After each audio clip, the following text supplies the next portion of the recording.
In the sea of classic role-playing games, there's several hidden gems.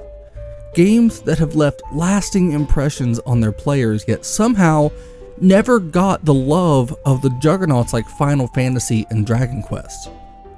Now, I've played many of these series over the years, Shining Force, Star Ocean, but one series has stuck out to me the most. It's the most charming video game series that I've ever played, the Lunar Series.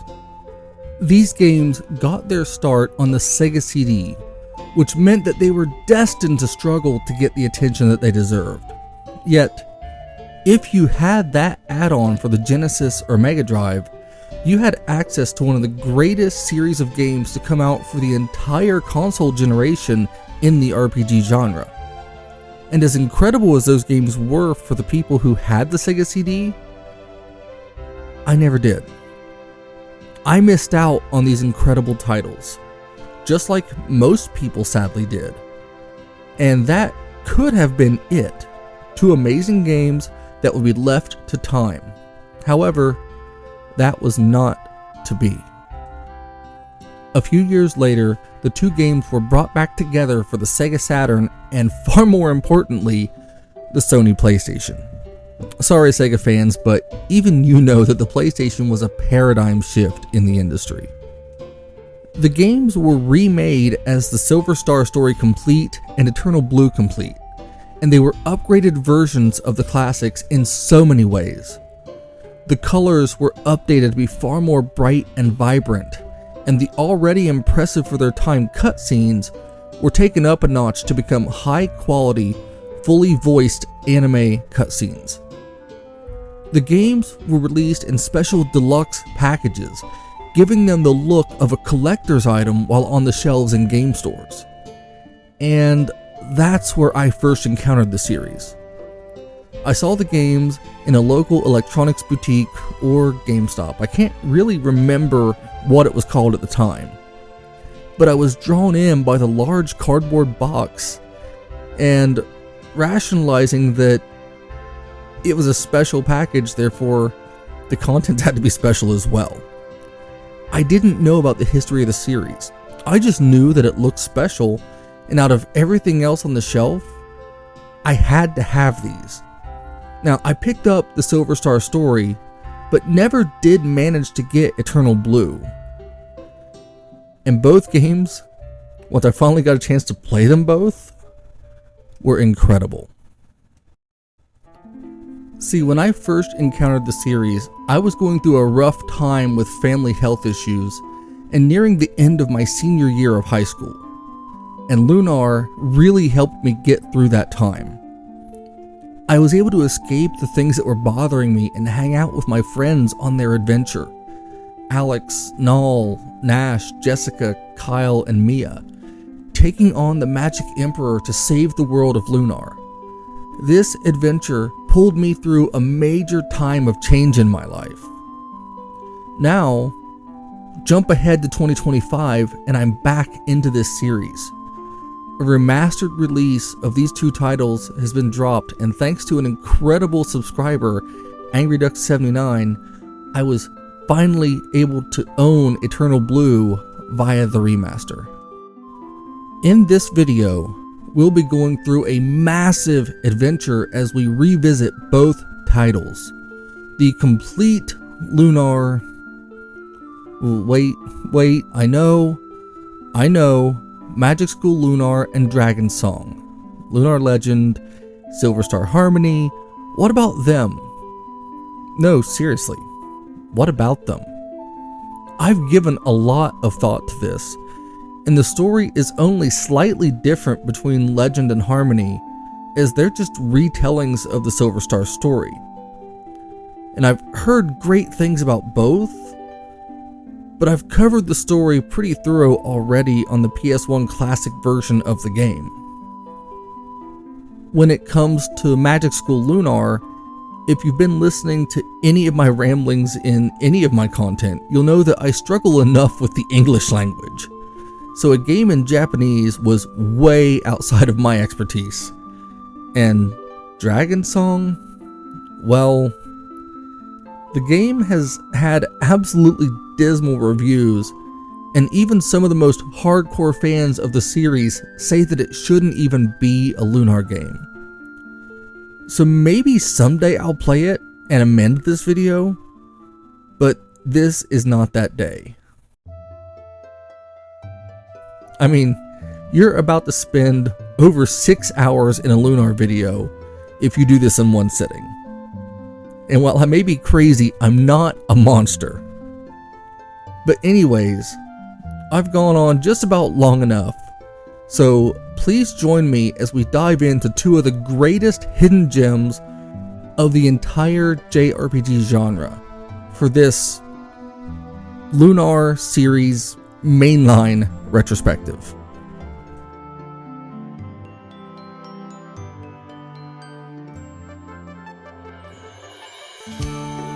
If there's one word to sum up Lunar The Silver Star story, one word to encompass this entire experience, it would have to be charming. There, that's it. I've already summed up the video. But seriously, this game, which I will be referring to as Lunar for the rest of the video despite there being more than one Lunar game, is probably the most charming title I've ever played.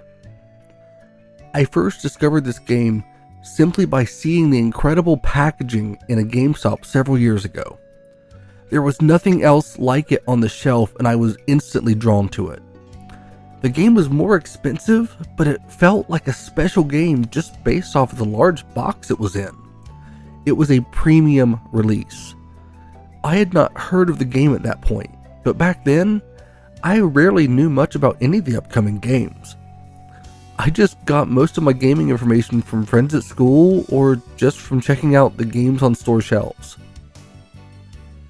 Coming from a pretty poor family, we didn't have a lot of money to just spend on video games, which I think played a part in my gravitating to role-playing games.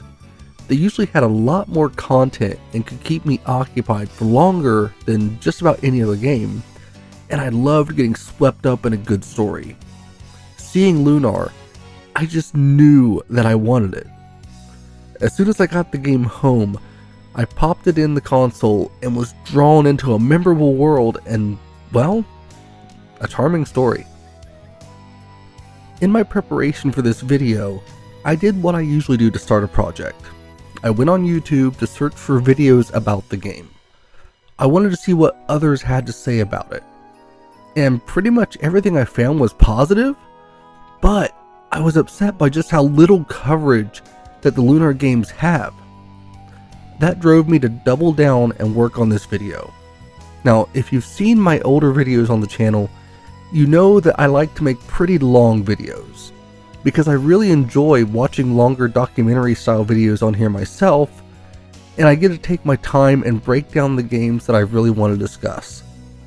And I've been dying to discuss Lunar.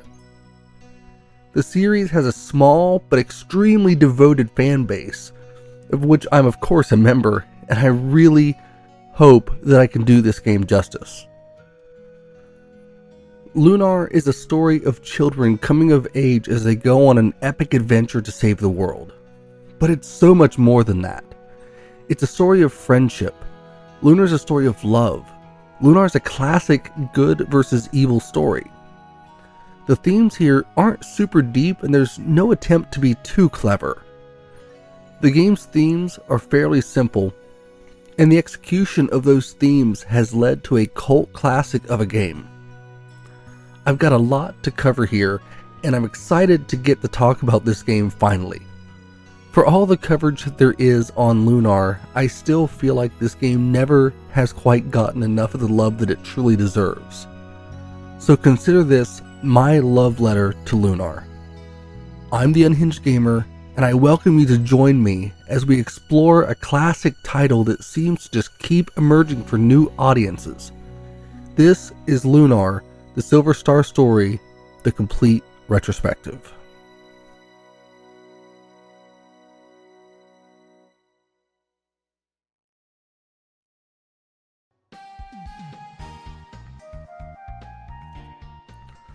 The development of Lunar is a story all on its own.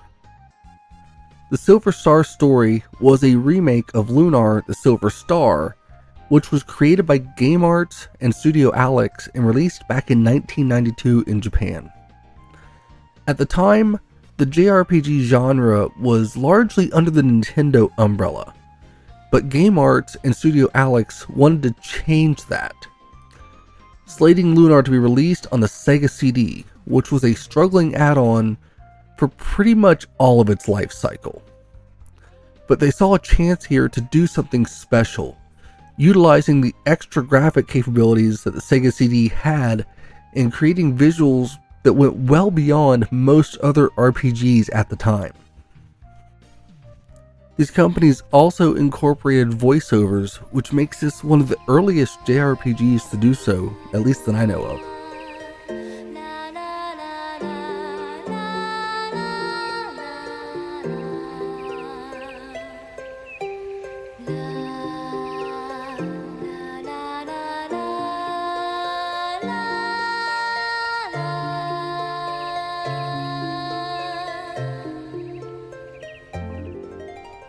Neither Game Arts nor Studio Alex were really considered big names in the video game space at this time, with Lunar being the first game series credited to Studio Alex and coming well before Game Arts would make their bigger strides with the Grandia series a few years later. But they didn't let that stop them. They worked on crafting a game, taking advantage of the better hardware, and created an absolute gem. Unfortunately, the small adoption rate of the Sega CD stopped the game from reaching even greater heights. The Silver Star was the highest selling Sega Mega CD title in Japan, followed by its sequel Eternal Blue. It's also the second highest selling Sega CD title ever worldwide, behind only Sonic CD. The game also received largely positive review scores across the board.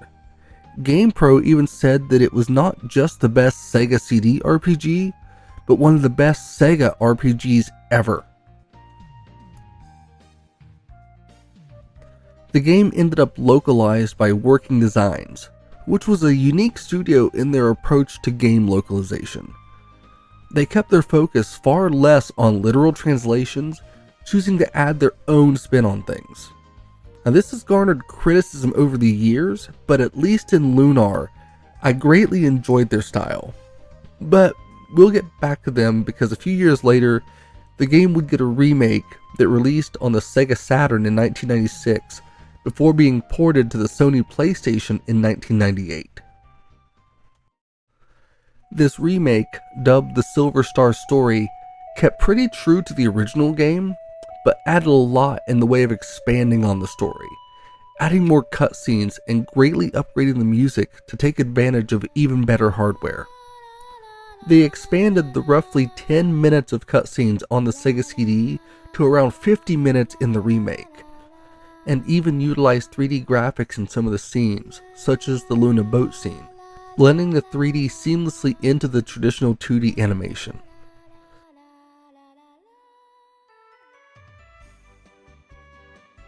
The localization was again returned to Working Designs, who showed a real love and passion for the series.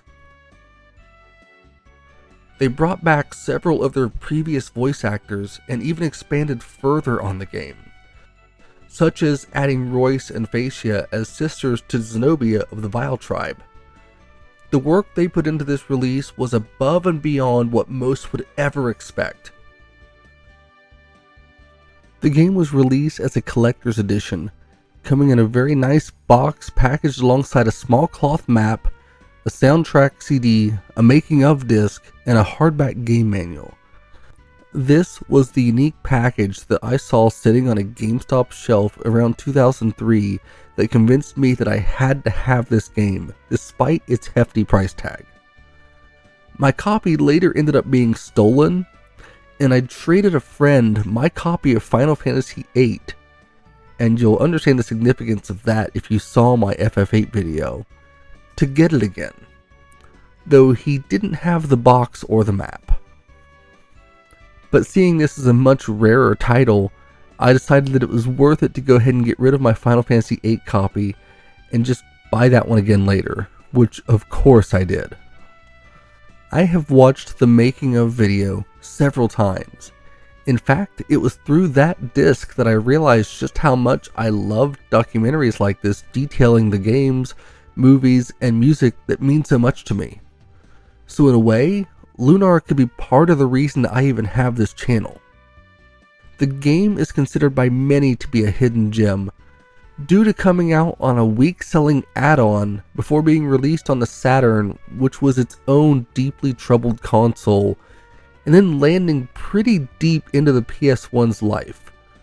Combining that with the higher price tag for the admittedly amazing premium package that was the Silver Star story complete, and it's understandable why that it didn't reach the heights of some of its contemporaries. But those of us who played this game and its sequel have a special place in our hearts for it. It developed a strong following among its passionate fans, and the lack of a lengthy, deeper coverage of the title has bothered me for a long time. Now, not that I'm anybody special, but I do my best to share my passion for gaming and for storytelling in these retrospectives, because everyone loves a good story. And with that said, let's go ahead and dive into the story of Lunar, the Silver Star story, complete. I don't remember when it started exactly, but the dream of having a fantastic adventure in far-off places grabbed my heart early and has yet to let go. You see, my hero is Dragon Master Dyne. The game opens with Alex, the protagonist. He's a 17-year-old with big dreams of becoming a hero. Alex lives in a small village isolated from the greater world. His village, Berg, was home to a legendary dragon master named Dyne. Dragon Masters are legendary heroes who have gained the trust and power of the world's 4 dragons. Dyne died 15 years prior under mysterious circumstances, and young Alex dreams of becoming the next Dragon Master. We find Alex at the start of the game standing on a cliff at a monument the village has built in a tribute to Dyne. Oh shoot, I just remembered. We better go meet Luna to practice singing. If we're late, she'll be upset. His companion Null finds him there and lets him know that he's supposed to be meeting with Luna to practice their music together. Then, moments later, Alex's friend Ramus approaches after an earthquake. Ramus is excited with a scheme to get a hold of a dragon diamond. Hey Alex, I figured you might be here. Now that the warm weather has melted the ice near the dragon's cave, there isn't any time to waste getting started on our big adventure. If we hurry, we may be able to sneak in without waking the dragon. Then we can get a fantastically huge diamond from its lair worth thousands and thousands of silver, making us filthy, stinking rich and very popular in the process. He's not exactly the hero or adventuring type, but he wants to go out and strike it rich, and Alex is happy to agree. Null even agrees that this could be a great adventure. The game introduces most of its main characters with these short videos that give you a glimpse into their personalities. It's a really nice way to understand the characters without having a ton of dialogue to tell you who they are. As you enter Berg, you can talk to the people in the town, and they have surprisingly fleshed out dialogue for a game of this time. GameWorks made sure to focus on so many small details. The towns and villages in this game feel alive, they feel lived in. The NPCs in this world are full of personality, and it encourages you to talk to everyone and to explore the villages for all that they have to uncover. Now, once you've explored Berg, you can head to the forest and look for Luna. She's sitting by the water singing as she waits on Alex to get there.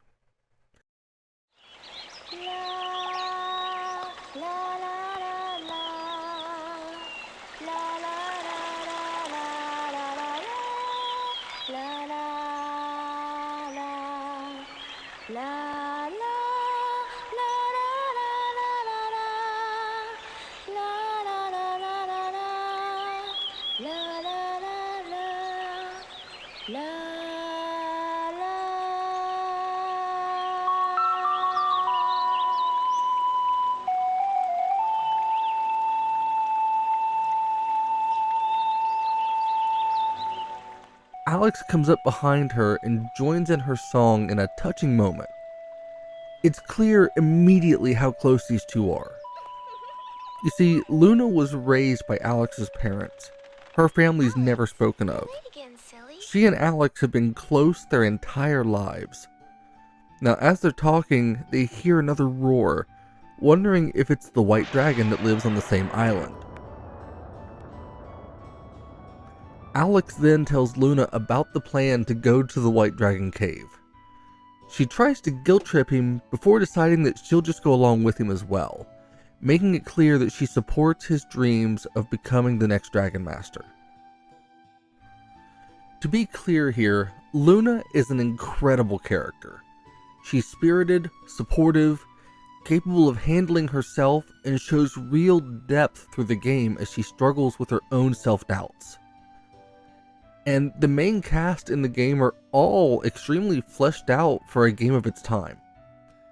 Alex is the most silent character, but his motivations are clear, and it's easy to relate to him if you've got an imagination and dream of something bigger in your own life.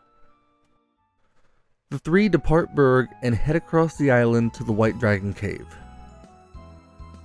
The world map here is largely empty. There's not a lot of interaction, but it's a gorgeous overworld, and it shows the great care that was put into the development of this game.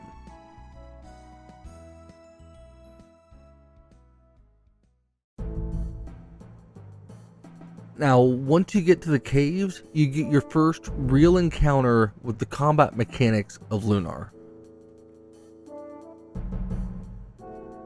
The combat here is fun yet challenging.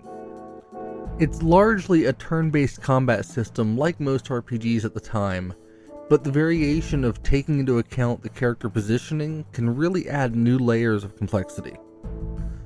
Another more controversial decision was to have each character have their own inventory beyond the main inventory. So in combat, you can only use the items that you have on your characters. And while it can be frustrating, it adds to the immersion. The battles here can be tough, and grinding is heavily encouraged. Going back to the game after my last RPG, it took a bit of mental adjustment to get back to the grind. But the combat here is fun, so it's not too bad. Plus, you can turn on the AI and let the game run the combat on its own if you aren't that engaged with it. And the AI here is pretty good at making decisions for the combat too, which is a really impressive feat for the day. Eventually, you'll get through the cave and reach Quark, the white dragon. This dragon is massive and is introduced through a classic anime-style cutscene. Who has awakened me from my deep slumber?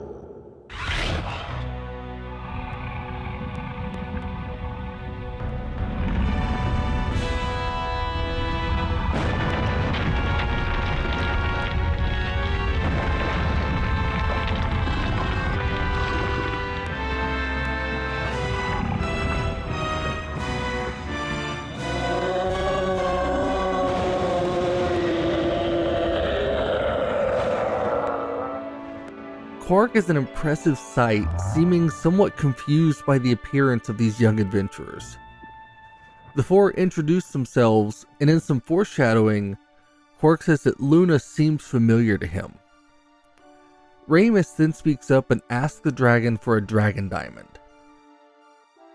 Quark is perplexed, and we get some lighthearted comedy here as he starts to talk about how the dragon diamond is made before giving them a task in order to retrieve the diamond, sending them deeper into the cave to find a dragon ring. Quark tells them that the ring is part of a dragon trial, and then he sends them on their way. This reminds me of fairy tales made for children that I'd hear and read about growing up. Simple stories of young heroes. There's no world-threatening force, no evil trying to destroy humanity. Just a group of teens out seeking an adventure. After some exploration deeper into the cave, you find the ring and then you return to the White Dragon. He tells you that this is the first step in Alex's adventure and that he's on his way now to becoming the next Dragon Master, saying that he can see it in Alex's eyes. Quark then sends Alex out to travel from the island and seek the other 4 dragons and pass their trials so that he can become the next Dragon Master, a powerful legendary hero who protects the goddess Althena, who created this world and its inhabitants.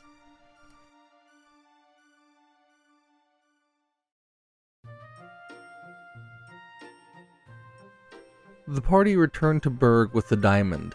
Ramus is excited that it'll make them rich, but he learns soon that they cannot sell this thing anywhere on Berg. Nobody there has enough money to actually buy it, and this leads to Ramus wanting to travel with Alex to Meribia, the largest city in the world, so that he can sell their diamond. Ramus asks Alex to leave Luna behind and just the 2 of them travel. He's convinced that Luna would never allow Alex to go. Alex agrees and they try to head out, but they have a hard time getting through the weird woods. And as the fog is so deep that they can't see to travel, Ramus of course chickens out and forces them to head back to Berg for the night.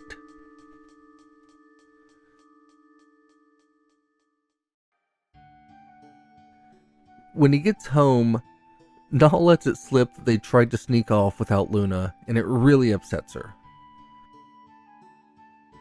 Alex can talk to his parents about the journey that he's planning, and they're very supportive of him, believing that he can do this. It's a very heartwarming scene back at home. And Luna eventually calms down and apologizes for getting so upset as well, which really shows her heart and how she's willing to forgive things like this.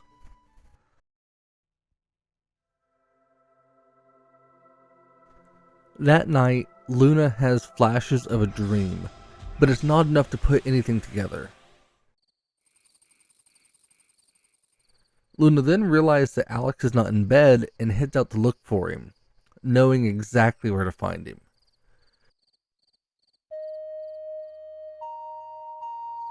These 2 have grown up together and it's clear how close they are. Luna finds Alex playing his ocarina up at Dine's monument. The 2 share a moment discussing their future, and it's clear that they're more than just friends. Luna is scared about this journey, afraid to leave their home, but she pushes that fear down and embraces the excitement of this adventure, happy that she's going to be going there with Alex. She then heads back to the house before we fade to black.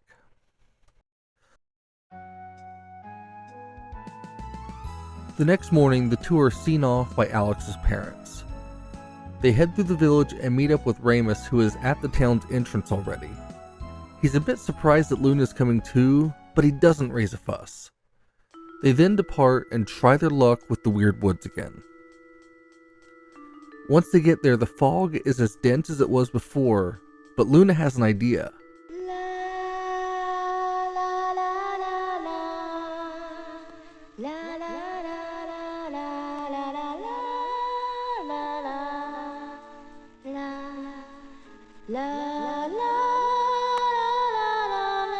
She starts to sing and her song miraculously clears the fog.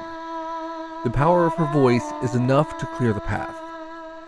Now we aren't given any idea yet why or how that worked, but we do know that now we can get forward.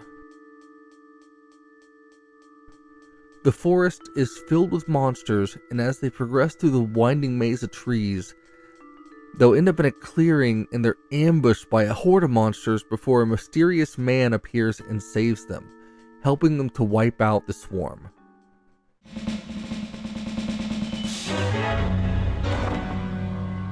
What a hapless bunch you are!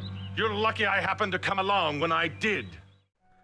He introduces himself as Lake, a wandering swordsman who was fortunate enough to be traveling through at just the right time to help them out.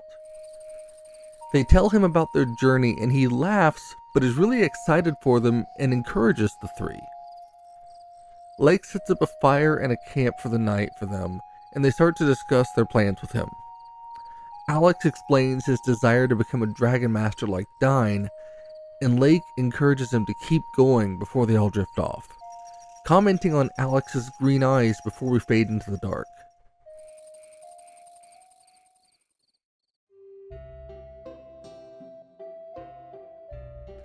The next morning, Lake is gone, and they get back underway, getting out of the weird woods and making their way to the small town of Saith. Saith is about the same size as Berg. It's at the south side of the island, and when the crew arrive, they head down to the port looking to get on a boat, but there's a problem. The captain was swindled by a local gambler named Brett. He stupidly gambled away his sea chart, and without it, travel is far too dangerous.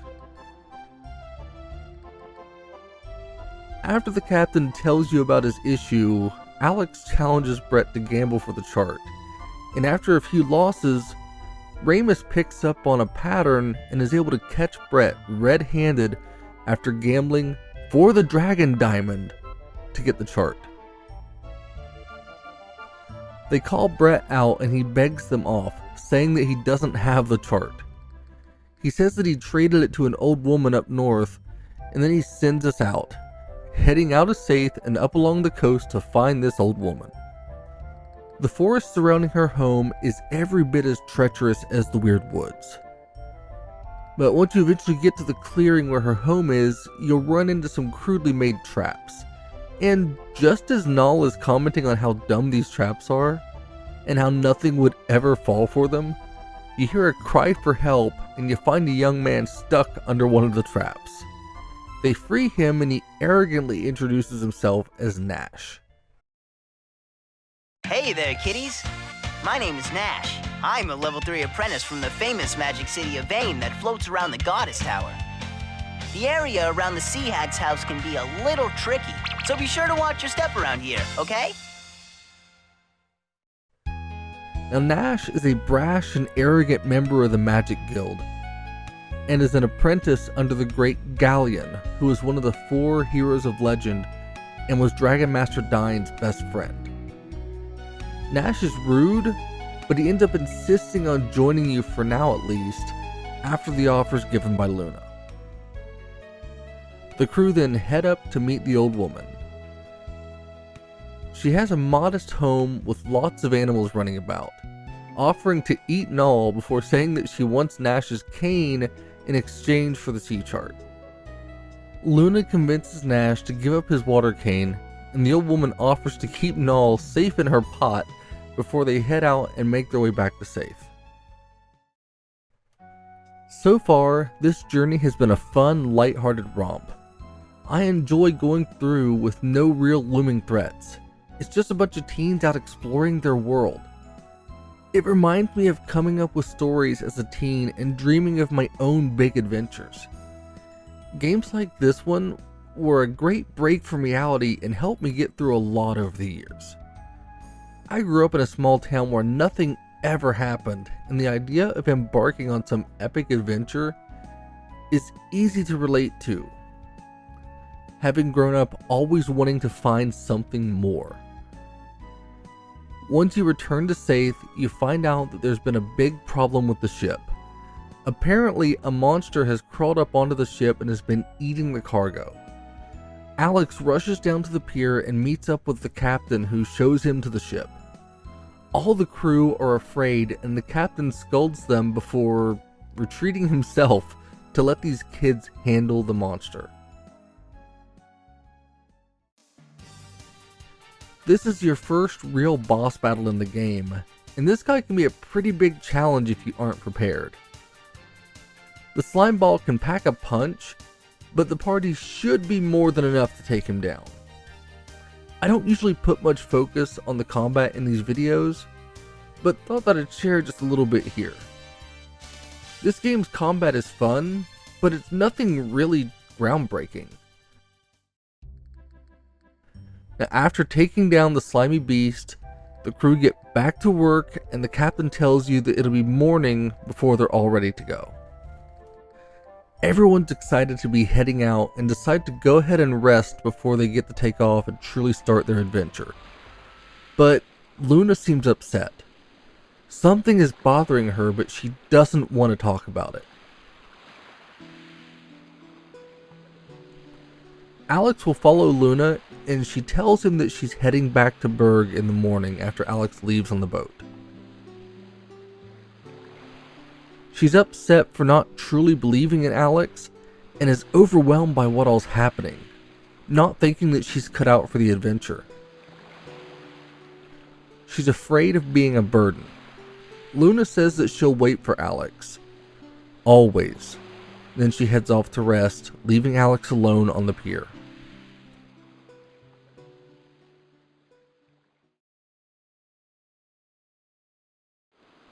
The next morning, everyone else is on the ship and Luna is bidding them farewell. Luna tells them to be careful and asks Alex not to forget about her. And then the ship starts to take off. But Alex, with Luna's words of forgetting her in his head, can't let this be how they depart. And as the ship starts to move, Alex calls out to Luna, telling her that she has to go with them in a really touching scene. Luna! Luna, you have to come with us! What? Luna, all the exciting adventures in the world mean nothing if you're not with us. This isn't just my adventure, Luna. It's ours.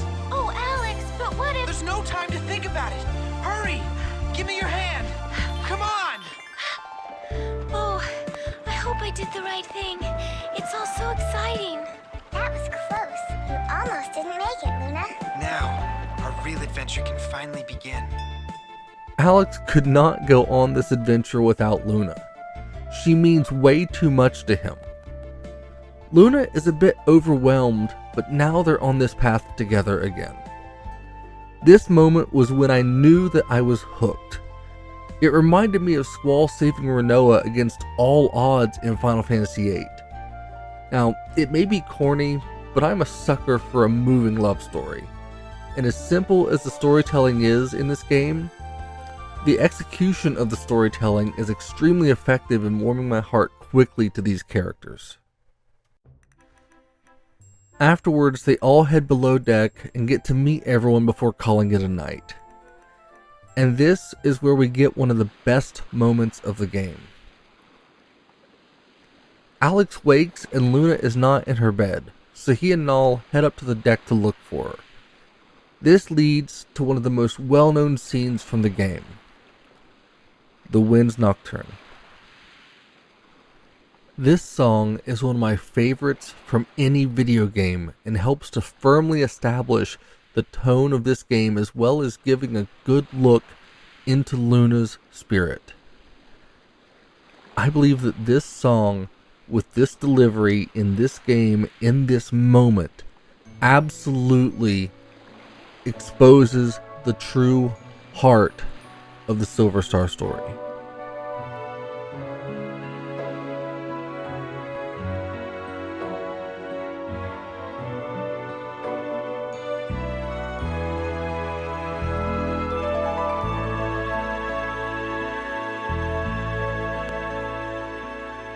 Wishing on a dream that seems far off, hoping it will come today. Into the starlit night, foolish dreamers turn their gaze, waiting on a shooting star. But what if that star is not to come? Will their dreams fade to nothing when the horizon darkens most? We all need to believe there is hope. Is an angel watching closely over me? Can there be a guiding light I've yet to see?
The following morning, Luna woke Alex and Null as they headed back up with Nash to move above deck and on into the city of Maribia.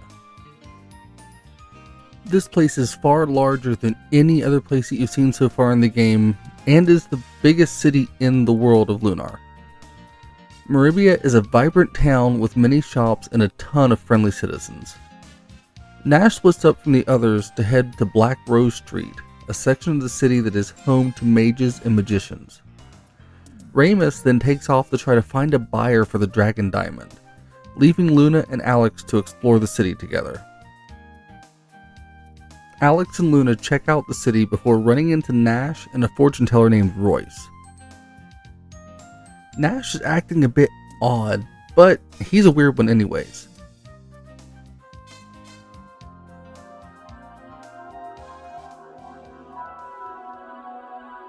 We seem to have guests, but I welcome those pursuing knowledge, as always.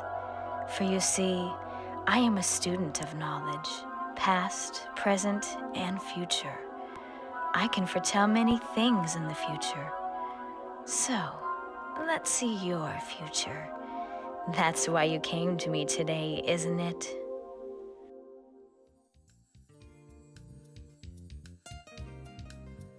The fortune teller brings up Luna's concerns and causes her to doubt herself even more, and tells Alex that he'll fail to become the Dragon Master before insulting Null. Royce is not exactly the most charming fortune teller, and it's instantly clear that something isn't right with her. Now, after that, there's not much to do here. You can talk to both of them again, but you won't find out much else. You can also explore further before eventually heading to the home of one of the four heroes, Hell Mel. He makes a strong impression. I'm Meldial Kirk, Governor of Maribia. Since you're new here, I'll warn ya. If you dare to make any sort of trouble in my town, I'll pop your tiny little heads off your twiggy little necks and mount them on me trophy wall.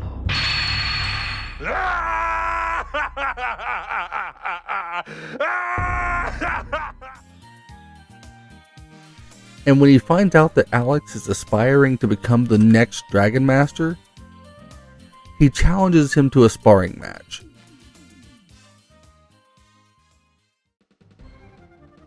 Fortunately, the result here is not that important, as the reason for this fight is really so that you can see why Mel is one of the classic heroes and just how much stronger they are, because Hell Mel hits like a truck.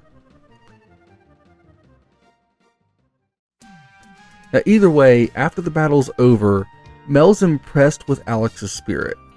He mentions to Alex his daughter Jessica, who is studying to be a priestess, and tells Alex that he should go speak with Galleon for more information about the locations of the other dragons so that he can fulfill his mission to become the next Dragon Master.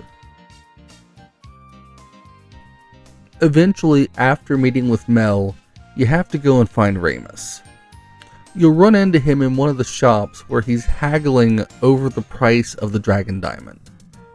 Now, the shop owner offers an appraisal and takes the Dragon Diamond to the back before betraying Ramus and heading down into the city sewers to try to escape with it. Now, naturally, this leads to Alex and the others chasing him through the sewers, eventually taking on a water dragon there that the shopkeep claims is his pet.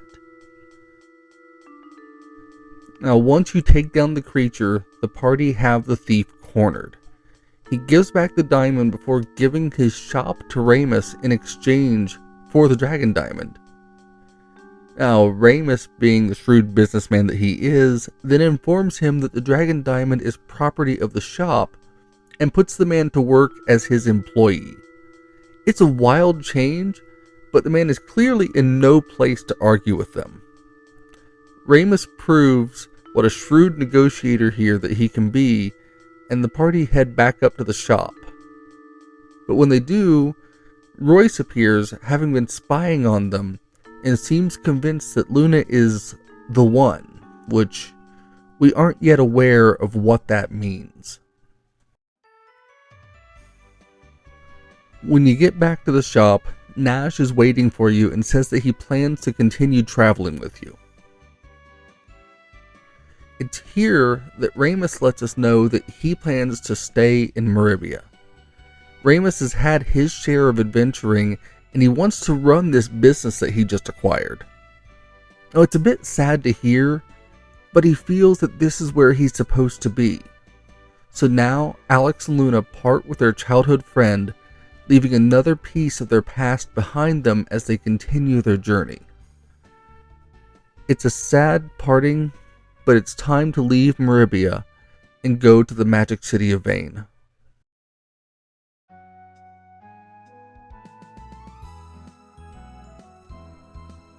Vane is a magic city that floats in the sky circling the Goddess Tower, which is the home of the goddess Althena, who created this world and all of its inhabitants. The first time I saw this, it reminded me so much of Zeal from Chrono Trigger.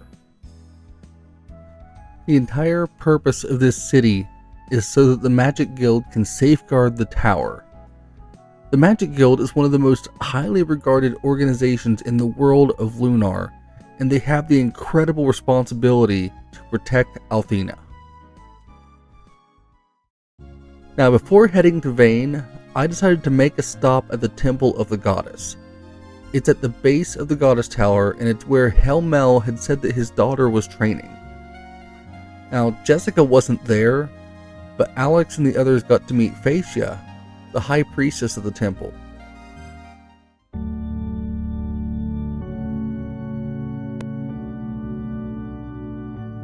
Good day to you all. I am Phaecia, head priestess of the Temple of the Goddess. I have received word that you are on a journey to become the new Dragon Master, Alex. I pray that you choose to stay in Vane and become the guardian of Althena, for as you know, we haven't had a Dragon Master since the days of Dyne came to an end. Nash introduces her, and she seems like a kind leader. But she does ask Alex to stay as a protector in Vane, urging him to study magic instead of becoming the Dragon Master. Nash agrees with Phaecia, but Alex is of course determined to continue his journey. Now, before they depart, Phaecia asks Luna to sing for her, but Luna says she would need more practice. They then head up to Vane to meet the final two heroes of legend.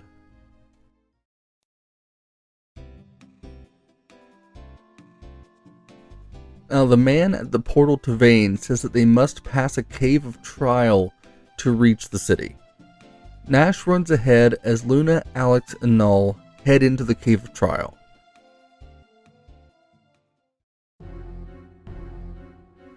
It's a multi-layered dungeon with some pretty strong enemies.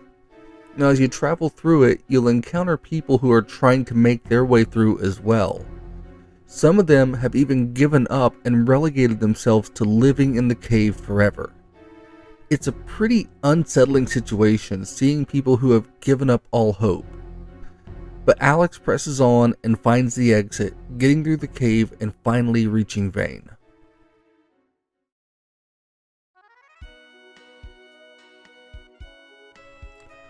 Upon leaving the cave, you are deemed members of the guild, and you enter the Magic City. The city here has a warm, welcoming feel to it, with a warm glow from the sun shining on the city. As you explore, you'll find your way to the massive library that has a lot of small lore bits within, and eventually after that you'll make your way to the palace. Nash is already there, ready for you, and he takes Luna to the parlor to wait as Galleon is busy with a meeting. Alex and Null opt to explore the Magic Guild. Luna is left in a room to rest, but she hears the sad notes of an instrumental piece, and it sounds familiar to a song that Alex often plays. So she heads out to explore the sound, somehow thinking it could be Alex, which never really made much sense to me given the difference in instruments.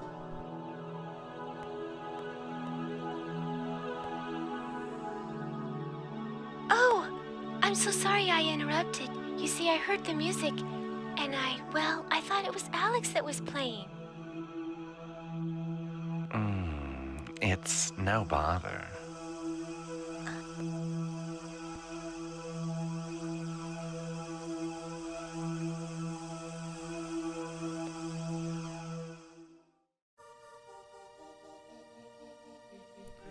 But she finds a man outside playing music, and they have a brief exchange where he talks about the melody as one that he had learned from Dine, which goes even further to show just how greatly Dine has impacted Alex growing up. The two have a conversation, and this stranger asks her if she's on her own quest, seeming to know more about Luna than she does herself. Luna opens up about a dream that she had been having, and they have a pleasant yet somewhat awkward exchange before he takes off.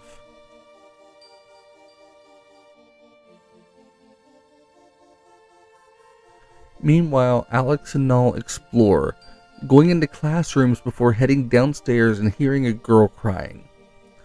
They approach and are introduced to Mia Alsa, the daughter of the leader of the Magic Guild, one of the 4 heroes, Lemia Alsa.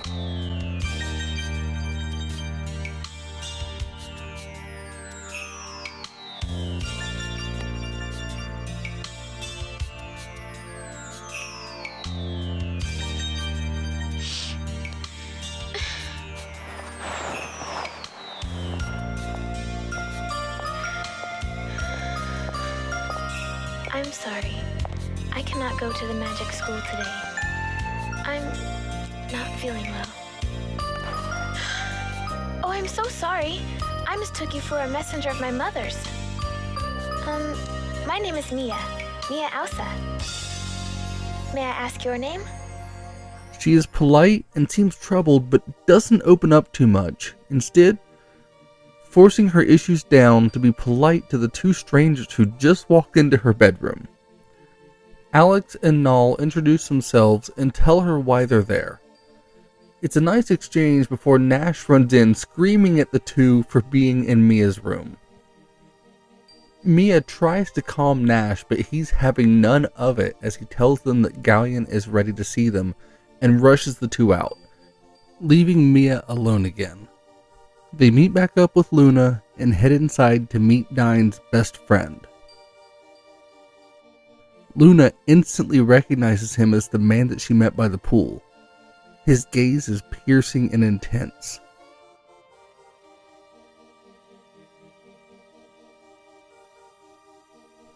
Galleon has a request to make of Alex. He's surprised that Alex thinks that he could be the next Dragon Master, seeming unimpressed, but he tells Alex a rumor of another Dragon Master to the southwest in a village called Lan, and sends him to go and meet with this new Dragon Master. And with that, Alex and the party depart from Vane and head off to find out more about this new Dragon Master. It's a treacherous path through the mountains, full of monsters, but once you make it about halfway, you come to an outpost called Nanza that is led by a thief named Kyle. When you first get there, Kyle is hard to track down as he's been drinking and is an absolute terror when he's drunk. The crew tell Alex that without Kyle's permission they won't let him leave, so we're off to track down their drunken leader. Now, with enough hunting, we can track Kyle down. He was dragged into their jail cell and locked up to sleep off his alcohol. He's, well, in no shape to be helpful.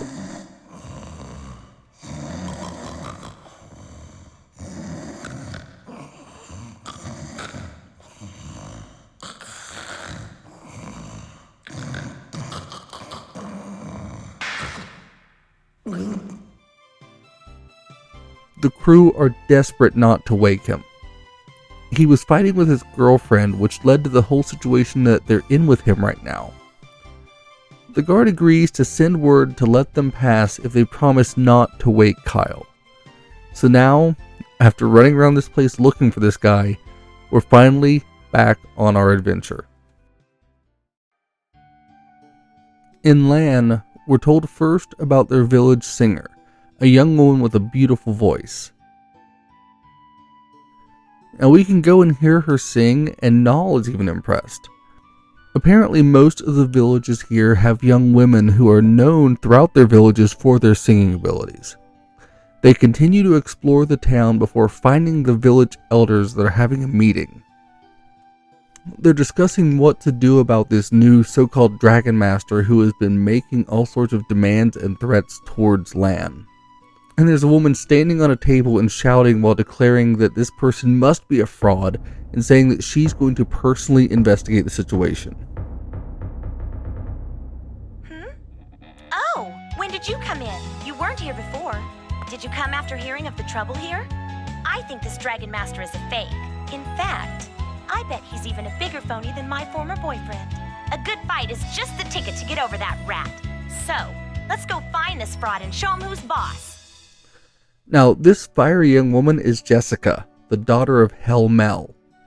She recruits you to go off with her to investigate this Dragon Master. Now, Jessica is every bit as spirited as her father and is an absolute force to be reckoned with. Jessica is convinced that she has seen Luna somewhere before, but they can't quite figure out the connection. The party decide to worry about that later because they've got a Dragon Master to deal with. Now, as you speak with different members of the town, they tell you that this Dragon Master has been threatening them to give him whatever he wants or he will destroy them, absolutely terrorizing Lan. The party then board a boat after some encouraging by Jessica to the boat's owner to lend it to them.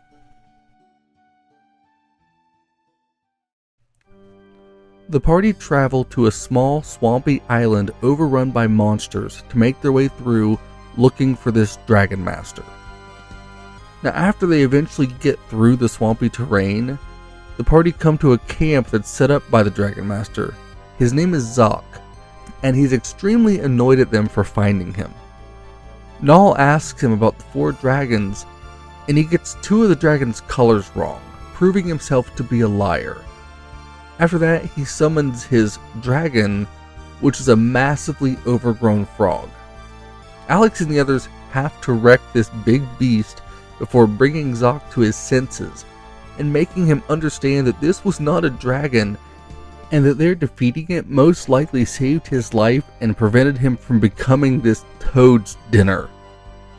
Zoc apologizes before retreating.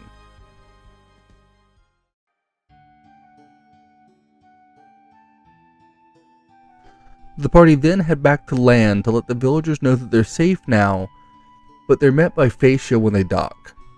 She was on her way to investigate the Dragon Master rumor herself, but something seems really off. After she departs, Jessica asks who she is. Nash, of course, gives Jessica grief for not knowing her, but Jessica insists that she's never heard of anyone named Phaecia at the shrine. It's a very confusing situation, and we don't have nearly enough information yet to know what's actually going on. They also discover that the singing girl has gone missing with no idea what happened to her. After learning that, there's not much else to do here, so it's time to head back to Vane and give your report to Galleon. When stopping back at the temple, Phaecia encourages Alex, saying that he could well be the next Dragon Master. Things here seem at peace, but Jessica's nowhere to be seen, so it's time to go ahead and head on up to Vane now.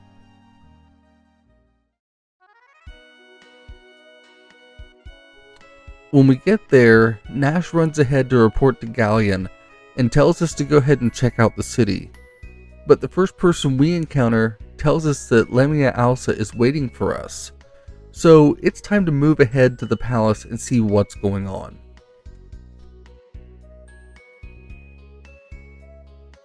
When we get there, Nash tells us to head on in and wait. Galleon seems impressed with Alex, but then before he can say much else, Lamia arrives and she seems angry. I am Lamia Ausa, governess of the Magic Guild.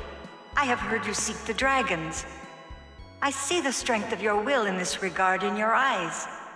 And I sense something else. I sense evil. You seek to destroy the Magic Guild and Althena. She accuses Alex of being evil, and the tone of the game shifts rapidly. Lamia has the guards take Alex to the dungeon and say that he's going to be executed. It's a terrible scene. Galleon even insists that Lamia's word is law, and he doesn't dare to protest as Alex is dragged away and Luna is taken captive as well by Lamia Alsa. We then find ourselves in the dungeon. It's a dark place, and someone there under a mask seems to be in distress. It's a wild shift as we have so little knowledge as to what's actually going on. But Mia comes to free Alex, saying that her mother is not herself. She presents a mirror of truth and travels with Alex to go save Luna and confront Lamia. The masked prisoner sounds familiar, so Mia frees her, knowing that the mask is made to block memories, but not sure exactly who it is. But the mention of the Vile tribe has her attention, and the party bring this one with them as she mentions the Star Chamber, giving them a clue. They take this masked prisoner with them and head out of the dungeon to save Luna. The plan here is to make your way up to the Star Chamber, but first, if you really want, Alex can always go have a look through Mia's wardrobe. Working Designs again is adding their brand of humor to the game in details that many are likely to miss. And before we think too hard about how I discovered this, let's go ahead and just head up to the Star Chamber. When you get to the entrance doors, Nash approaches and agrees to assist Mia and enter the chamber with her, clearly having feelings for her. He's also confident that it is where they will find Luna. Mia breaks the magic seal and they head inside. This chamber is dangerous with magic enemies all over to guard it, and everyone has to remove their weapons to proceed forward. When Alex finally gets to the Star Chamber, Luna is there singing for Galleon, Lamia, Phasia, and Royce. They speak out about her being the one and about their plan of capturing the girls before Alex and the others rush in. Luna tells them that she's been forced to sing and that they'd kill Alex if she didn't comply. Lamia rips into Mia and attacks Mia, who calls her a fraud. Mia then uses the mirror, but it fails to work. Then, the masked prisoner speaks up, remembering Mia and revealing herself to be the real Lamia Alsa. The mirror broke her curse. Then Galleon sides with Mia to deal with the three who reveal themselves to be sisters and the leaders of the Vile tribe, who were cast out to the frontier by Althena years ago. They had infiltrated Vane and nearly took over, but now they were caught, and tell them that the Magic Emperor will deal with them before they retreat, leaving monsters in their wake. Galleon explains what has happened and laments falling for the ruse. He says that he believes the Vile tribe are going to declare war soon, and that he needs to leave Vane to find out what is happening. He's going to seek out the dragons for information. Galleon asks Alex to escort him back to Quark, the White Dragon, and they set the plan ahead. Nash stays back with Mia. Galleon then departs for Meribia and says that he'll meet Alex there. Alex and Luna then leave and head to follow him towards Meribia.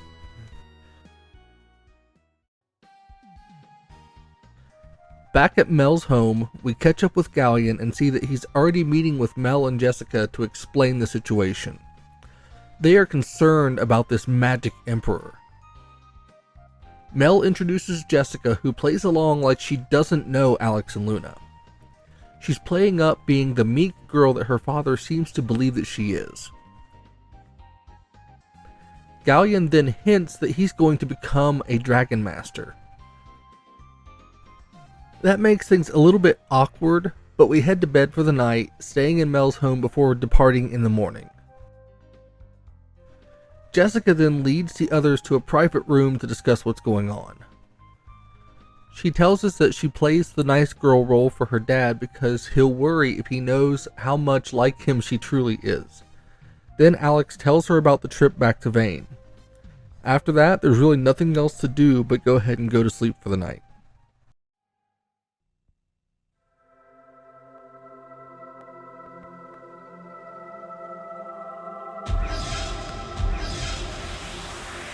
That evening, Luna has a dream with flashes that we can't quite figure out yet, getting up and waking Alex and Null.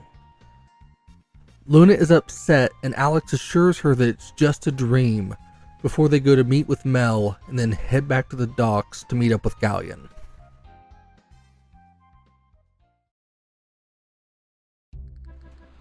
On the boat, Galleon questions Alex about why he wants to become the Dragon Master, but says that his reasons are not good and gives him an impossible question, trying to make Alex doubt himself even more as they travel. Then, in a bit of foreshadowing, Galleon tells Luna that he wants to hear her sing sometime soon. The trek from here is pretty simple. It's through the forest and back to Berg. Now, if you take Galleon to Dine's monument, he shows his disdain for it and speaks of someone stronger than a Dragon Master to rule the world in another bit of foreshadowing. From here, we head to see Quark. The journey to him has gone pretty easily, in no small part due to traveling with the powerful Galleon. But once you get there, things take a turn. Galleon and Quark catch up as Galleon asks if Luna is the child born on the day that Dine died. Quark is reluctant to answer, but does eventually confirm that yes, Luna is the one. Quark then tries to talk to Galleon, but now, with this information, something has changed inside of Galleon.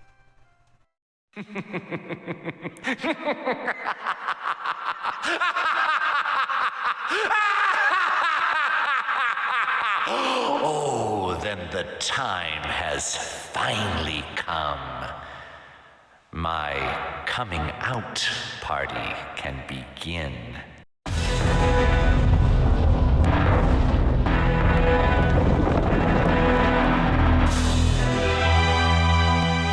Not Galleon, dear Quark. Magic Emperor Galleon. Magic Emperor? Galleon, no!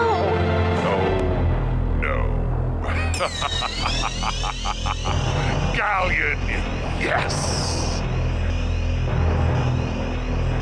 Someday people may mourn this day, but my glorious rule can only begin with your enslavement.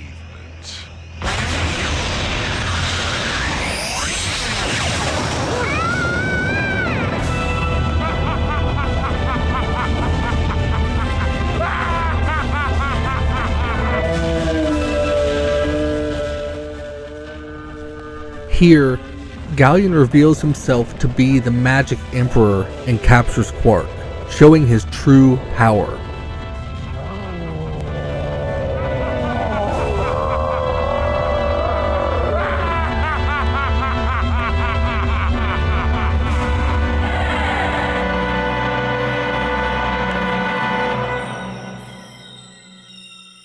The powerful white dragon has been enslaved by Galleon. Quark shall be the cornerstone of a new order. My world order. But who shall be my queen?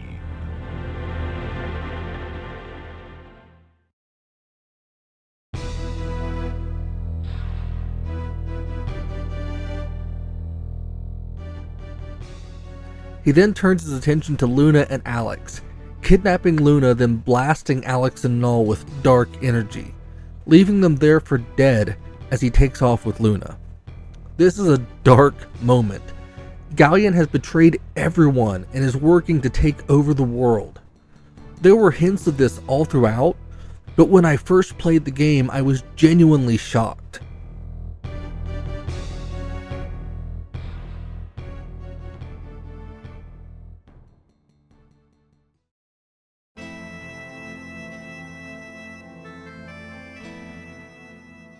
Sometime after the attack, Alex and Null wake up in Alex's home, not sure how they got there as their last memory is the betrayal from Galleon.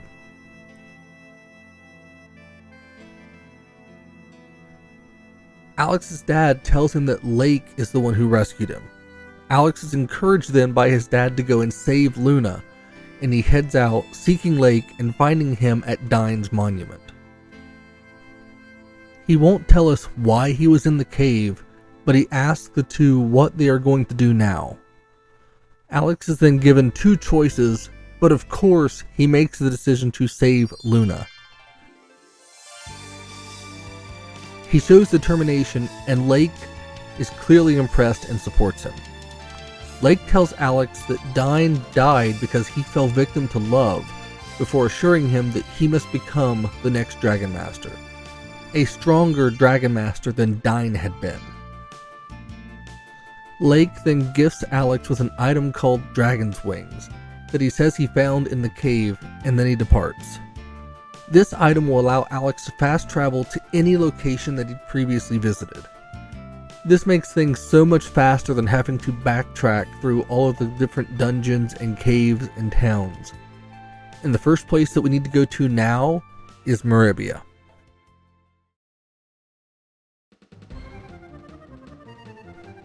Once Alex arrives, he sees that the town is already under attack. You see Jessica there fighting, and you join her to help take on some of the monsters. Alex tells her what happened with Luna and Galleon, and they realize that this was all part of their plan. Alex and Jessica fight their way to Mel's home, and they find him and Zenobia in the training room, and Mel is outnumbered. Zenobia attacks Jessica, and Mel moves in the way, turned to stone by the spell. She taunts the two before taking off, leaving them to pick up the pieces.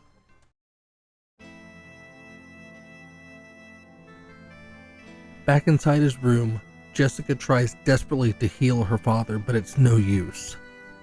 He's cursed, and the only way to cure him is to take out Zenobia. In a short time, we've seen Galleon and his followers cause so much pain to the party, making it impossible not to feel for these characters. Jessica commits to traveling with you to get revenge and to help you take on Galleon to save Luna. She then suggests heading to Vane to talk with Mia, so now we're on our way back to Vane. One of the things I really enjoy about this game is that they don't constantly have to push to a new location. There's more of that later in the game, but in big sections like we've seen so far, there's a lot of traversing the same locations in ways that make sense and feel natural. This adds to the immersion because it took time to let the locations evolve with the story. People have different things going on in their lives now than they did when you first spoke with them. And yeah, that's a small thing, but especially back then, it adds so much with the attention to detail and world building. But anyways,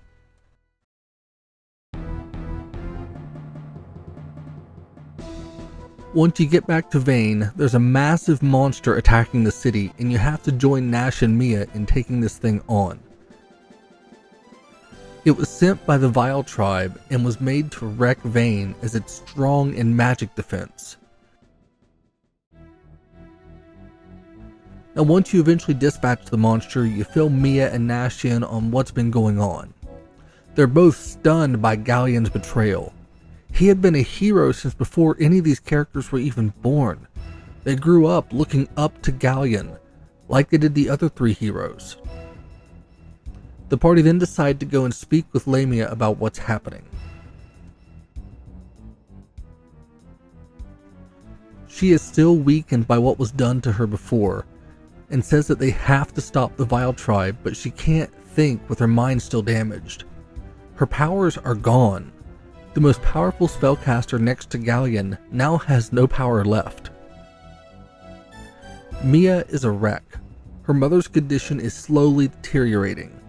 The entire crew is going through loss right now. Mia agrees to go with Alex, knowing that she has to fight against Galleon or things will keep getting worse. Nash reluctantly agrees to go with you, saying that he feels bad about what's happened to Luna and the White Dragon.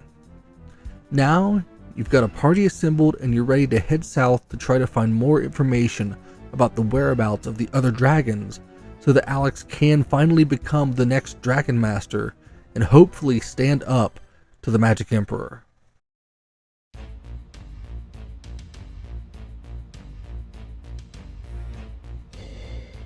When you get back to Nanza, Zenobia is there trying to capture another singing girl, who turns out to be Kyle setting a trap.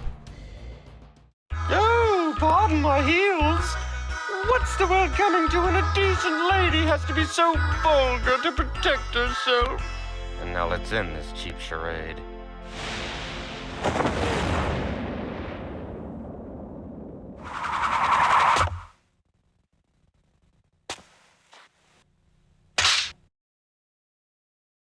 You and your boys need to learn some manners, sweet cheeks.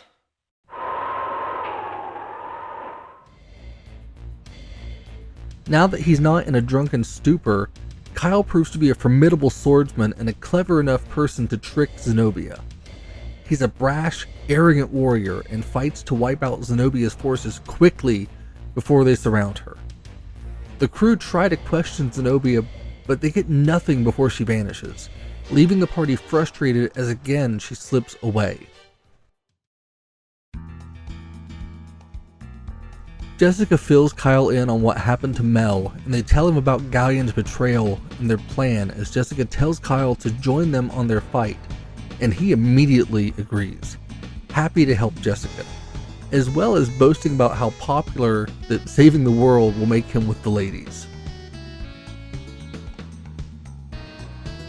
Kyle is interesting. He's clearly got strong feelings for Jessica, but seems to feel like he has to maintain a certain image. But he's got a big heart, and he helps in any way that he can as you travel south.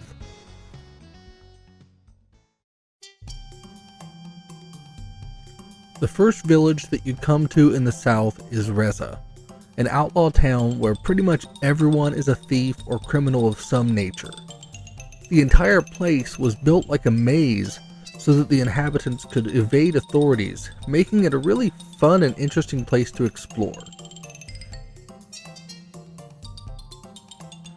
Now, when you head into the village square, Kyle is warning you about the place when a man slams into Null and runs off. Right after he takes off, Null realizes that the man stole the white dragon wings.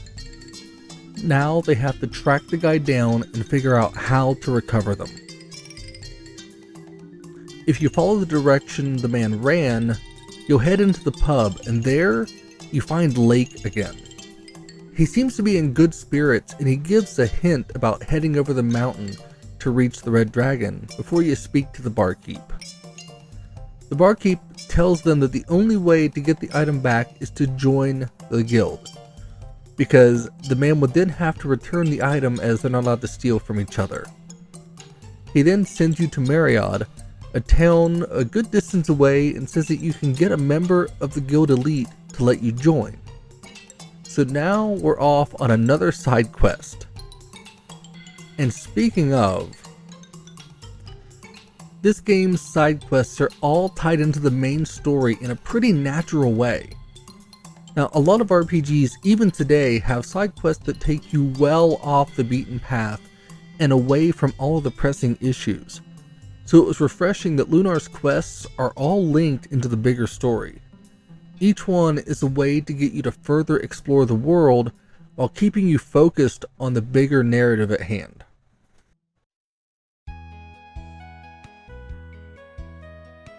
It's a long trek, but Mariod is a really neat town built over a river. Now Alex just has to find the thief. And when they get there, they're warned about a bridge, but upon ignoring that warning, the bridge collapses and everyone falls in. Alex manages to get up on the docks again and has to regroup and find the others. It's a great little motivation to explore the city, and these people are different. They are far from the usual villagers that you'll encounter in RPGs. These people are, let's say, full of personality. And when you get to the bar, you find that Kyle has found the man that they're looking for, and he hears about a tower called Damon's Spire. There's a jewel in the spire, and if you can get it and take it to the guild chief, you'll be in. So now, after visiting this weird town, it's time to head back down south and look for this spire.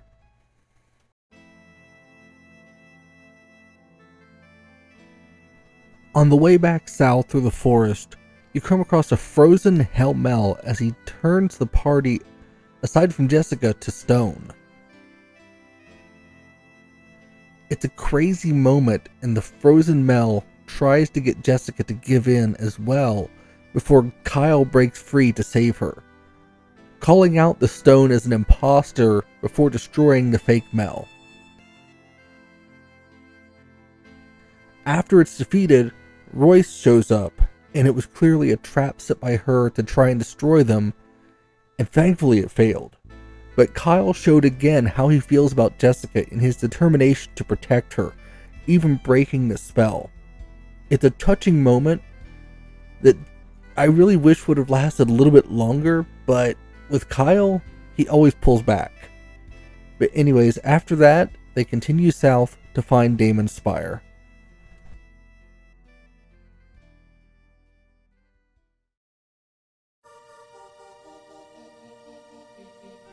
This tower is an intimidating sight, and in order to get inside, you have to use the phrase written in the journal that Kyle picked up from the guild contact.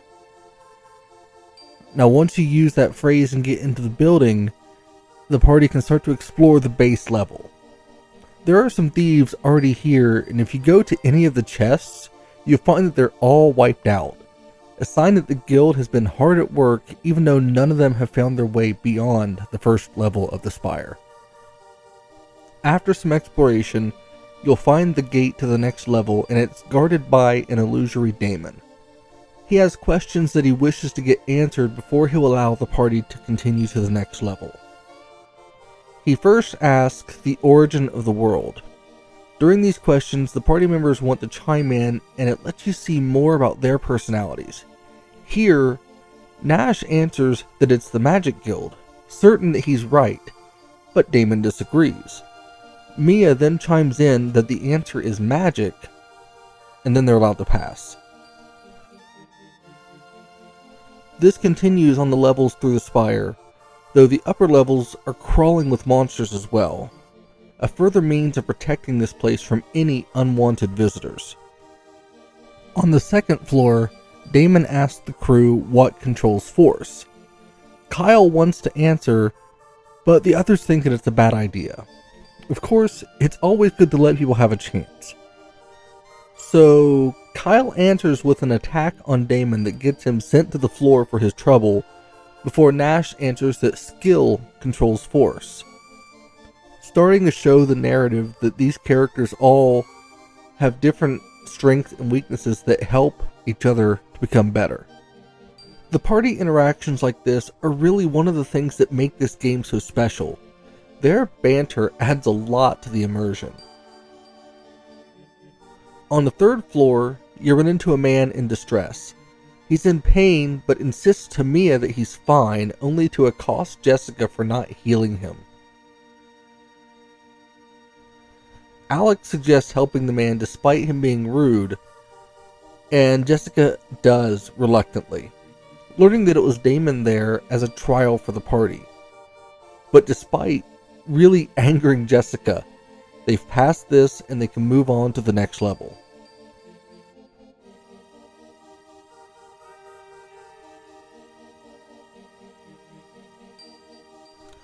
Now, Damon insists that they send the weakest member of the party out of the tower to proceed.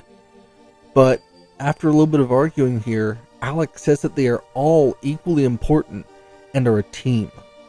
This pleases Damon, who agrees about the importance of teamwork. They then head upstairs to the final challenge. This time, Damon wants them to take a lump of clay and mold it into something precious to them. He wants this to impress him. This leads to some deeper insights as you can let each character take turns here. First off, Kyle has the party mold a crowbar, which is an essential tool for thieves and incredibly important to him and what he does. Although that is not what Damon is looking for. Next, Jessica takes a stab at it. She leads the party to design a replica of a necklace that her mother used to wear that has great sentimental value to her. It's nice to see things like this that are so important to them. It lets you really imagine what you'd make if you were there. Mia crafts a weird monster, letting it out that she's a fan of creepy little monsters. It's a small detail that means nothing in the grand scheme of things, but it goes to the attention to detail here so we can get to know these characters a little better. Now after Mia, Nash takes a shot, shouting at the party as they work so that he can develop and present a copy of the Magic City of Vane, which is immensely important to this hotshot spellcaster. Now, after all of that, all that's left is for Alex and Null to try. Null knows exactly what Alex wants and guides the crew as they craft a model. When it's complete, the party are all impressed with this replica of the goddess. But both Alex and Null know that it was supposed to be Luna. Somehow the party couldn't tell the difference between the two in a pretty odd scene that also lays the groundwork for things to come.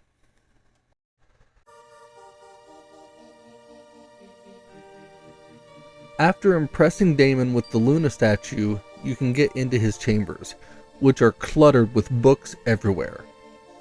Damon gives them the Thieves' Guidebook that they've been seeking, which I thought was a gem they were supposed to be looking for, but I may have missed something somewhere. Anyways, this kind of lets them know that he's been following them along on their journey, knowing a lot about them already. He invites them to stay and read everything to gain more knowledge.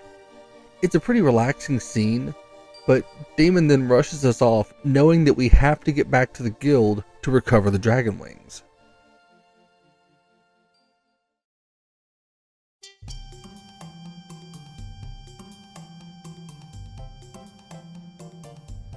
Once you get back to Reza, you can give over the book and become a full-fledged guild member. This gives you access to the hideout and the rule that the guild members may not steal from each other. Once you reach the hideout, you can corner the thief and let him know that you want the wings back. He'll try to protest before realizing who Kyle is, his reputation preceding him among all of the outlaws. The man hands the wings over and the party goes to leave, but as they do, they find Royce speaking to a young girl, a singer. The party confront her, but before they have a chance to stop Royce, she kidnaps the girl and disappears, leaving them all scrambling as Royce gives a foreboding fortune reading about the red dragon that they are seeking. The party now have to double down and hurry to get their way to the red dragon. They talk to one of the thieves and he gives over a blueprint to a build for a balloon that the party can use to traverse the mountain and reach the dragon. They then go in search of someone who can build it for them. Now if you head west from Reza, you'll soon run into a little village called Illic. This place is surrounded by a forest filled with various insects. There, you run into the owner of the original blueprints, and when you give them back, he introduces himself as Shira and tells you that he needs a few things, but he can make one for you.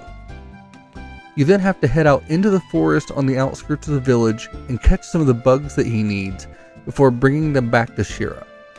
He'll then let you spend the night as he works on the balloon for you. The following morning, everyone heads out to see it and is horrified that it looks completely deflated. But then, somehow it pops up full and ready to go. It's a funny scene and it doesn't make any sense, but it's fine enough. Now, everyone can board the balloon and prepare to head to the mountain to meet the red dragon. There's always this true sense of adventure through this game that even many modern games lack. The trip through the sky to get there may be short, but it's nice to get another view of the world, seeing them floating along before slowly coming down to land in the volcanic peak of the mountain.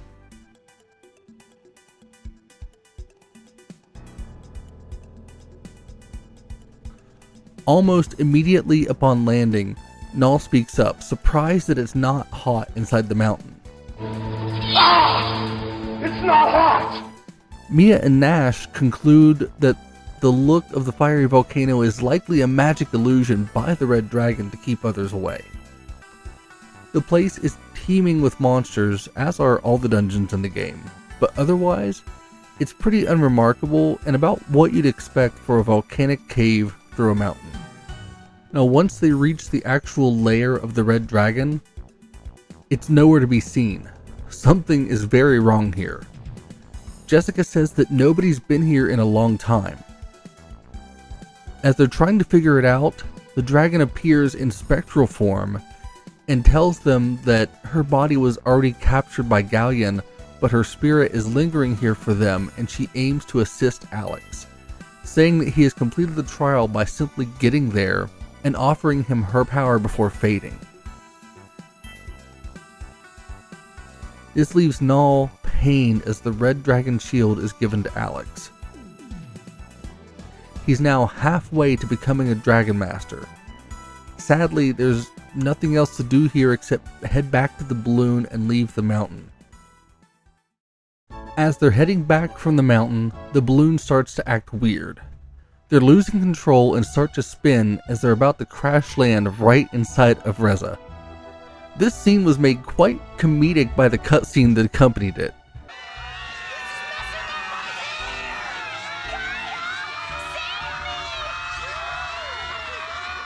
And the party are left unconscious on the ground in the center of Reza as thieves take off with the balloon before they wake. Afterwards, they're all okay, even though they are a little bit banged up.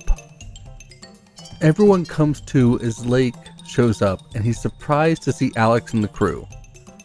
Alex fills him in on what happened, and he lets them know that the bridge up in Marriott has been fixed. It's a nice, light-hearted exchange after all the drama of the Red Dragon being captured. Now, Lake tells Alex that it's time to head up to the Stadius Zone and seek out the Blue Dragon before wishing him luck. So now, we have a long walk ahead, or at least we would if not for the dragon wings letting us teleport back to Marriott. Sure enough, everything is back to normal there, with the villagers being as rotten as they were before. Now, on the way out of town, a villager talks to you about the dragon shrine and about the people nearby the shrine singing funny.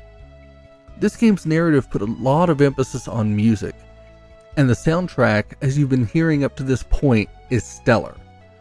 Unfortunately, what we're about to hear is not.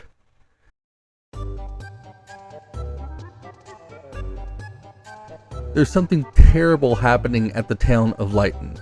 It's the home of the Blue Dragon's lair, but something here is a little off-key. The sound is absolutely painful. When you reach the Elder, you learn that monsters have invaded their temple, and that's the source of their music, and it's been corrupting the song. I had a hard time not muting this section, so I could only imagine living here with this playing constantly. The party head into the temple and make their way through, wiping out the monsters inside.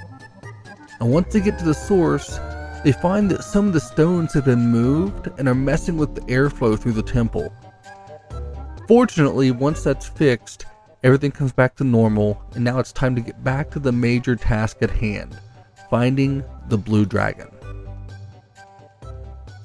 When they get back to talk to the villagers, they're told that the only way to open the entrance to the Blue Dragon is for two people to sing together who are deeply in love. The crew are actually pretty excited at this revelation and make their way up to the lake. It's peaceful there, and they have to decide who is going to go first. Nash and Mia sing, and they just can't sync up. Nash has a hard time carrying the tune, and Mia is clearly nervous. Now, after nothing happens, they're upset that it didn't work. Jessica is actually surprised when Kyle wants to try it.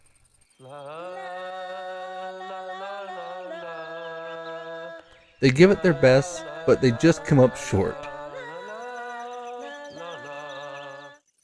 This leads to even more frustration, with Jessica and Kyle fighting over the song not working and whose fault it is.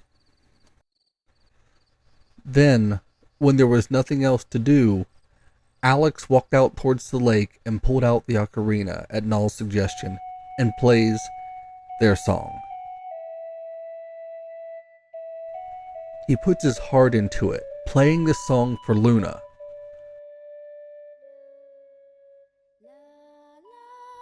Far off, Luna can feel this song. Their connection is beyond distance.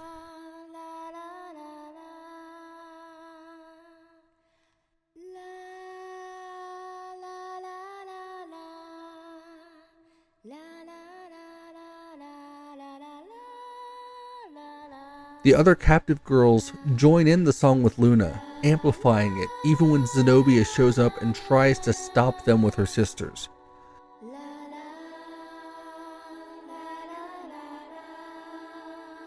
It's an incredible scene and touches Phaecia before Galleon is shown paying attention, talking about Luna awakening and calling forth his rise. It's a terrifying twist to this heartwarming moment, but as the song ends, the entrance to the Blue Dragon's shrine rises from the water.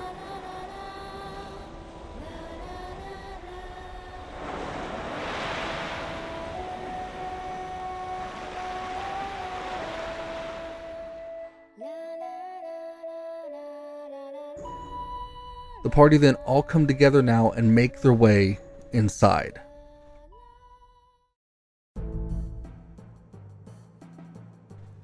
The dungeon here is really nothing too special and has an understandably blue and water theme, but it's still perfectly serviceable as a dungeon for an RPG of its time. It's teeming with monsters and a few light puzzles involving the water pools, but eventually you'll reach the Blue Dragon, who stands out big time from the other two. His chamber is dark when the party enters, but lights up as the dragon shows himself. He's a more colorful and flamboyant dragon than the others.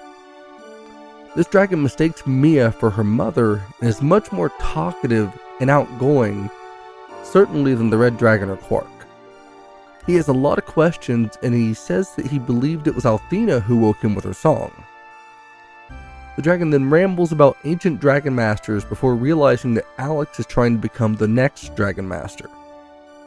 It's a surprising change of pace to have such a laid-back and outgoing dragon. Now, the party try to tell him what's going on, but he doesn't give an opening and ends up sending Alex to the next room to get what he's looking for. In the next room is the dragon helmet, which holds the power of the Blue Dragon. The party are excited to have it, but in a brief moment they hear a terrible shrieking sound before rushing back to the Blue Dragon to find that Phaecia has struck and captured the dragon.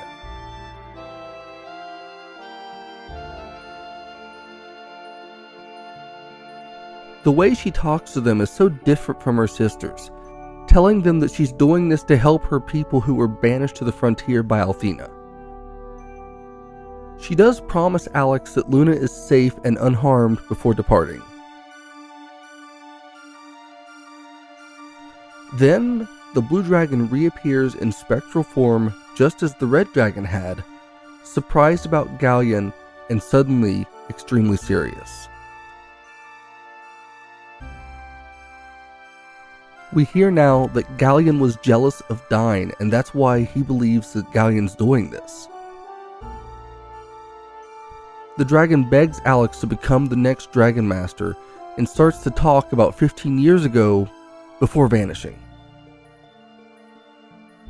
Null is furious and Alex is distraught. The party isn't sure what to do now. heading back out of the shrine to continue on towards the frontier.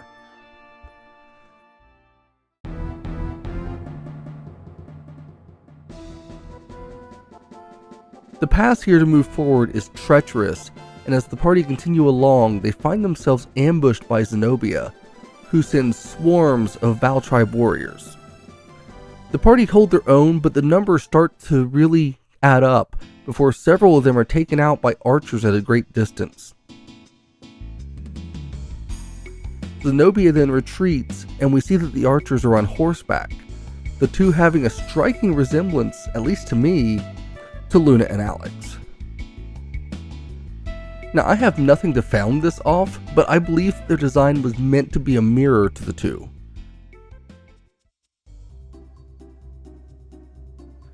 Afterwards, you reach Timur, a small village that is in pretty rough shape. After exploring the village and meeting its inhabitants, we find that the people here are concerned about the Vile Tribe attacking, given their proximity to the frontier. As you go to leave the village, you run into Lake. He is his usual cheerful self and asks about how things are going for the party. He lets Alex know that he's close to becoming the next Dragon Master, and Mia says that the Black Dragon will be an issue because of the Vile Tribe. Lake then suggests that they fly there and tells them to visit Might, a skilled inventor. He then offers to take Alex with him to meet Might. It's really awesome to see Alex and Lake together here. Lake has taken on a mentor role for Alex. Might's tower is a maze and can be infuriating trying to navigate. There's monsters around every corner, and it's easy to be caught backtracking while trying to move forward.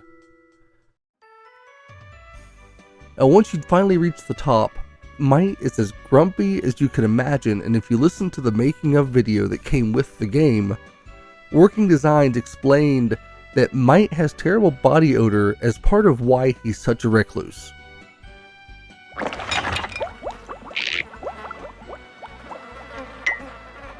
Is there something wrong with your eyes? Didn't you see the signs warning about the cranky, stinky, rude genius? Well, that's me, Might. I hate noise, interruptions, and people. You're trespassing. Go away.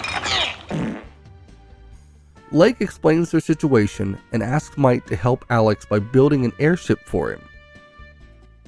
It's no small task, but Might agrees. Lake then suggests that they search south of Timur for the Black Dragon. It's an interesting scene as Lake always seems to know more than he should. From here, Alex heads back out to the tower and back to the others.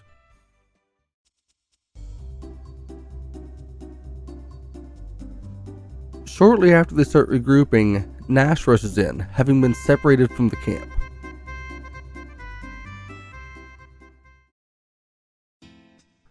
The party then goes to leave the town, but sees the two archers with a man tied up to be executed.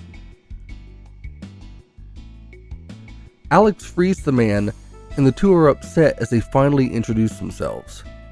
They are very militant with hard rules and harsh punishments. We are of the Plains tribe. I am Tempest and this is Fresca. That man was trying to sell fake medicine to the desperate people here. He knowingly lied for profit. It is the rule of the prairie to execute liars. Why do you dare to interfere in our tribal affairs? Are you a thief as well? Tempest is outraged that they free the man and challenges Alex to a duel. He wants to see if Alex is a true warrior. And after Alex takes down Tempest, he earned his respect. Tempest then tells Alex that he will come to his aid anytime that he needs help.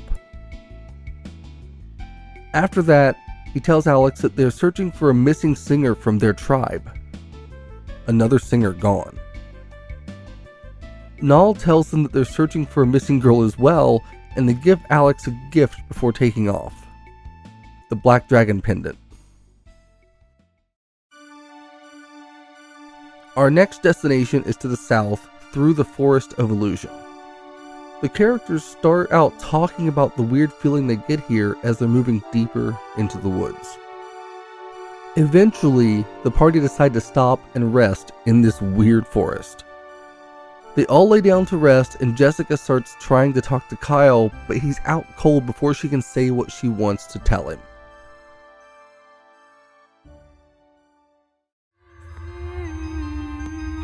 That night, Alex has a nightmare of Luna, calling for him before everything is washed away in blood.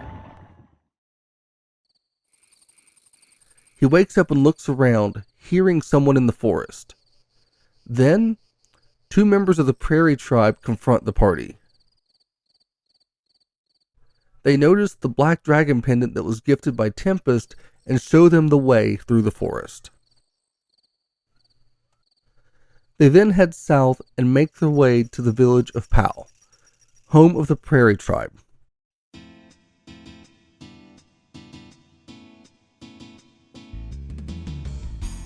The people here have been afflicted with a disease making them terribly ill. They eventually run into Tempest, who greets them warmly. He tells the party that the Black Dragon Temple is sacred to his people and is nearby. At this point, Alex tries to give back the necklace, and Tempest temporarily accepts it. But then we hear a voice of someone singing, and Alex and Null believe it to be Luna.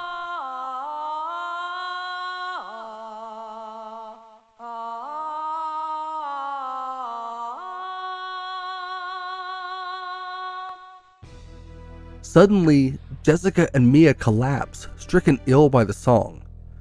Then Fresca comes into the tent and is ill as well, fainting from whatever this song has done to them.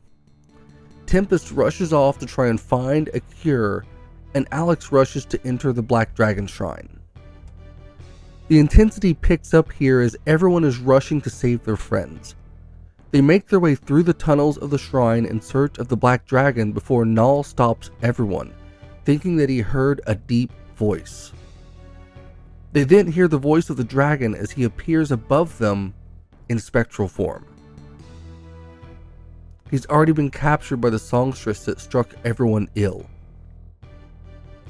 The dragon uses the last of his strength to give the dragon armor to Alex.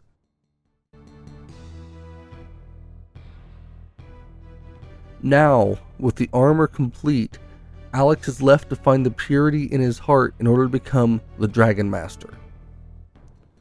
The dragon then disappears and the party continue deeper through the shrine. Eventually, they make their way to the dragon's body, seeing it there alongside Luna. Alex calls out to her, but she's not moving. Something is clearly wrong here. Tempest wants to slay Luna, but Alex refuses to allow him, telling him that Luna is who that he's been fighting to save this whole time.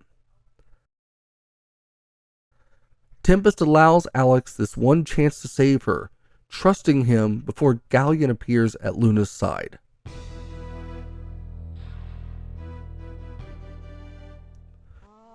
It's clear that Luna is under his spell and begins to sing, using her voice to attack the party. Her song is overwhelming them, but Alex refuses to give up. Galleon gloats and encourages Luna to continue her song and help him dominate the world. It looks bleak as we go into a battle with the dragon, with everybody paralyzed. But after several attacks from this dragon fail to take the party down, Alex pulls out the ocarina and plays his song, getting to Luna, who backpedals and stops singing as she remembers Alex. The spell is broken, but this is not the end. Galleon grabs Luna and pulls her back to him. He then tells Alex that it's too late, as Alex is demanding that he release Luna. Things are intense here, and the black dragon's body comes back to life just as Alex's armor begins to glow. The Emperor incapacitates Luna, and Alex transforms, his power overflowing as he becomes the next Dragon Master.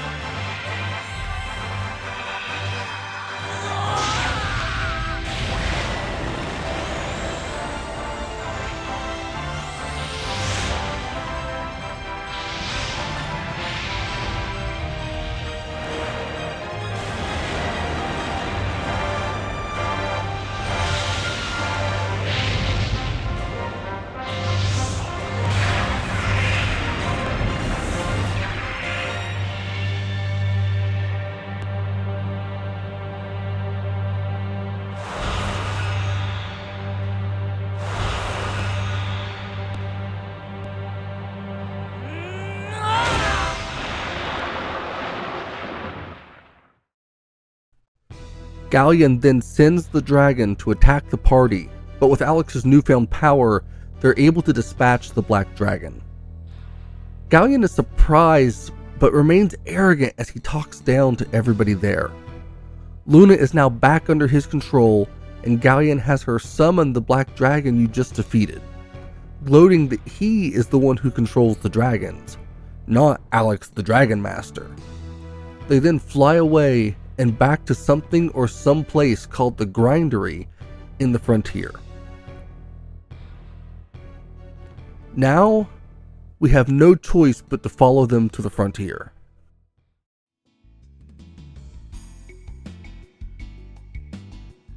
Alex and the others return to PAL, and they find that the curse has been lifted. Everyone is relieved, and they make plans to head back to Might now to see if the airship is complete. At this point, Lake appears, already friends with Tempest, but Lake says that he's here for Alex. He congratulates Alex on becoming the Dragon Master, then tells him that they should head back to see Might. Now before leaving, Tempest has a gift for Alex. The Master Sword. No doubt a Zelda reference, but it's still a powerful weapon and a nice gift. And with that, we head back to Might's tower. Might is less than thrilled that Alex brought others with him, but he says that the machine is nearly complete. Might then tells everybody to rest for the night, and then they'll be ready to depart in the morning. That night, you can go and speak with the others. Mia and Nash are discussing the trip, and Nash is concerned, knowing how strong Galleon is. He believes that they will all die if they go through with this, and Mia isn't sure that he's wrong, but it's her duty to do this. Nash tries desperately to convince her not to go, but she insists. Mia has her own doubts, but she's going to do what she can and what she must. Kyle and Jessica are talking about this as well, and Kyle tries to open up to her, but he winds up clamming up. He just can't bring himself to open up to Jessica, as he's clearly worried about the mission. The two then begin to argue about it as well. After this is over, everyone goes to sleep.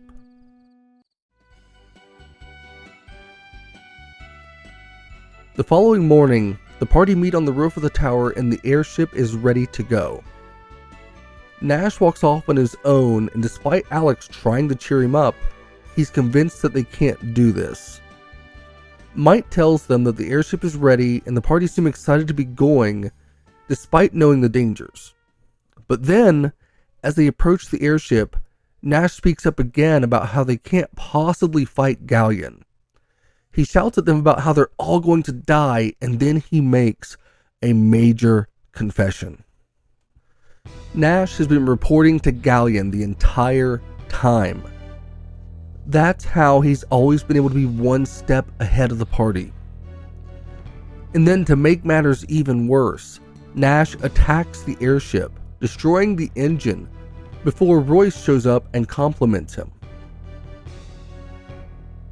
Nash then apologizes to Mia before disappearing with Royce. The airship left out of commission, and now the betrayer is gone. Might says that the engine is going to be extremely difficult to repair. Then Kyle suggests that they take the engine from Shira's balloon and use that to power the airship. Might seems less than sure about that, but says he'll give it a try. Now the party are heading back to Reza to collect the balloon engine. On the way there, we find that the singer was returned. Apparently, Galleon has the only singer that he needs in Luna. They argue with the thieves, who want a ton of money for the balloon engine, and eventually just purchase it. The party is unhappy, but it's the fastest way to get what they need so that they can get to the frontier. Upon returning, Might realizes that the design was really good, surprisingly proud of his student Shira. He then patches up the airship, and the party can finally get moving. The The frontier landscape is more like that of a moon, which Lunar is a moon to the Blue Star, which actually originally was the main planet before everyone was moved to the Silver Star. There's a massive tower constructed here in the frontier, and it's our destination at the end of Disc 1 for this game. Alex, look at the size of that tower. Is Luna really in there? She's in there. So is Galleon.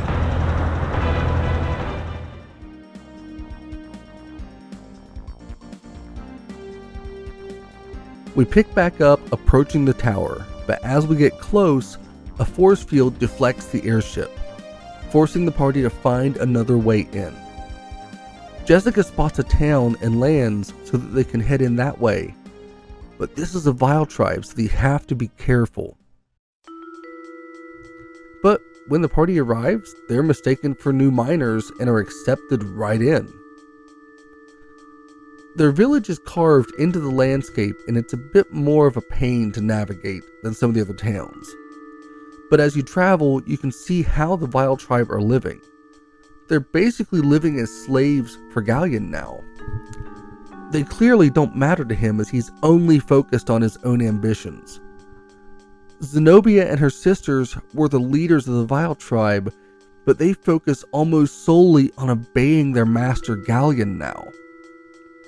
The guards and soldiers here are treated well, but anyone who isn't capable as a warrior is treated as completely disposable. For everything that we've been told about the Vile tribe, this is a terribly sad sight. Eventually, as you make your way through the mines, a mine shaft collapses and pins down one of the workers. Addressing it and helping him means getting caught by the others, but Alex does the right thing, freeing the worker before their cover is blown. The other workers see that Alex and his friends aren't that bad, but now it's time to fight the rest of the way in. Even his own fellow worker was afraid to help him. The conditions here are truly terrible. After they depart, their actions seem to get to Phasia as she appears shortly after they take off, surprised that they risked their lives to help one of her people. The party then make their way on through before eventually coming out to an area with grave markers. These markers are for the fallen workers, and further inside is a shrine to Althena, who banished the Vile tribe. But they still cling to her, needing her despite hating the goddess. From here, we are ambushed as the room goes pitch black. When they can see again, Mia and Jessica are trapped by Zenobia. She tells Kyle and Alex that they can fight or she will kill the girls. The two do battle, but it's a mock fight and she can see through it. Kyle refuses to help save Jessica, and he and Jessica start to argue. The shouting back and forth has Zenobia angry and allows a distraction so that Mia and Jessica can get free. They're then ready to take Zenobia on, but she sends a shadow specter after the party to cover her escape. Once the shadow is disposed of, the party regroups and gets ready to push forward. Now that they've gotten inside the force field, it's time to find a way in. But before I went to the tower, I noticed this massive egg and went to check it out first.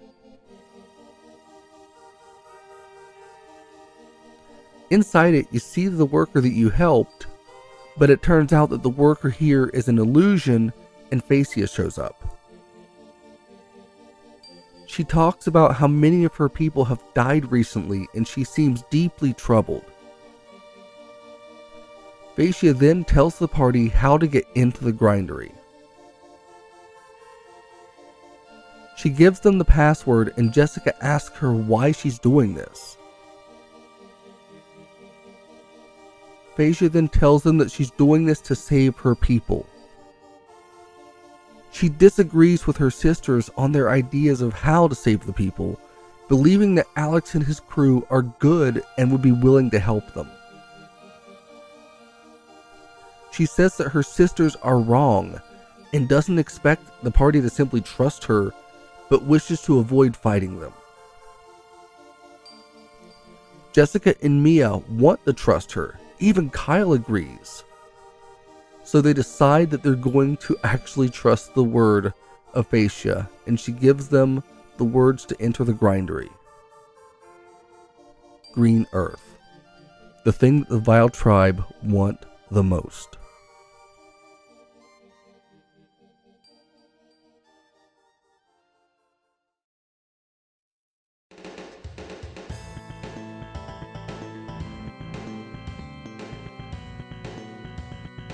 After meeting Phaecia, the party head into the grindery, using the password that she gave them. It's sad to see the state of the Vile Tribe. They had been treated as the big bad enemies throughout the game, but it turns out that they're just trying to survive the same as everyone else. The preconception has been shattered and the party move inside. This place is massive. As you get to the higher levels, you'll find a huge door, and inside is another member of the Vile Tribe. He's an engineer and scientist named Tabin. He's been working on weapons to take down the rest of the world, and is about to show the party his newest creation, the mobile magic masher. He calls out his new weapon, and the party hear Nash's voice as he walks out, wearing this ridiculous massive armor created by Tabin. It amplifies his powers, and he's there to stop them before they can get any further. Now this armor looks absolutely hilarious on Nash, nothing threatening at all, but it does make him strong. Yet, I can't get over the yellow outfit, especially the shoes. He hits them with magic, all but Mia, but she is furious with him and walks over, slapping him violently and setting him straight for what he's been doing. Nash is stunned and takes her words to heart. He apologizes and realizes just how badly that he messed up, trying to apologize to the others as well. But then Tabin lets him know that he can control the armor on his own, forcing Nash to fight his friends. Now they have to beat the crap out of Nash to bust the armor that he's wearing in order to free him.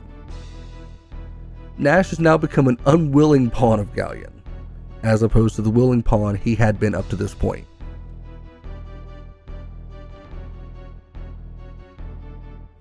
After Nash has been thoroughly trounced by the group, Tabin retreats higher into the tower as the party confront Nash. He keeps his head down and the others agree to forgive him, believing that he was only acting to try and save them. And we now know that the grindery is massive and mobile, and this thing is nearly ready to take off. The party climb higher to find that Galleon and Tabin are already in the grindery, which is attached to the tower that they've been climbing. These two are a step ahead and use magic to hold the heroes off for now. As Galleon tells them, the third act is coming to a close. Now, the grindery is ready to take off.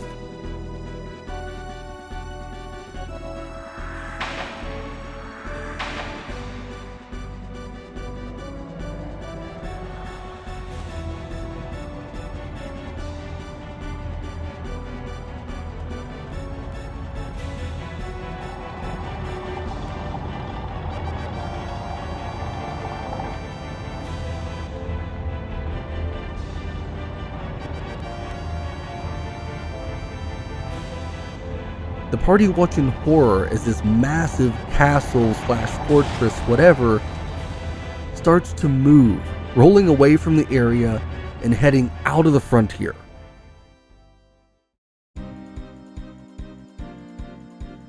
The crew can follow the trail left by the grindery to get to the airship and chase after it. They're faster, but they can't get into the grindery from the sky. They have no choice but to move forward. There's a barrier around the grindery just like there was before, so we have no choice but to get ahead of this thing as it's making its way towards Althena's tower. With no way to stop the grindery, they have no choice but to rush ahead to Vane, hoping that Lemia can help. The Magic City's purpose is, after all, to protect the tower. The party meet with her and discuss a plan. Nash keeps his distance, helping out in the city to evacuate people before he is summoned. Alex goes and gets Nash and heads up to meet with Lemia and the others. The crew then head into the tower. It leads down into the heart of Vane, and Mia calls to release the full power of Vane to stop the grindery. They are then transported to another room in a massive tunnel. From there, they bring up a view of the world on the wall. Mia asks the others to let her use their strength. The crew all, of course, give all their power to her, knowing that this is their best shot to stop the grindery and Galleon. And as it gets within view and range, Mia prepares to take a stand against the Magic Emperor.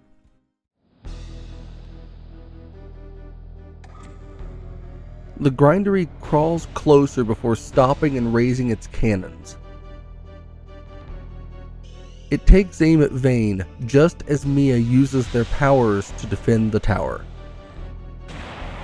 She summons up a massive blast and fires at the grindery just as the grindery shoots ballistic blasts at Vane.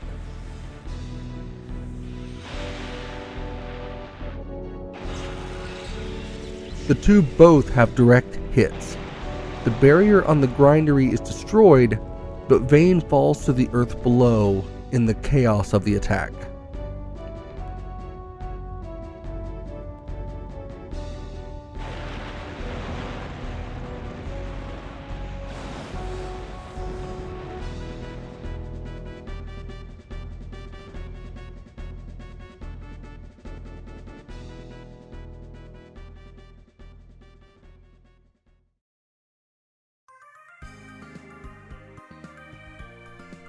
The party is okay, but Vane is wrecked.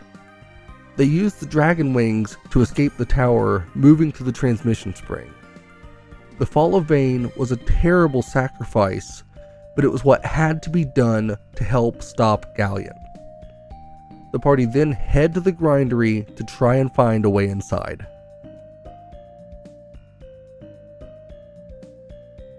As they get closer, a door opens up and soldiers spill out to take the party on.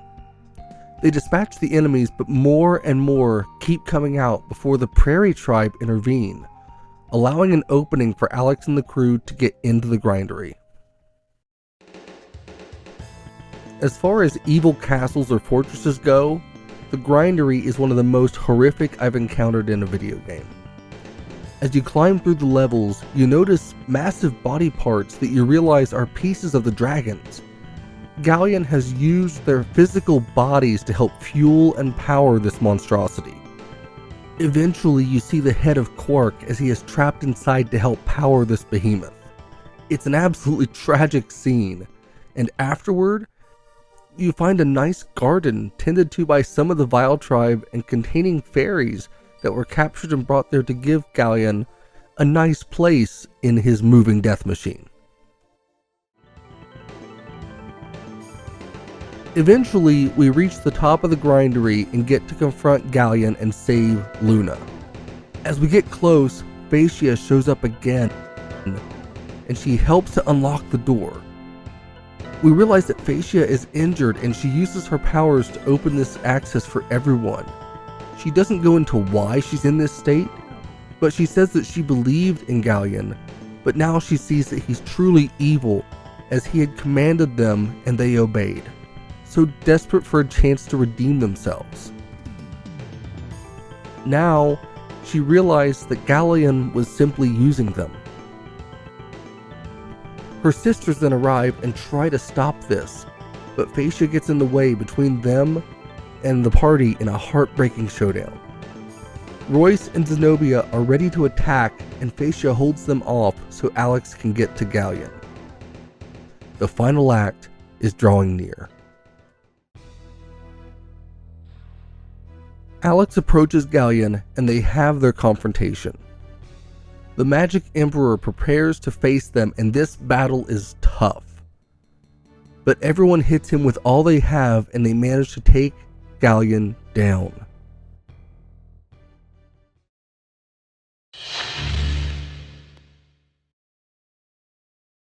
The entire party are shocked that they survived, let alone that they won.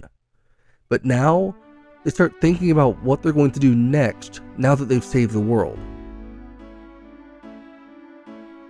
Alex moves forward to see Luna standing alone and approaches his love, eager to finally have her safe. But something is wrong. She starts to laugh and says that Luna is no more. She's gone. Everything gets dark as Luna transforms her outfit and stands before them as the awakened goddess Althena. Then, the tower begins to transform and show its true nature as a beacon. Alex calls out to Luna, but she's having none of it, glaring at them as her eyes have turned deep red.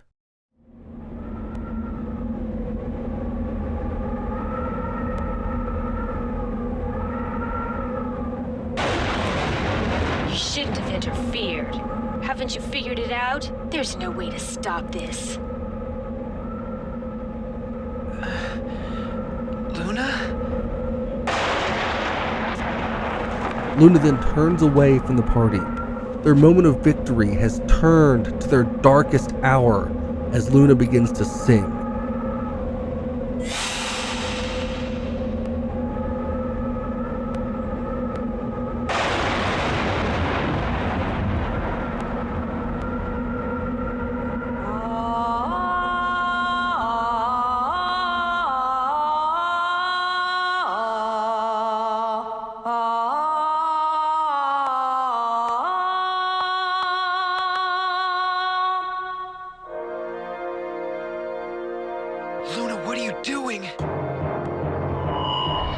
Summoning the goddess tower to rise from the earth.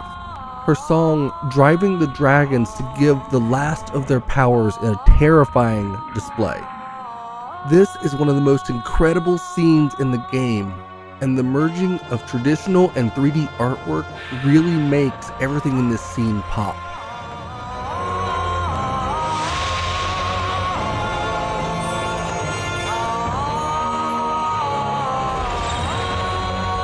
This was one of the coolest twists that I had encountered in a game to that point. I genuinely thought the game was over after defeating Galleon.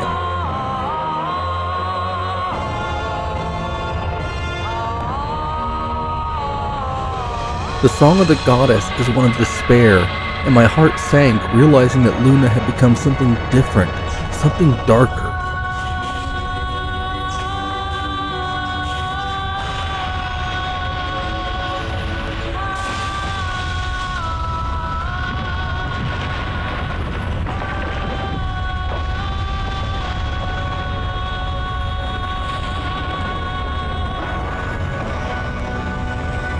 The first time I played through this game, and even now, I'm blown away by the tower rising to the sky.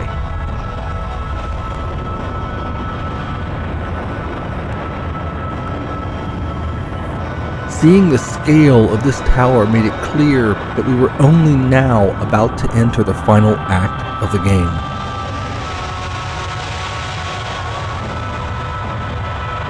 I could imagine the terror, fear, and confusion that Alex was dealing with, seeing all of this happening after everything that he'd gone through to save her.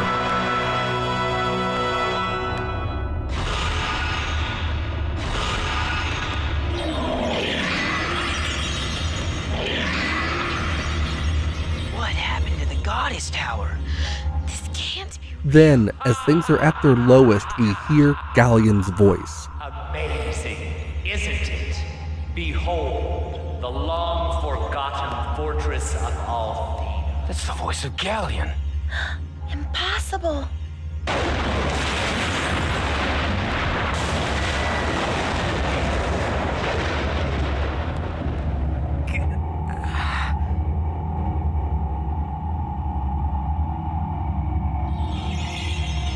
He is alive and well, standing with Luna at his side.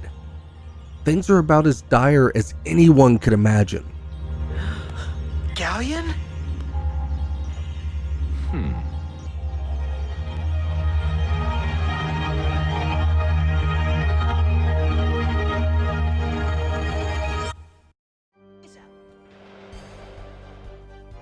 Galleon attacks in a battle that cannot be won.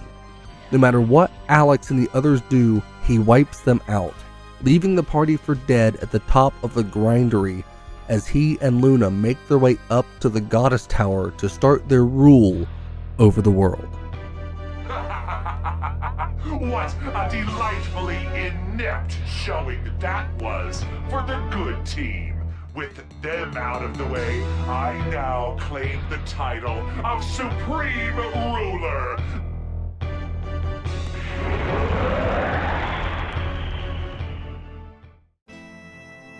Null is desperately trying to wake everyone up, but it's no use. Null manages to tap into power that we hadn't seen yet and teleports everyone away from the grindery, saving their lives.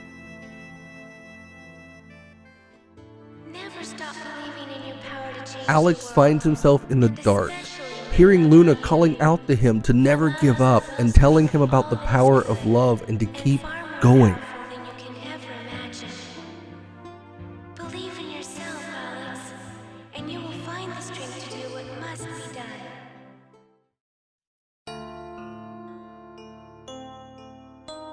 It's then that he awakens in a bed in Meribia. Null is happy to see him and says that the white dragon wings brought them there. The others are all up, but Alex suffered the worst injuries, and now he has to go find the others. This here is the dark twist that really sets the story off from others. The bad guy won. Galleon defeated them handily and has taken his place with the revived Althena to rule the world. Mia and Jessica want to keep fighting, but they tell Alex that Nash and Kyle have given up. Alex and the others have to go to the bar to find Nash and Kyle and try to snap them out of their funk. Kyle has given up all hope after how badly they were beaten, but Jessica manages to get him fired up to go at it again. He says that he's going to do it for her. He's going to pay Galleon back for hurting Jessica. Nash is a trickier one. He's been afraid of Galleon from the start, and he's worried about Mia. She manages to talk him into going with them when she lets him know that she's going either way. Now with that, the party's back together and they're ready to try again, even if they have no idea how. But then, Lake appears and starts asking if they still have the courage necessary to fight. Alex, of course, is never going to give up on Luna, and Lake tells him to come back to him when they are prepared. The party can go and get supplies or whatever you need, but it's time. They tell Lake that they're ready to go, and he sets things into motion for the true final act.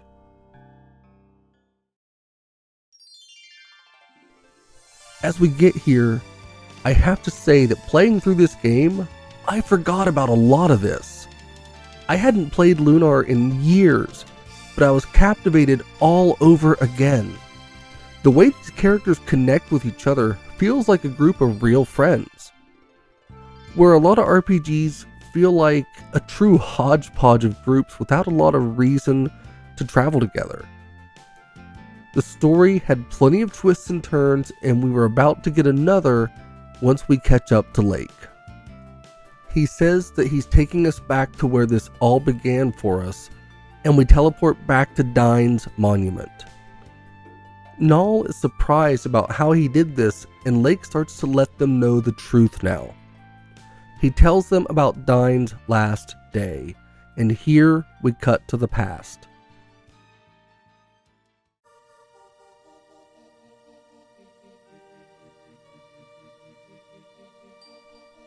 Galleon and Dine are arguing over something that Althena is doing.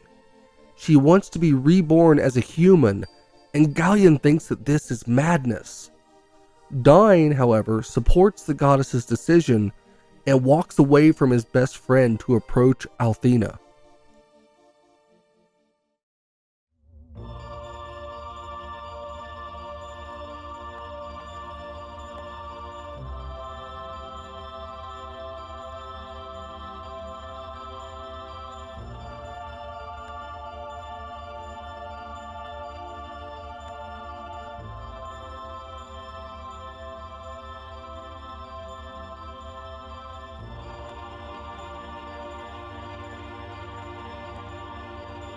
She's in the process to be reborn and shed her immortal self to become immortal, and she looks down at Dine, who is smiling up at her and starts to approach as Galleon is calling desperately for Dine to stop. Wait! Die! Stop! Stop before the path you have chosen strips you of the very power that safeguards your soul!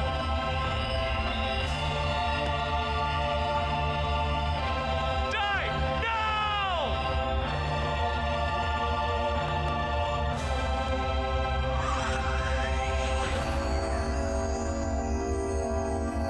Why have you done this? What is it that you can see that I cannot? Tell me!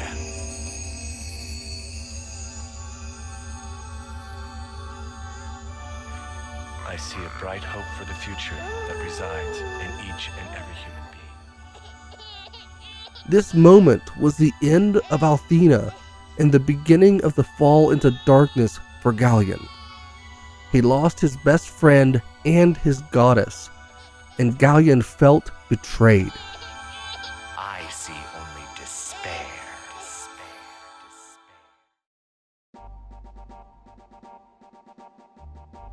Lake explains that Althena felt that she needed to do this because the people of the world were becoming far too dependent on her. She felt that she had no other choice. She was then reborn as Luna.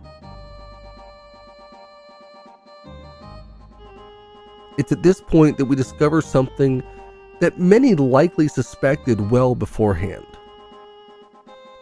Lake is the former Dragon Master Dine. He did what he could to help Althena with her change, and he lost his powers as a result. Lake has no regrets, but sees that Galleon is trying to undo everything by resurrecting the goddess Althena at the expense of Luna. He starts to explain the importance of a Dragon Master, and the role means so much more than just protecting Althena. Then, Lake, or Dine, tells Alex to draw the sword from the monument. And yeah, this could be seen as cliche, pulling the sword from the stone, but being this deep into the story made this a powerful moment, and seeing Alex with Dine's blade being transformed back into the Dragon Master was an uplifting sight that was sorely needed after the crippling defeat at the hands of Galleon.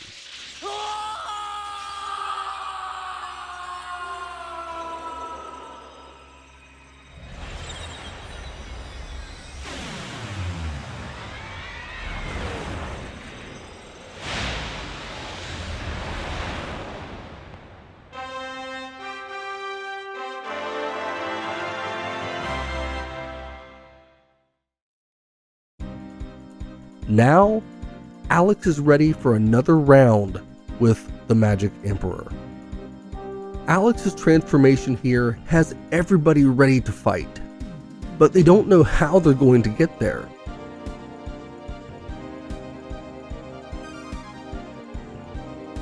Dine, however, seems confident that Null understands.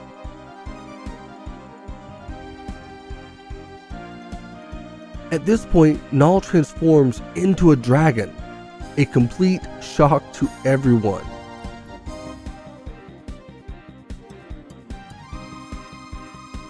The party climb onto his back and Null takes off, heading for the goddess tower in the sky. We then cut back to Dine reflecting on everything. He's worried about Alex, but he seems confident that Alex can set everything right as it fades to black. Now we see the crew on Null's back heading through the sky towards the tower. This place is massive and the ultimate showdown is nearly upon us. Hearing the bickering as they make their way to the tower was incredible. Now by the time I got here in the game, I had given a lot of thought about how to approach some parts of this video. Goddess Tower all this time. I never heard a word about it when I was studying to be a priestess. That's because you always ditched class, honey pie. At least I've set foot in a school, you dumb bastard. In the sections where the FMV tells you what's going on, I thought it would be more fitting than me simply talking over them. A desert of death is spreading below us. The fortress of Althena appears to be sucking the very life from the ground. If this continues, our whole world will soon be as desolate as the frontier. I don't think Galleon will stop at desolation. He wants total destruction. I'll never let that happen. Besides, the music and dialogue here is incredible, and it's nice to let the game just tell you what's happening. We know how dire the situation is now, as they start to make their way into the tower. After traveling up through the tower, you'll eventually run into Luna, or I should say Royce, posing as Luna to set up a trap. She then disappears after casting a spell on the party, and they don't feel anything weird here and they continue on wondering what it could be, but they quickly find out. The party now have random status effects on them at the start of the battles, which adds even more to the challenge here. But we're in the endgame. We're determined now, and it's way too late to give up over something as simple as status effects. Now, not too long after, we run back into Royce and she's ready to face you. This is it for her. So many times she has been a pain, and now we finally got our chance to get our hands on Royce. She shows us a future of us failing, but Alex and the others are having none of it. They're here to fight, and they're here to win. Royce challenges them, and it is a brutal fight. She hits with a lot of powerful attacks, but by now the party has grown powerful and managed to defeat her. After we pass her, there's puzzles we have to get through to reach the higher levels. My adrenaline was pumping as I got this far through the tower. As you approach the gate to Galleon, Zenobia appears. She's here for her final showdown, ready to stop you and save the Magic Emperor. The party tried to reason with Zenobia, but she refuses to listen, fully dedicated to Galleon. She looks tired and it's pretty sad, but she has one last trap to try and take care of the party, sending them into the darkness and separating them. Zenobia then forces them each to face trials in their minds. We then see the heroes facing images of themselves that are trying to mess with their heads, drawing out doubt. Dealing with depression and anxiety issues, it's so easy to understand the power that self-doubt can hold over you. This feeling that you are your own worst enemy and the biggest problem in your own life. The mirror selves tell them everything that they fear, spinning it all back onto them in an attempt to break their spirits. This is one of the deepest sections of the game, as they all have to figure out the truth for themselves. The mirror selves do their best to break them, with Alex in particular being told that Luna is gone, that she cannot be saved, and that now he has no reason to fight. And we know that Alex is really fighting for Luna.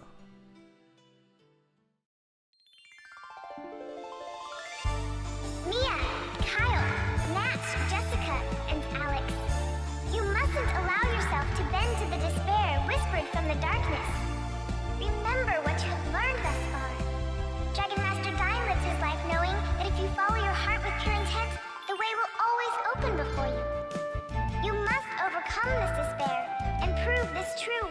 Just as things seem grim, Null shows up and speaks to everyone, urging them to overcome the illusions. The party stand up to these lies one at a time, and it's a heartwarming scene, as by this time, I'm already attached to these characters. I care about them, and I'm happy to see them overcoming their fears like this. Their growth throughout the game is put on full display here. And then, Alex is alone to deal with his illusion.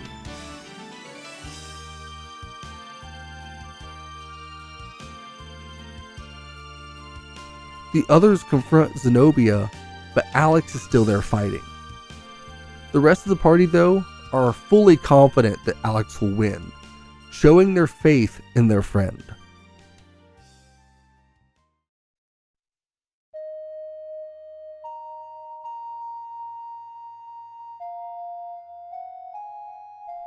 We then see Alex attempting to get to Luna as Luna is attacking him and telling him to stay back. This false Luna tries her best to keep Alex away, as the false Alex does the same to no avail. Alex approaches Luna and then is returned to the others for the final showdown with Zenobia. Alex is never going to give up on Luna and will do anything and everything that it takes to save her. So now, this battle commences. Zenobia is a powerful magic wielder and can pack a hell of a punch. But our party is stronger than we've ever imagined they could become, and they are determined to win. I actually felt bad for Zenobia here. She's doing what she feels is right for her people, and she's been betrayed by Galleon even if she doesn't realize it yet. Eventually, she will fall, and the party have only one more challenge ahead. Galleon. Zenobia will give her final words, feeling like a failure to her Dark Lord, before she falls. Now, we head into Galleon's chamber to confront the Magic Emperor and rescue Luna. Galleon intends to turn Luna fully into Althena and to rise as a deity himself. At last, the hour is at hand to correct the error of Althena from 15 years ago. I shall do everything within my power to assist you, my lord. Behold.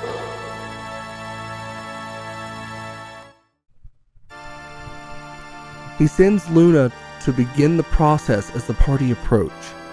Here, Galleon is so confident and condescending. He believes that he is above mortals and that he is right above all others. The memory of the day that Althena was reborn is still weighing heavily on him, and now he intends to ascend, Luna using the power of the goddess to serve Galleon. The process to fully turn her back into a goddess is underway. The time for the final showdown has begun. Alex and the others must defeat Galleon or all is lost. The Magic Emperor powers up as the goddess is sending power to him from the world to help Galleon ascend as she does. The party speak to him, trying desperately to reason with Galleon, but there's no point in that. There's only one thing left to do. They must stop the Magic Emperor. What utter nonsense. Perhaps you should demonstrate the power that gives you such confidence.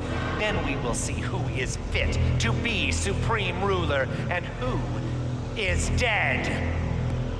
Those that underestimate the power of the human spirit are destined to fail. And that means you, Galleon. This battle is brutal. Galleon is confident that he is more than a match for them as he was before. But now they are even stronger and ready to finally deal with their great nemesis. The great hero and wicked emperor is bested and falls at the hands of the heroes. And now, I am disgraced, yet again.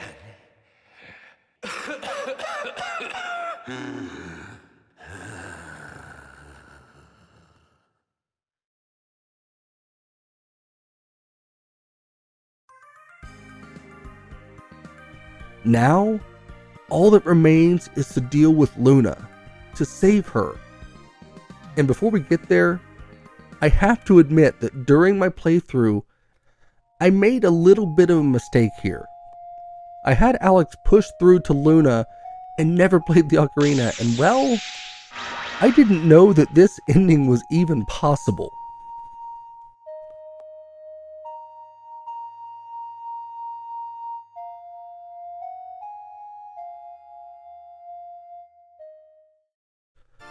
But with that embarrassing moment out of the way, Alex moves towards the stairs and is attacked by energy blasts from Luna, trying to keep him away from her. She is still brainwashed and believes herself to only be Althena. She tries to keep Alex at bay, but he is not going to let her stop him. Galleon gets up briefly to gloat that even in his defeat he has won because he took Luna from them.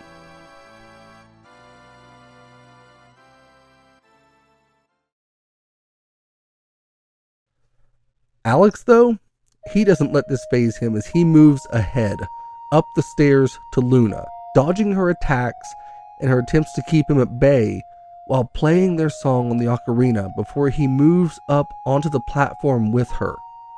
Alex will not be denied here. Althena pleads with him, becoming more and more Luna as she tries to beg Alex to stay back so he doesn't die. But he continues, reaching her at the top of the tower as they have a touching moment where she believes that it's too late. But Alex still has one more trick up his sleeve, something he learned from his hero Dyne. This is the ultimate climax to the story, as Alex takes a final stand to save the girl he loves. I knew you would never abandon me to evil, Alex. Yes, now we can finally go back to Berg together.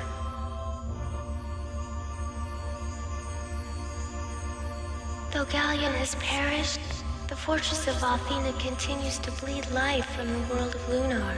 If it does not cease, all Lunar will become as lifeless as the frontier. But if I leave the fortress, the stored magic will be released too rapidly, and it may end up destroying the entire world of Lunar. I'm a prisoner, Alex. No!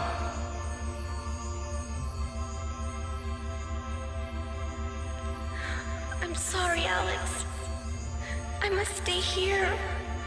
For Lunar. I won't give you up! You mustn't give up either. Regardless of how hopeless things may seem, there has to be a way.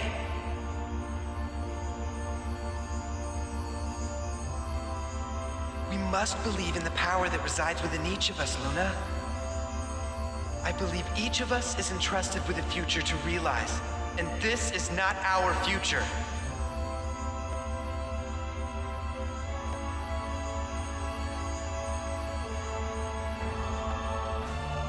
Luna, if we work together, I'm certain we'll find a way, just like Dyne did, remember?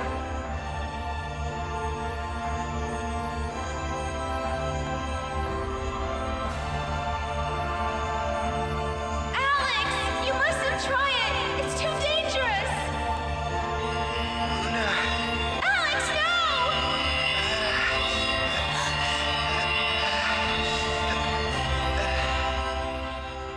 In a moment, Alex sacrifices all of his power as the Dragon Master to save Luna. Alex.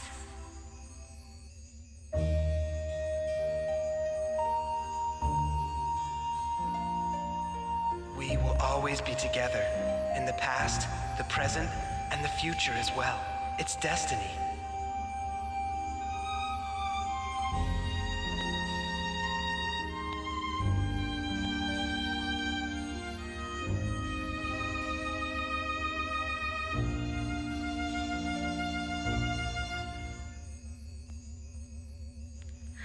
Oh, Alex! Alex!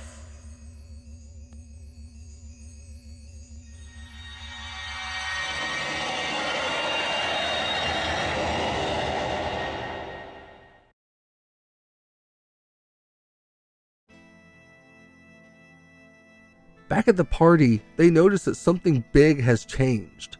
They don't know what's going on, but they know that they have to get going. Null takes them all and assures them that Alex and Luna will be fine before helping everybody else to escape to safety. The party then watch as the tower falls into the ocean and sinks down below the waves with a massive explosion.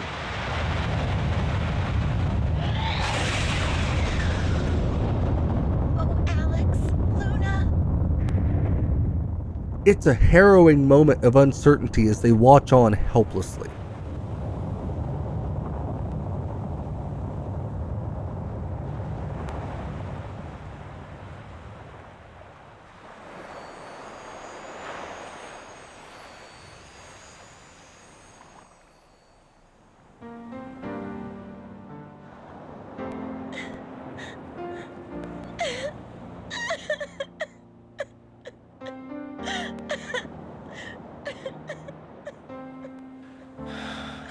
Alex, you dumb kid. Why'd you take the risk? Alex and Luna sacrificed their lives to save this world from destruction. Oh, Alex and Luna, they're gone forever.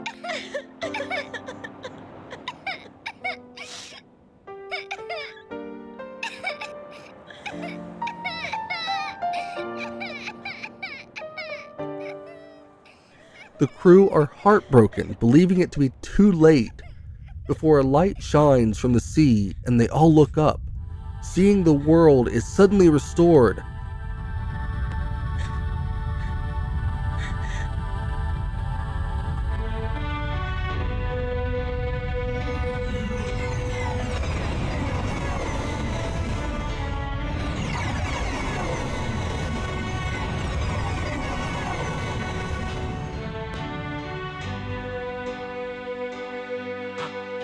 Look at the ground. It's alive again.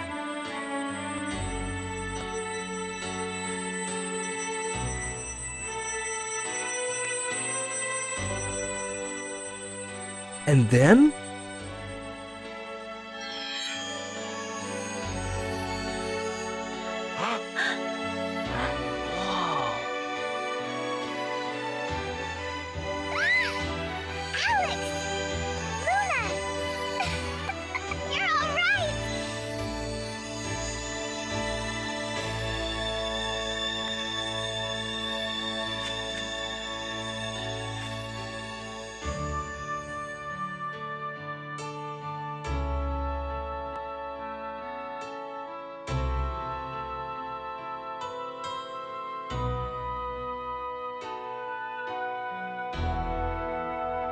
Did it. It's over. We were so worried about you. Oh, Luna. Oh, Jessica. I'm just so happy to see you all. The world is safe, and Luna has finally been saved, and everything fades to black, but we're not quite done yet.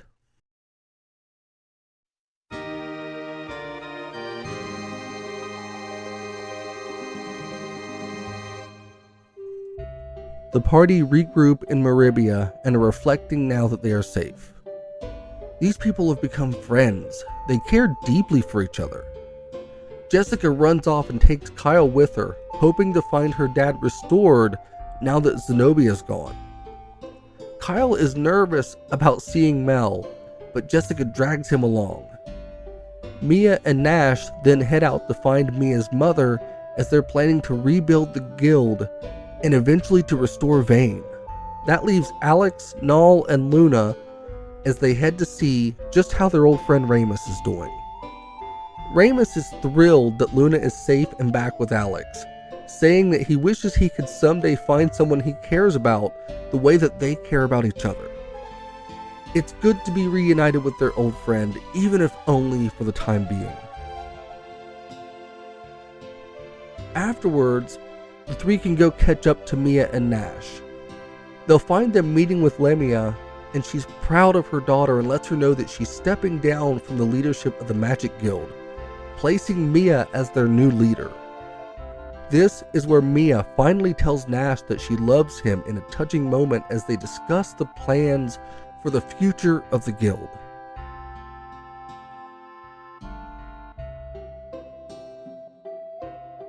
Now, Alex and Luna move on to check in on Jessica and Kyle. Kyle has refused to go see Mel, afraid of him as he's concerned that Mel just doesn't like him. Jessica urges Kyle to go with her anyways, and they all head in to check on the restored Hell Mel. He is so happy to have his daughter with him now that he's back to himself. Kyle sticks to the back of the pack for the time being, before he finally speaks up and is noticed by Mel. Mel then makes Kyle promise to take care of Jessica, and the three seem to be actually getting along great. Mel even admits that he always thought that these two would end up together. Mel tells Alex that he and his friends will be the next great heroes that everyone talks about in the world. That they are the heroes of this generation. It's a pretty humbling thing to hear, knowing the adventure that they've been through. After departing from here, Alex and Luna are stopped at the entrance of Meribia by Phaecia. She thankfully managed to survive. Phaecia tells them that many of her people managed to make it through and plan to find a place of their own in the world now. She says that they will search out a part of the green earth that nobody's ever been to and make it their home, thanking Alex and Luna for this second chance before departing.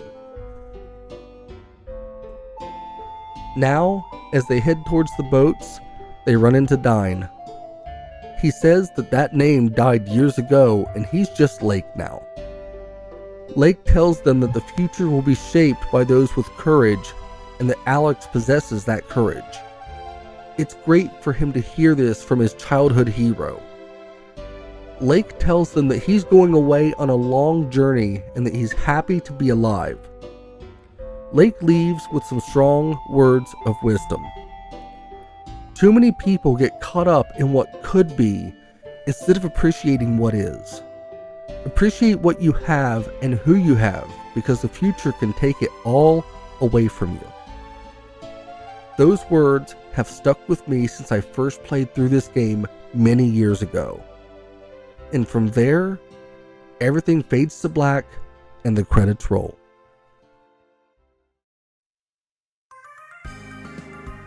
This game tells an amazing story with an incredible cast of characters. The love and care from everyone involved in Lunar is evident in every aspect of the game. There's just an incredible feeling with Lunar that is hard to put to words. I know in the beginning of this video that I said the game is charming, and that's about as accurate a description as I can muster for Lunar. I found myself tearing up more times through this most recent playthrough than I ever imagined going into it. I found myself caught up in everything happening, and with this game, seeing these kids growing into adults on this adventure as their relationships form and strengthen was wonderful, and I look forward to the next time that I get to play through this world and spend some more time with this cast. Now this is a bit that I didn't have in the script until right now as I'm working on recording it. But during the making of this video, I spent a good bit of time on the Lunar subreddit and found a community of friendly and amazing people who share my love for this game and series. Now while I was working on this project, which I initially thought would take maybe 3 to 4 weeks tops, I found myself overwhelmed by the scope as it kept growing, and the people there encouraged me to keep going, just as Alex had so many friendly people urging him to continue along his journey. So to all of you, I sincerely thank you. I don't know that I could have finished this video without your support.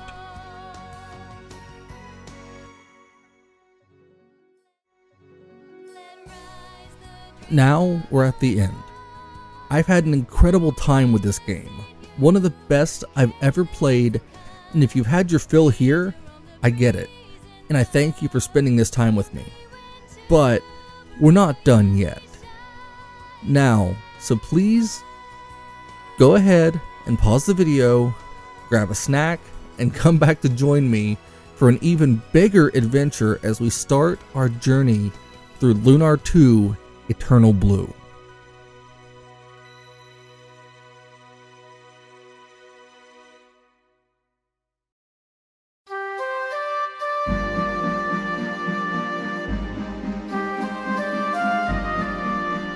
Back in high school, I was completely in love with role-playing games, specifically JRPGs. It started with Shining Force. Building a party and fighting through a grid tactical style combat was absolutely captivating. I hadn't played anything like it before. From there, my next big milestone game was Final Fantasy VII. The setting and story absolutely blew me away. After experiencing Cloud slicing down enemies and saving the world, I became captivated. I needed more. I picked up several RPGs: Legend of Dragoon, Star Ocean Second Story, Valkyrie Profile, all drastically different games from each other, but each offering sweeping, massive adventures. I didn't have a lot of money growing up, so finding RPGs was great as it gave me the most game for my dollars. But after picking up all of those games, sometime in about 2003 or maybe 2002, I picked up the first Lunar, The Silver Star story complete. And well, I've already talked in great detail about how much that game has meant to me. How the game was charming and the cast felt like old friends. But somehow, I had never experienced Lunar 2 Eternal Blue. Now, I had seen the game in the stores. They had it in the same GameStop as Silver Star Story, but I never picked it up. When I had the money, it wasn't there, and when I did see it, the game was just out of my price range. Given the time, I just assumed that I may eventually pick it up, but I didn't really give it a lot of thought. Now, I absolutely loved Silver Star Story. Spending time with Alex and the gang is still a lot of fun to this day. The game takes me back to a simpler, happier time in my life. They didn't need to add twists for the sake of twists. Everything in the story was pretty straightforward and easy to follow. It felt like going back to a better time. And when I worked on covering this game for the channel, I ended up getting one question more than any other. When are you going to cover Eternal Blue? I was asked this so many times. It was actually a little bit frustrating how often I would get this question. It felt like my passion and love for Silver Star was being overshadowed by this desire from people to get my thoughts on the sequel. Now, I wanted to play the game, but it's not a cheap game. Not at all. Now, I knew that a remaster was coming, of course, but still, I didn't know.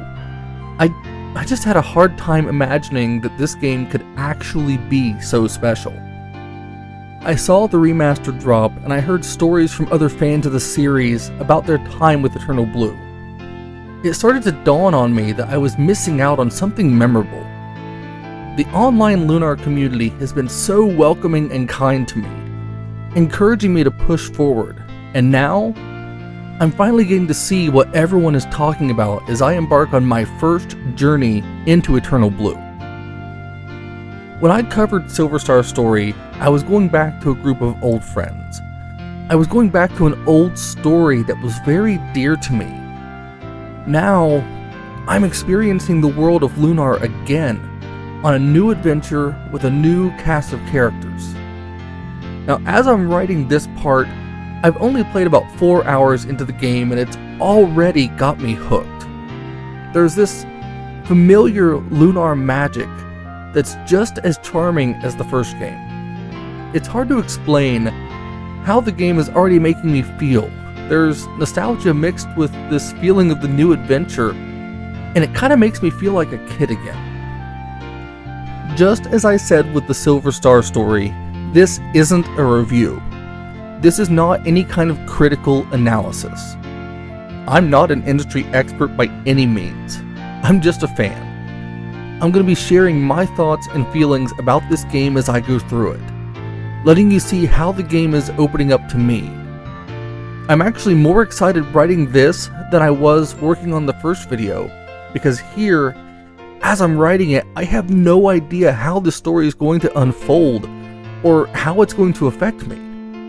And it was actually really hard to set the time aside to start writing this, because this is time that I wanted to spend alongside a hero, Ruby, Lucia, and the rest. So please, join me as I take my first journey back to the Silver Star for this, the Lunar 2 Eternal Blue retrospective.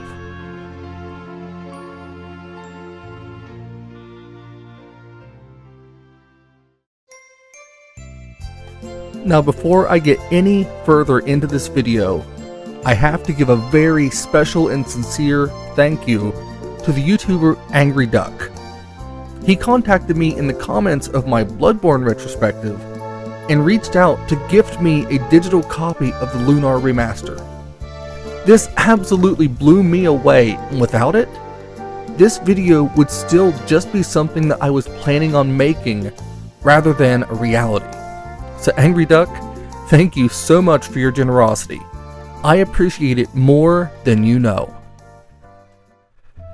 Eternal Blue was the follow-up to Lunar The Silver Star story on the Sega CD. The game was released in 1994, 2 years after the original, and built upon its fantastic predecessor, being a considerably bigger game than the Silver Star. Eternal Blue served to be another shot in the arm for the Sega CD, which was struggling by this time and greatly needed more solid games to bolster its appeal. The team behind the first game was back, with Studio Alex working alongside Game Arts on this sequel. The decision was made to set this game 1,000 years after the original, giving them freedom to make changes to the world without having to worry as much about consistency. Letting them use the Silver Star, which is the planet for both games to take place on, as the setting without it feeling too much the same. This game has more than twice the dialogue of the original. The Silver Star contained about 10 minutes of partially voiced animation scenes, with Eternal Blue expanding to an impressive near 50 minutes. And that's just discussing the game on the Sega CD. The translation was handled again by Working Designs, who added their unique humor and style to the game again, expanding further to the game as they had with the Silver Star. Eternal Blue would go on to be one of the highest selling Sega CD titles, becoming the second highest in Japan and the third bestseller worldwide. With the success of the title, it was only natural that when the decision was made to remake the Silver Star into the Silver Star Story Complete for the Saturn and PlayStation, Eternal Blue would get the same treatment. And again, just as Working Designs had done for its predecessor, they created a robust premium collector's edition. They had all the things that came with the original, the cloth map, making of disc, and the soundtrack CD, and this one also came with a lot of extra collectibles for the players. Now, say what you will about Working Designs, nobody can say that they weren't experts at creating special packages for their games that the fans absolutely adored. The collection was incredible and gave the same feeling of being something premium that the first game had. I remember seeing this collection in stores a few times, and I never ended up picking it up, which is one of my greatest regrets as a gamer, as by the time I finally had the money to get it, it was impossible to find, and these days, if you want to pick up the complete collection, well, this video would have to do awfully well for me to be able to justify picking that up, no matter how badly I would love to own it. The game unfortunately fell off the radar of the general PlayStation user base, in large part due to the cost of the release, but also because by the time this came out, much flashier RPGs were out there that outshined the Lunar titles, which is a big part of why this series is as underappreciated as it is. The team behind Eternal Blue, from the designers in Japan to the team that helped bring it to the US, are clearly passionate about these games. Not to say that other game designers aren't passionate about their work, but there's this feeling that you can pick up on just hearing them share their experiences with this series that just, I don't know. Times like this, it makes me wish that I was more of a wordsmith, because it's difficult to describe the feeling I get when I listen to them talking about these titles. And again, it's difficult to describe how I feel when I play these games. It's like spending time with old friends. Even now, only a short way into Eternal Blue for the first time, I absolutely adore the cast. As I stated earlier, I'm playing through the game on the 2025 Lunar Remastered Collection on Steam. After years of being left to time, Lunar was picked up by GungHo Online Entertainment and given a very nice remaster, bringing the game to all modern consoles and bringing the series as a whole to a new generation of gamers.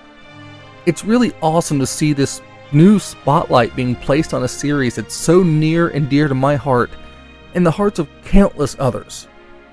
The community surrounding this series is a tight-knit and passionate group, and the excitement I've seen garnered around the Remastered Collection has overwhelmed me with joy. I love that these stories are back on new hardware for everyone to play. And from my experience so far, as of this writing, the remaster has been incredible. And with that, I think it's time that we settle in, because I have a feeling that this is going to be a long road. So please, go ahead, pause the video, go grab a drink and a snack, and join me on my adventure through Lunar 2 Eternal Blue. Hanging silently in space, the world in the shadow of the blue star was once a lonely, barren place, unfit for habitation. However, Althena took pity on that world and transformed it into a place of beauty and wonder. She called the new world Lunar. Time and circumstance conspired to force Althena to populate Lunar with people from the blue star. And just as on the world from which they came from, life was held in a delicate balance. Through times of peace, war, chaos, and battle, the blue star loomed as the only constant in the new world. Thousands of years passed, burying the origin and purpose of the blue star in the sands of time. Eventually, the inhabitants of Lunar forgot why the blue star was there, or how it came to be, until a girl awakened that could join the two worlds, or tear them apart forever. The opening cutscene tells us about the origins of the world that we're in, and gives some intense foreshadowing. The graphics here blend 3D and traditional animation beautifully as we see this woman awakening.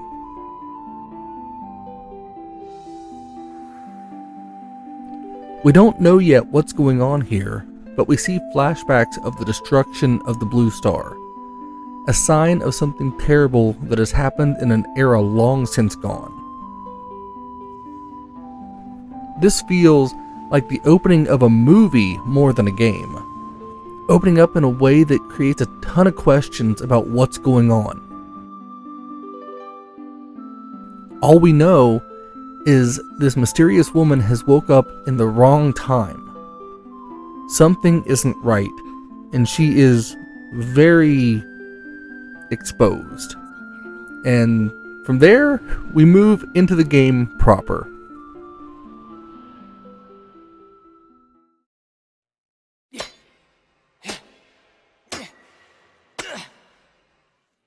Ruby, did you say something just now? The game opens up with a young man, Hero, and his friend Ruby as they are hanging upside down inside a ruin of some kind. Hero is stealing the eye from a dragon statue. Now things quickly go awry, leading to the two falling to the floor below. From there, we get an opening monologue from Hiro as he and Ruby make their escape. Well, it looks like you've caught us in another messy situation. Oh, by the way, if you haven't figured it out, my name is Hiro, and the flying cat is named Ruby. She says she's actually a baby red dragon, but I don't know if I quite believe her. She doesn't care though. We've been friends for what seems like forever. My grandfather Gwyn is an archaeologist who taught us how to explore ancient ruins like this. Well, not exactly like this. Grandpa'd have a coronary if he saw me in this kind of danger. But you get the idea. I think it's so cool that these dungeons and ruins that time forgot can be found and explored by someone like me. The world I live in today is the result of things that happened long ago. Someday, I'll gather enough information from ruins like these to prove that. This scene sets the tone for the game. It's lighthearted and gives you a great look into the personality of Hiro. He lives for adventure. I didn't know what to expect when I started the game, but this immediately let me know that I was in for something special. They managed to barely get out of the ruin with a boulder closing off the entrance, and they're stuck in a desert, or the frontier. It's a familiar place from the first game. The two start to head back to Hiro's grandpa Gwyn's home, as Hiro lives with his grandfather.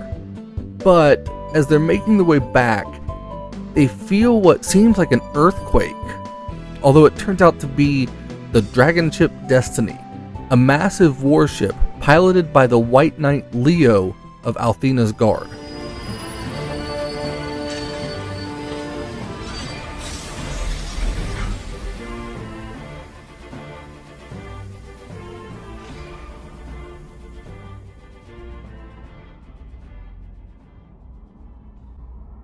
Wow! Get a load of that, Hiro! It's amazing. I wonder what kind of ship is able to move around without wind or sails like that. Hey, you! Huh? Yes, you over there! Who does this joker think he is? What are you doing in this area? My name is Hiro, and this is Ruby. Identify yourself. I am White Knight Leo, leader of Althena's guard, and this is the dragon ship Destiny. Now then, listen up!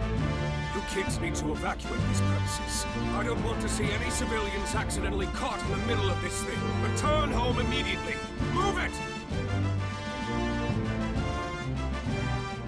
Leo is extremely arrogant and talks down to Hiro, seeing him as nothing more than a child. He tells him that he should evacuate the area immediately before departing to meet with Gwyn. Ruby and Hiro are instantly put off by Leo as he's totally dismissive of them. He speaks of darkness coming and a prophecy before he departs.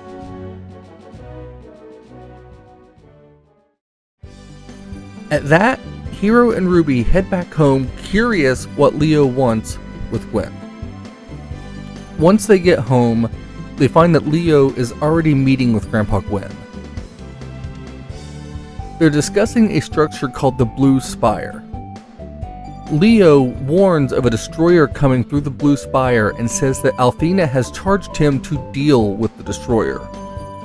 Gwyn is confused by all of this, and Leo is demanding to know how to break the seal to the Blue Spire's entrance. Leo even threatens to blast the Spire's entrance with his ship before inviting Hiro to join Althena's guard. He then departs and heads to the tower to confront the destroyer, who or whatever that is. After Leo's departure, Gwyn tells us that Leo claims that the goddess Althena has taken human form again and is communicating with him directly to give her orders, which I have no idea what's really happening yet, but it feels like history could be repeating itself on Lunar. I know when I wrapped up the first game, Althena had been reborn as Luna, so my first thought here was that perhaps after Luna's passing, the goddess Althena was reincarnated and continues to live on? I'm not sure. I really don't know yet, but I'm hoping that I'll find out more soon. Gwyn knows that something is wrong, and he calls Hiro up to his tower to see something. The blue spire has blue light coming from it, connecting all the way up to the blue star. And we see that something is entering the spire from the blue star. It's an incredible yet very brief scene, and Grandpa Gwen is nervous. Hiro suggests that they go to the blue star to see what it is, and Gwen agrees to go as well, as they all feel that something big is happening. The three then gather up some items and head out to the blue spire to try and figure out just what's going on. Now, already, I am extremely thankful that I played Silver Star Story first, as my knowledge of that game does add a lot of context for this. I know about the first time Althena became human, and all of the insanity around it. And that lets me know that something is definitely different this time around. But I don't yet know what. So we push forward, as I can't shake the feeling that something massive is about to happen already in this game. Now this is as good a time as any to bring up the combat in Eternal Blue. It's not really changed much from the Silver Star story, which is fine. I'll admit, I'm not the biggest fan of the combat in these games. But then again, I don't really play RPGs for the combat most of the time. I know it may be a hot take, but I love the games for their stories first. The combat is still turn-based, and you can still run your own choices or let the AI take control. And here in the remaster, we can also speed up the combat to make things so much easier, especially when we're treading through enemies in dungeons. And we have a lot of the same enemies here from the first game, which makes a lot of sense. It's the same world, and from a practical standpoint, reusing the assets had to make it a lot easier this time around and allow them even more time to focus on other things, like the story, which we're getting back to now. The tower is a puzzle in itself, navigating through to get higher. The design of the tower is interesting. It's not a basic early game cave or a forest. This place would be fitting as a late game dungeon to interact with. When we get near the top of the tower, we have to find a way to the next level and come across a hologram of the planet. From there, Hiro and Ruby are teleported to the top level of the tower.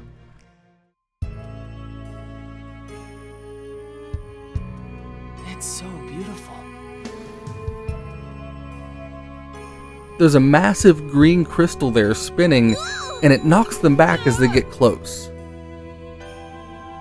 From here, we see the arrival of Lucia from the Blue Star.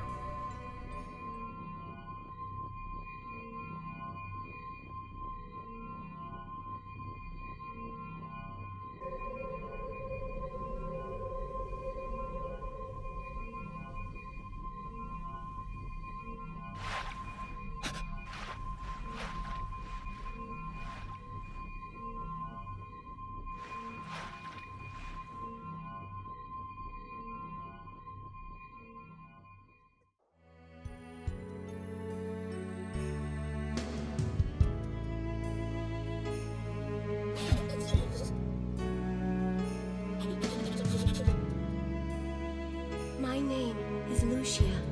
I have come from the Blue Star on an urgent mission. This world is currently in great mortal peril, so I must see Althena immediately. Please take me to her. She tells Hiro of her mission and is so cold in her tone with the two. Hiro, however, is absolutely captivated by her. She's the most beautiful girl I've ever seen.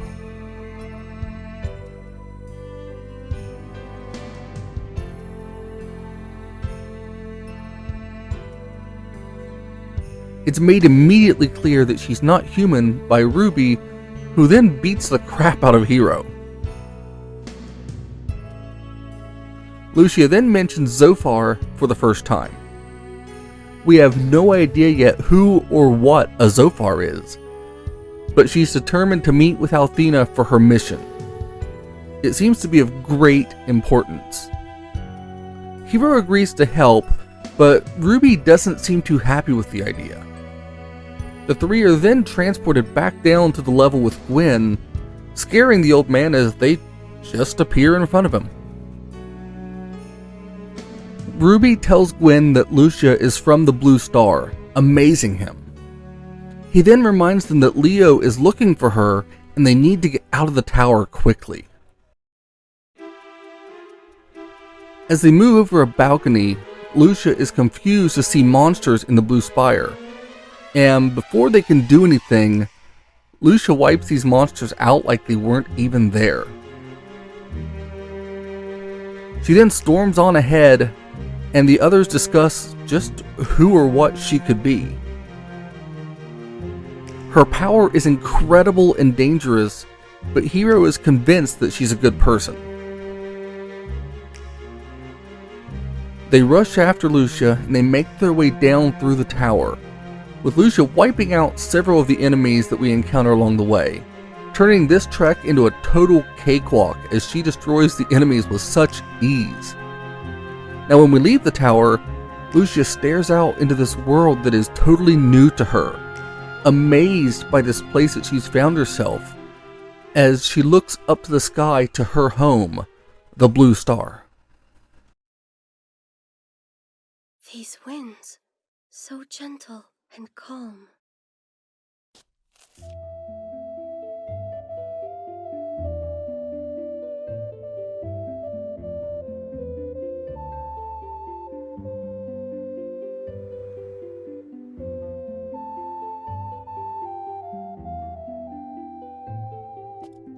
Is this the world Althena created? But how? I do not sense the aura of her magic power. Although, perhaps a veil of evil has hidden it away from my sight.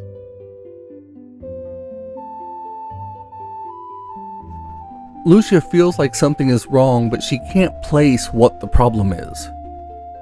Grandpa Gwen asks her about where she came from, and he then muses about the Chosen, which we also don't know anything about yet.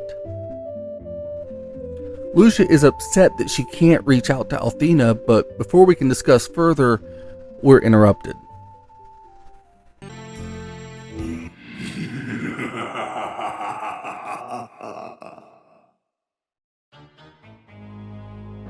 Do you want to know the answer to that, Lucia? It's so far. My sweet princess of the Blue Star. Welcome. I will never submit to you. What have you done with Althena? Althena? Sweet Lucia, why don't you ask her yourself? Oh dear, I forgot. You don't know where she is. What a pity. So far, I will not allow you to corrupt this world. Dragon power, shine forth! Fill me with the strength of ages to overcome the Destroyer!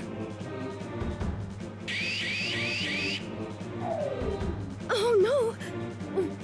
What happened? You can no longer see my powers, can you? What? Zophar is working to resurrect and tries to destroy Lucia here and now. Her attempt to seal him away fails, and she's struck down by the lecherous entity. The others rush to Lucia's aid, but she's badly hurt and needs assistance.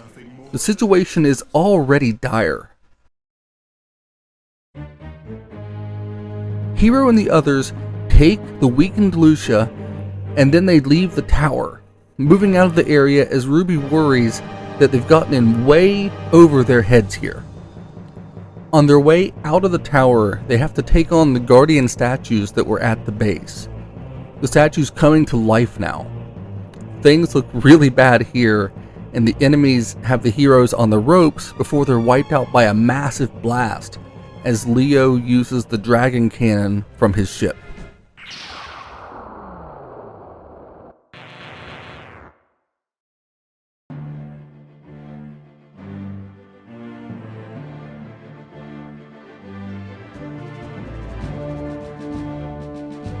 he saves Hiro and the others, telling them to go home before asking about the woman.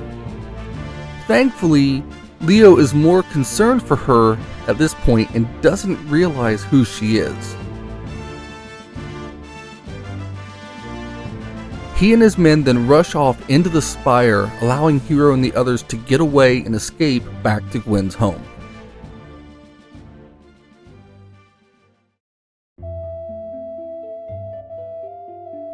Inside, they lay Lucia down and Gwen searches for a way to break her curse.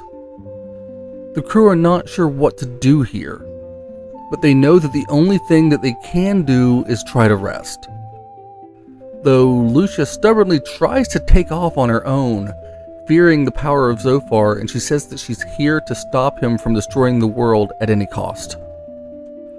She is upset that the dragons didn't come to her aid, clearly unaware of what happened so long ago in the first game. She says that nobody can understand the nature of who she is. She clearly feels alone even here with them.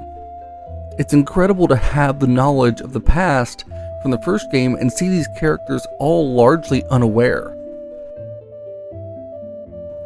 Gwen returns and says they need a priest to cure Lucia, telling them of one that he knows named Ronfar who can help, before offering his boat so that they can get to the priest. Ruby then jealously tells Lucia that Hiro is hers, the small cat dragon laying claim to Hiro, as Lucia seems largely confused and annoyed by Ruby. Gwen then tells him that he's staying behind and sends the three out to the boat to get moving. This game starts out so much faster than the Silver Star. We started out on just a childlike adventure that's already ballooned into more. Here, we're already helping a potential goddess to get a curse lifted so that she can meet with Althena to save the world. The game sets an exciting pace right out of the gate, and I'm already starting to see why Eternal Blue is the favorite to so many people.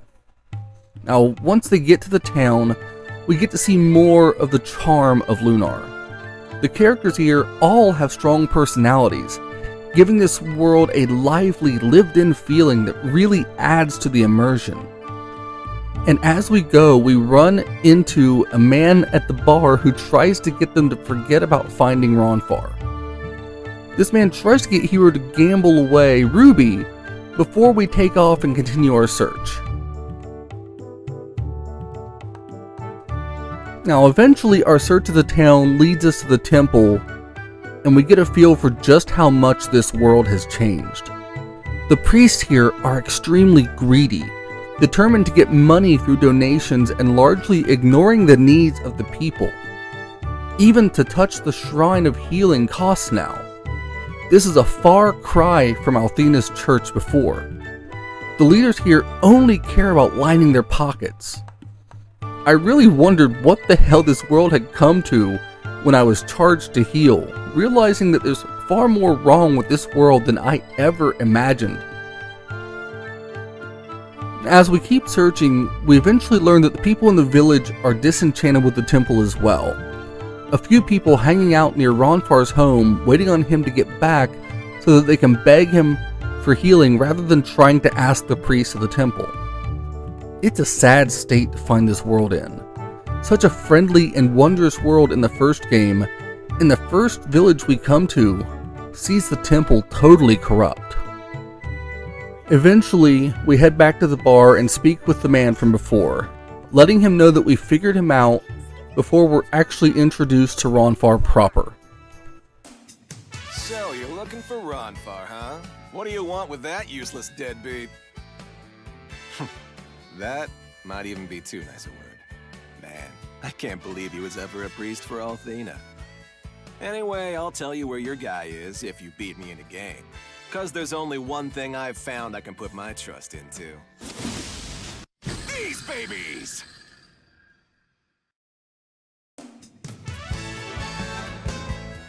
He's become a gambler and challenges Hiro to a game of dice.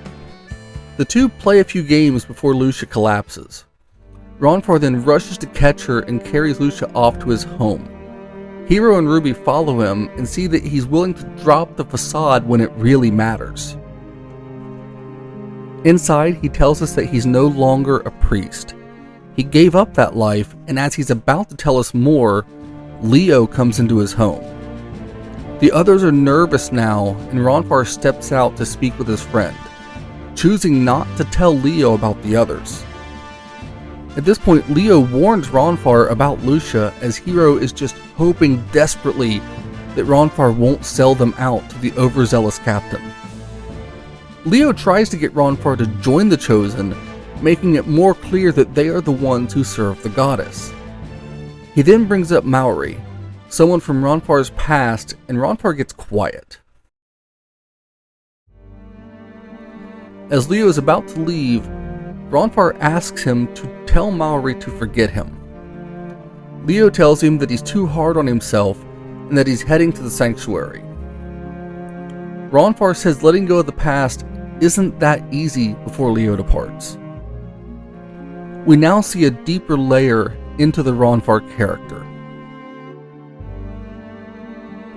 He's undergone some sort of tragedy in his past that haunts him, and he's surprised at himself for lying to Leo to save these strangers. But he says that he has a hunch that what they're doing is the right thing.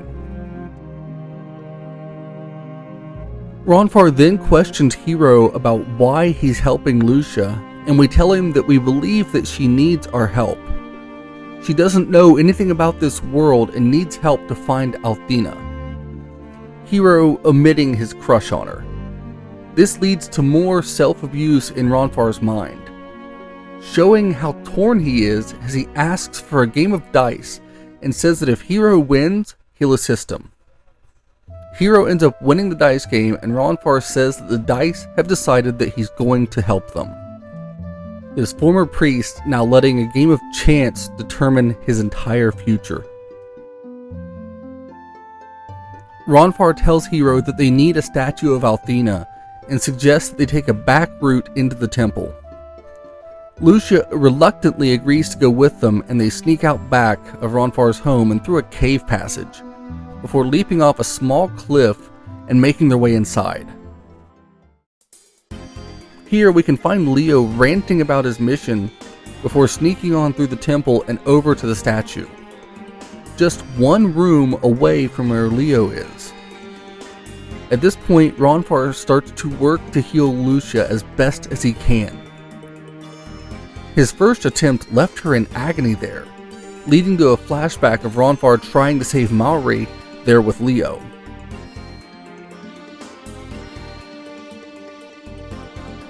He is determined this time to succeed, using his power amplified by the goddess statue to at least partially break the curse, allowing Lucia to regain some of her strength before they head back to Ronfar's home to rest for the night. Once Lucia is asleep, Ronfar talks to Hiro about how exhausted he is now. He thanks Hiro before they all head to sleep on the floor. The next morning, we find that Lucia isn't there and rush to wake up Ronfar, but he's not having it. So we head out to look for her. The townspeople you meet say that they saw someone dressed weird moving through the town and were able to track down Lucia at the mayor's house. Well, sorta. She's in a meeting with the mayor and we're not allowed in. So we head outside to find a man who decided that public urination was just fine for him. And then a few other characters who had run-ins with Lucia, including a mother who tells us that Lucia watched her child for a while she ran to get some shopping done. We then see a flashback of Lucia with the child, and she's curious why the baby's crying. The woman sings to comfort the baby, and it completely confuses and intrigues Lucia. She has no concept of music. Now, I can't even imagine the idea of not understanding what music is. Yet, she does describe it perfectly when she asks what kind of magic it is. This is one of my favorite lines from the game. Music has always been really important in this series. It was especially important in the first game with Luna's singing, And seeing this throwback to that and the juxtaposition of Lucia not understanding music when it was such an important thing back in the original game for Luna or Althena, either way, for the goddess, it's just incredible.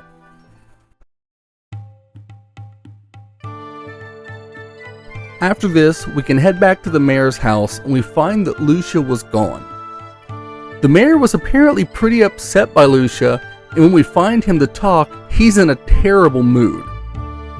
The mayor gave her information on where to go find Althena, and he's furious because she left without paying him for the information. Hiro reluctantly pays the fee and admits that it doesn't make any sense. It just goes to show how greedy some of the people in this world have become.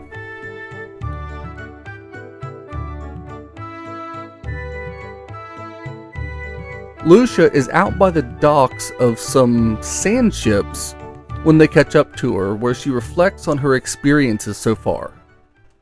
I did not know humans possessed such wondrous powers. That shouldn't be possible unless Althena was the source of these powers. What a strange world I've come to. Its beauty is unsurpassed, and yet it remains filled with such mystery and emotion. Why is the flower so soft and the snake so deadly? Why do some love and others hate? Is this land of contrast and contradiction the same one that Althena created? The land that so far rises to destroy. Lucia.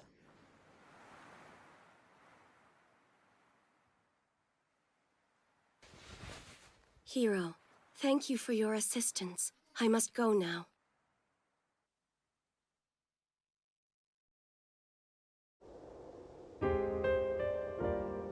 She thanks Hiro and tries to take off without him on her way to the city of Pentagoulia. This is a holy city that didn't exist at all in the first game, but this is way into the future. Now, as Lucia walks away, she reflects, confused by her feelings that she has about leaving. It's a feeling of sadness. At this, Hiro shouts for her not to go, and it put me to mind of when Alex made Luna come along with him on the ship to Maribia. But Luna doesn't come back to Hiro. She continues on, and now she's gone. Ronfar then catches up to Hiro and finds out what happened. He's shocked that they didn't try to stop her and tells the two that Lucia is headed right into Leo's clutches. Hiro says that he will fight to protect Luna and impresses Ronfar. At this point, he insists that he'll travel with Alex and Ruby to save Lucia. The three then depart in pursuit of the blue-haired stranger from the blue planet, trying to get to her before Leo does. They head north until they reach Dalton, where they find Lucia is on Leo's ship. She's arguing with Leo, warning him about Zophar, but he doesn't believe her, saying that Althena gave him direct orders to destroy Lucia. Something doesn't add up here. Lucia takes out some of his guards before Leo challenges her himself, and as she's trying to talk some sense into him, he just goes into complete denial as he sees that her self-defense is simply proof of his accusations. Leo then makes quick work of the still weakened Lucia, incapacitating her and having her hauled off below deck to be locked up on his ship. It's then that we see that the city's goddess statue has been destroyed, showing even more how twisted things are getting in this world. Now the party have to progress and rescue Lucia. They make their way through the city before boarding the dragon ship Destiny. It's risky as the ship is crawling with soldiers, but they have no choice, heading on board and trying to find their friend. The ship is massive with guards all over trying to stop Hiro. Again, these aren't really bad guys. They believe that they're serving Althena, the goddess of this world. even though we know something has to be wrong here, and we do trust Lucia's word. Eventually, we make it to the lowest level and we see Leo interrogating Lucia, but she doesn't seem to be having any of it. He has the door locked and tells her that she's going to be executed before he heads on up to a higher deck. Even Leo's guard has a hard time believing Lucia is the destroyer, and Leo warns him about the wicked seduction of women. No joke. But Leo is convinced that he's right because he serves Althena. In different circumstances, we might be on the same side as Leo. If we were wrong about Lucia, we are just the same as him, but on the other side, which creates a pretty interesting contrast in this story. After he departs, we free Lucia, and she just doesn't understand why Leo wants her dead. He serves Althena, and Lucia is at least friends with Althena, so it makes no sense to her. She's upset about the issue with Leo, but she's thankful to the three for saving her, even though she doesn't seem to understand why they would do that for her either. Right as they're freeing her, they have to run and hide as Leo's returning, and when he runs into the cell to see where she's gone, the party rush up and lock the door on Leo, tricking him into the cell, and he's shocked and angry. He is convinced that Lucia has them under her spell, and he's upset with his friend Ronfar, insisting that he will be stopped by him no matter what. This may not have been the best decision. Leo seems more determined now than he did before this. Now, as they go to leave, Ronfar stops to speak with Leo, telling him that he's wrong about Lucia. Leo doesn't believe him and feels betrayed, but Ronfar's words are that of a friend trying to get through to someone he cares about, which can be really hard when life puts you at odds with someone you care for. They make their way to escape out of the ship, and they don't have much time to spare, knowing that Leo will be freed sooner rather than later. The villagers even speak really highly of Leo. I mean, as I said, he's not a bad guy.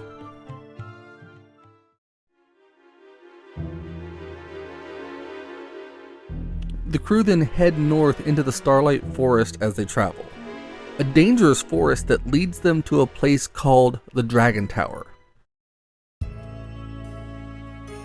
Ronfar scouts ahead, and the rest of us go to rest for now. Lucia doesn't want to sit though, checking out the tower. She can't understand why they're helping her when nobody else seems to believe her.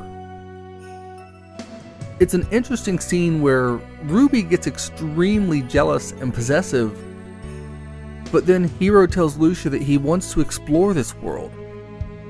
His dream is to travel all over and to go on great adventures. He says that he knows that she would lead him on the adventure of his life, and now he's determined to help Lucia get to Pentagoulia.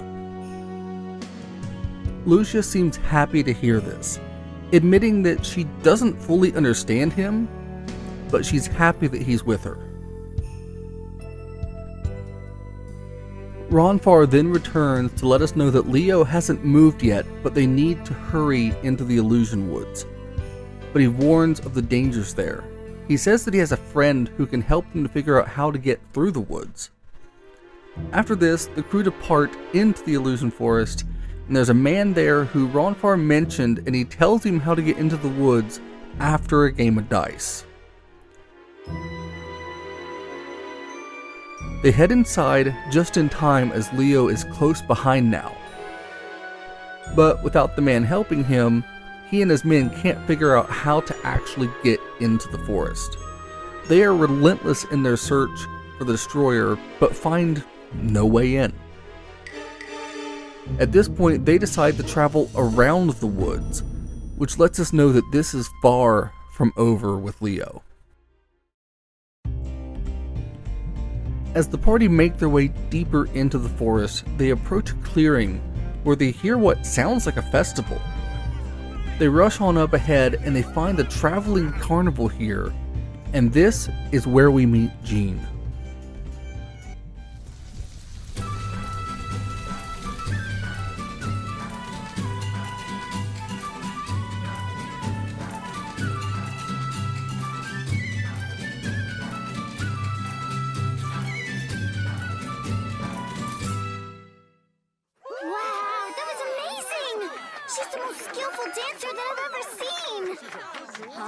Well, thank you. That's awfully kind. Say, I haven't seen you before. Well, I look forward to working with you all. My name's Jean.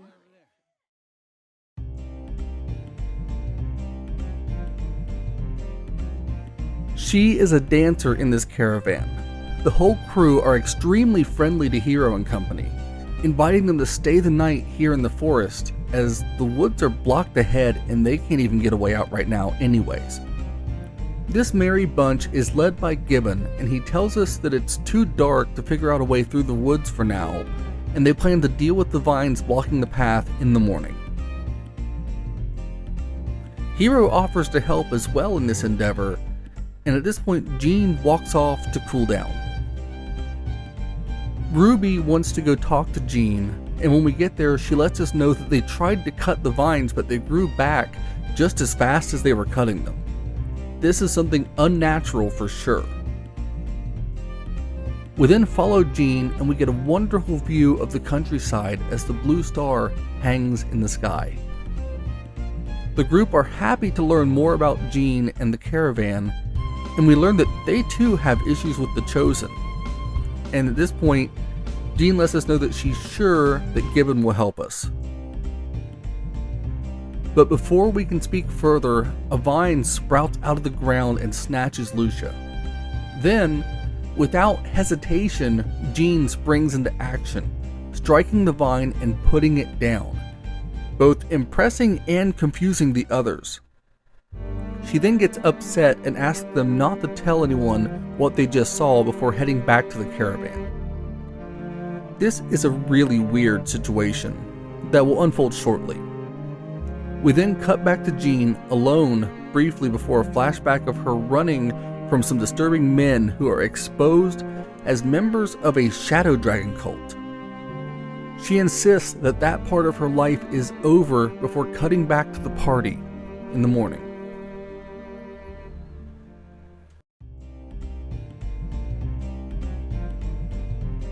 The crew are up and they let us know that Althena's spring is nearby. They then all head to the spring to get freshened up for the day. We go to the spring and head inside, where we're told that the ladies and the men bathe separately. Simple enough. But of course, Ruby goes into the men's with Hiro anyways. Hiro then just goes along with her into the spring, splashing and playing with Ruby in the warm spring water before they're joined by a totally undressed Lucia.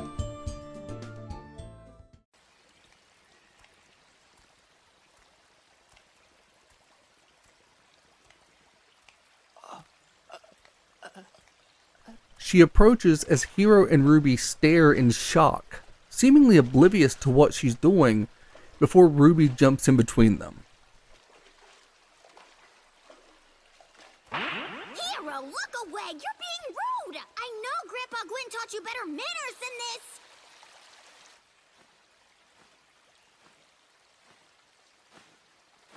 I don't understand. What's all the commotion about? Well, you're on the wrong side, Lucia.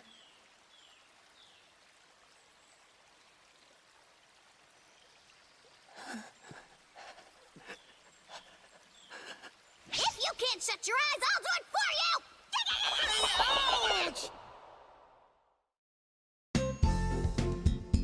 you! After we're scratched to hell by Ruby, Lucia is left confused, leaving Ruby to explain to her that the boys and girls don't bathe together unless they're married, leading Lucia to then asking if she and Hiro should get married. Clearly not understanding what's going on. and we get a hilarious picture of Hiro covered in scratches before heading back out to the caravan. Now on the way back, the ground starts shaking and massive holes open up, with vines coming up and snatching up several members of the caravan.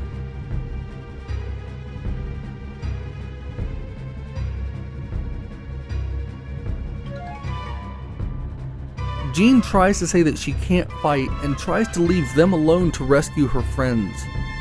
But Hiro and Ronpar convince her to go with them. She says that she has to save the others and can't keep running from her past. The crew then head down through the underground caves before encountering a massive plant that has Jean's friends captured. The crew then beat the hell out of this plant as it evolves before managing to prune it back to nothing and saving her friends in the caravan. The experience opens Jean's eyes, seeing that she can use her fighting power to protect rather than only to harm, as the cult had tried to instill in her. She decides to leave the caravan and head off with Hiro and the others for now, wanting to get out there and reconcile her past. It's a sad yet somehow heartwarming conversation with Jean and Gibbon, who is fully supportive of her, with Hiro promising to help Jean on her quest just as she helped them along on theirs. The party then depart the caravan and cut their way out of the forest to continue their travel towards Pentagoulia, and there is still a very long way to go.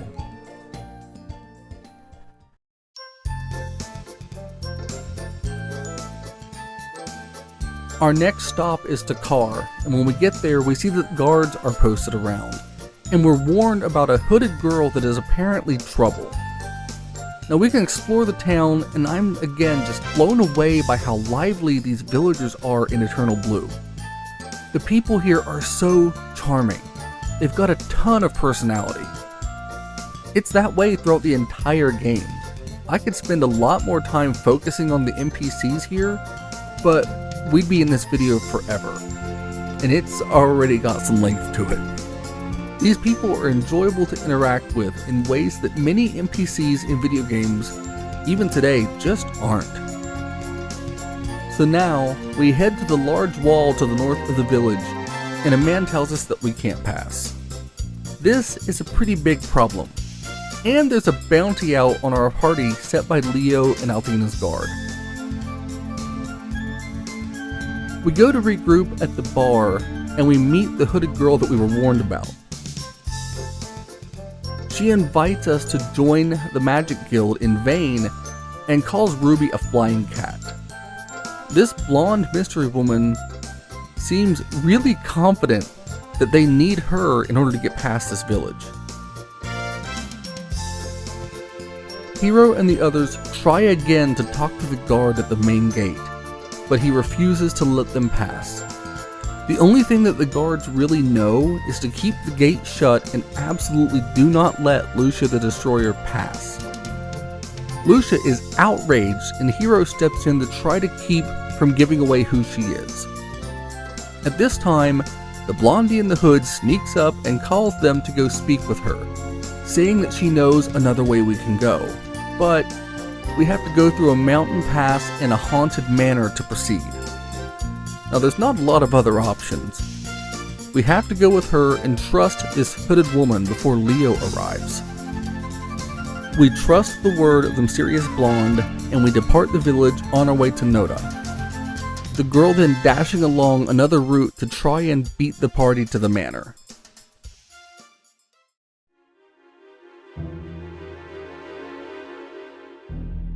They head through the mountain pass, which is teeming with monsters, before eventually reaching a rundown old house, the haunted manor that they were told about. This place is a dangerous maze to travel, and just when you think you're through it, the party come across a massive, mechanized wind-up toy that wants to break them down. Now, as you beat on this thing, the machine breaks off into pieces before eventually being totally wrecked by the party. Then, the blonde shows up, and we're winners! I guess you did pass. Ta-da-da-da! You're a winner! My name is Lamina Ausa. You have now officially passed the entrance exam to the Magic Guild of Vane. Did I surprise you?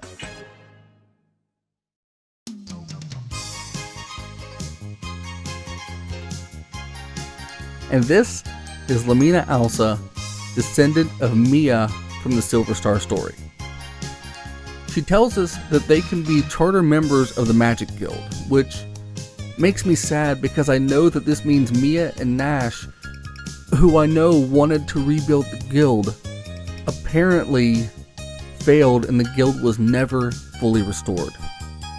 Lamina insists on traveling with the party, and her magic is much appreciated. She's just so excited to have you all as new guild recruits, determined to bring the Magic Guild back to its former glory. Ruby argues with Lamina, calling her pushy, and Lucia, well, she's interested in visiting Vane. The party all agree that it's a good idea to take Lamina with them, even if Jean does have to chastise Ronfar a bit. From here, they head out of the mansion and make their way to a cliff.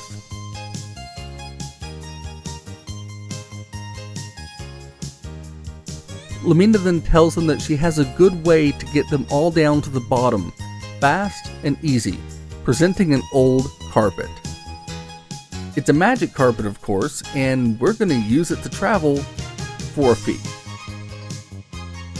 She does tell us, though, that it's not meant to hold multiple people, but she's confident. Perhaps too confident.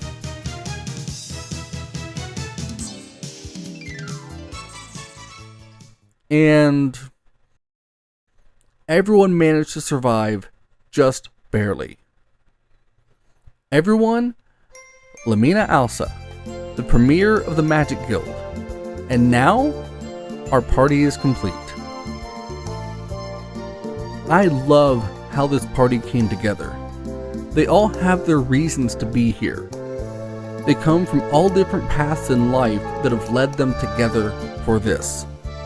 There's a childish wonder that the Lunar games have that I absolutely love. The colors are bright and bold, the music is upbeat, and the parties are incredible. They head into a cave and have to navigate the tunnels, but thankfully it's a pretty small cave, allowing us to progress pretty quickly to the next village. There's several dungeons in this game, but none of them really overstay their welcome. It's immensely helpful for the pacing as we try to push through this story. Especially since so many RPGs of this time could get totally bogged down in these sprawling dungeons that sometimes felt really self-indulgent. When we first reach Noda, we come across a house that was given to Althena's Chosen, which feels more and more like a cult. So much is warped here. Noda is split by the people, two halves of the village at odds with each other. There's a river that runs through the town with one large connecting bridge. And when we go to cross it, we are confronted again by Leo. His ship comes through the river and we have to beat a hasty retreat from the troops.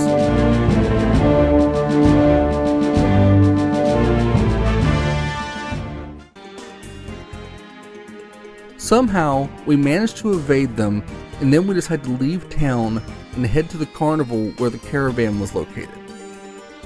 Jean tells us about a device called the Magic Arrow that they can probably use to get to the other side and evade Leo.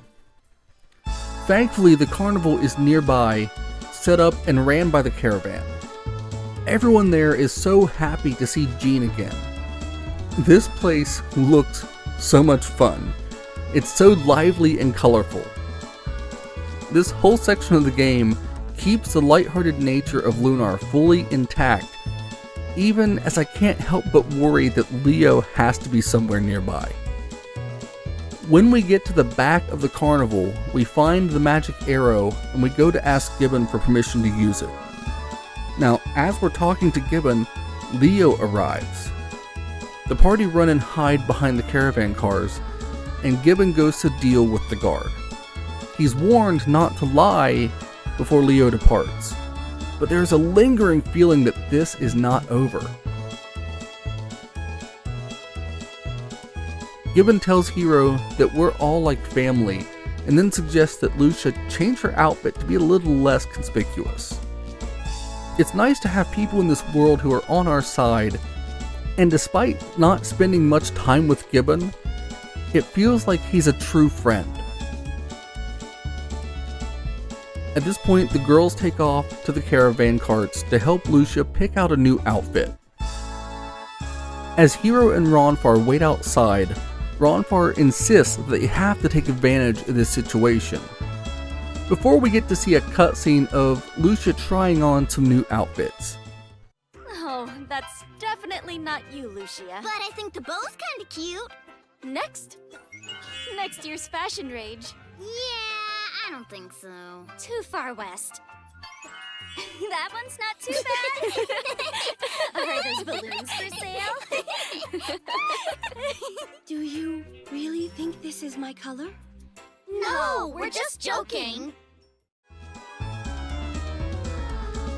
Hiro does his best to try and stop Ronfar from peeking, but Ronfar gets way too pushy and causes himself and Hiro to tumble into the caravan.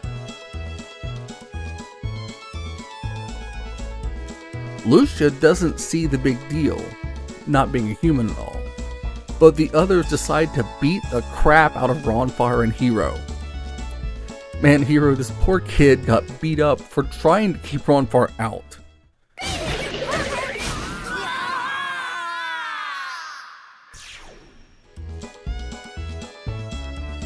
After that, Lucia walks out in her new outfit, which Hiro seems to greatly approve of. She looks so much more relaxed.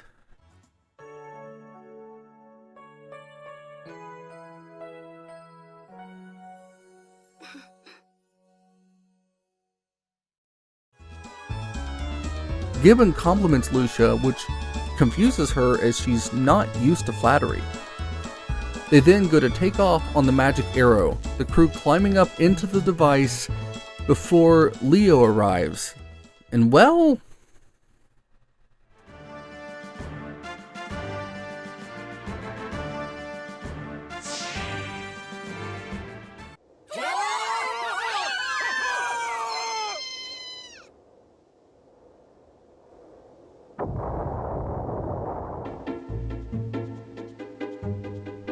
we land at the top of a cliff, with the only way down being through an old ruin. The crew have now had 2 big crashes in a short time, and at this point, they have to figure out what to do next.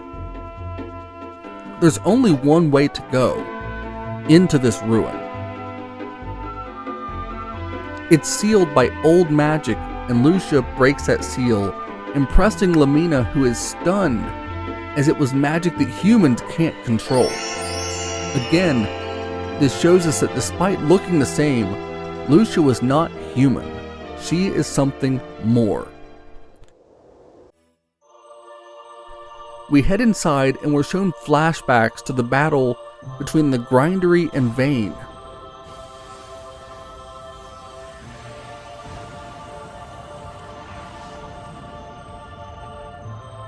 I actually got pretty emotional seeing all this again.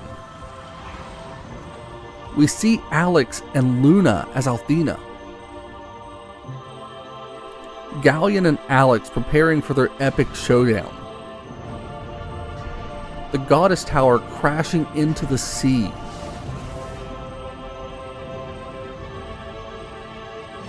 This brought back everything from the previous game. All the memories that thankfully are still there in the back of my mind.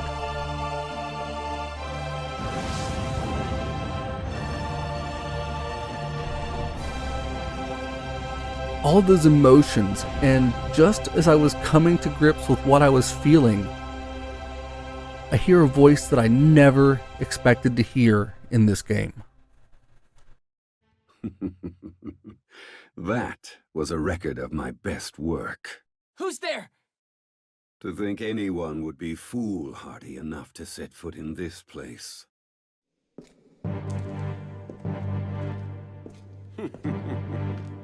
Fortunately, I now have a chance to surpass it. The world will again be mine on a delicious half-shell. And you can't stop me, Lucia. Galleon has returned and knows exactly who Lucia is. He calls this a plot twist, and he is absolutely right. Galleon then departed, leaving us to come to terms with what we just saw. And here, the magic of this franchise hit me like it had never done before. This series is special. The party are shocked by what they just saw and left to figure it out as they have to get out of this ruin. I spent the rest of my time through the ruin trying to process what I had seen. All of these intense moments that I've lived with for years hitting me fresh in this new story. Getting to understand that this is the same world, and the adventure that I encountered before with Alex still matters to the Lunar world today. As Hiro and the others are on their way out, we find another familiar sight. A beautiful garden full of fairies, just like Galleon had in the Grindery.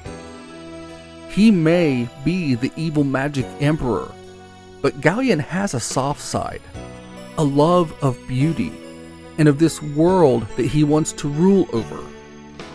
He craved power, but he appreciated the natural beauty of the world. As we're leaving to head back out to Noda, we are attacked by Leo and the dragon ship Destiny. He threatens to blast the party with the cannon on the ship, and they're about to have to surrender or fight. The crew choose to take a stand here, and things look intense. But just as we're preparing to take a final stand against Leo,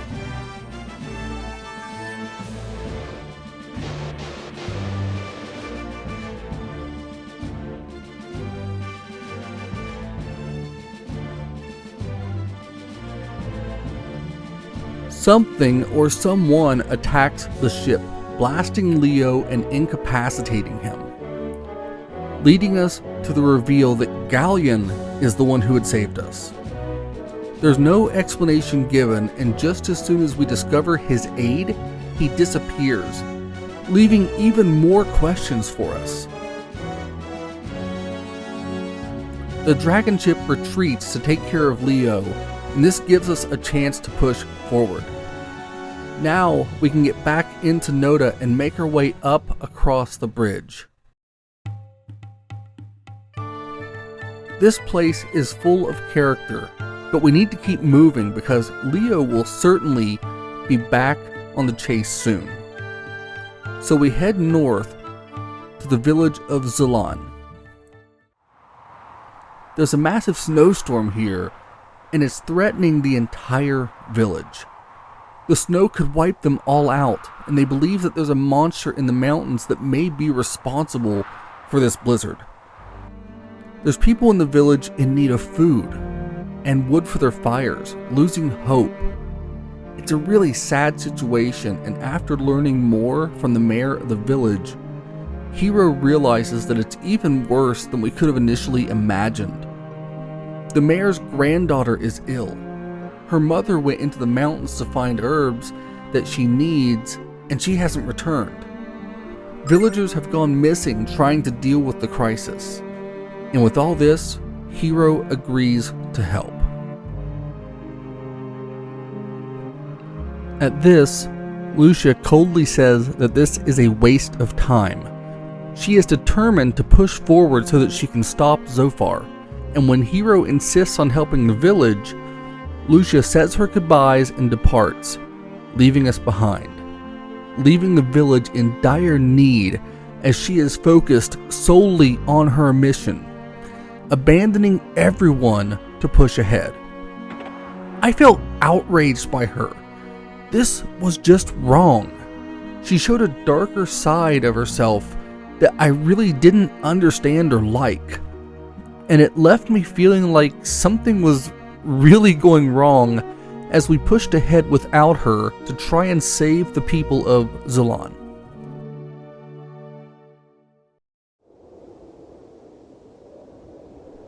The path ahead is treacherous with snow. The place is crawling with monsters, and we can use Ruby's power to open up a frozen path into the caves. This place reminds me a lot of the White Dragon Cave from the Silver Star story.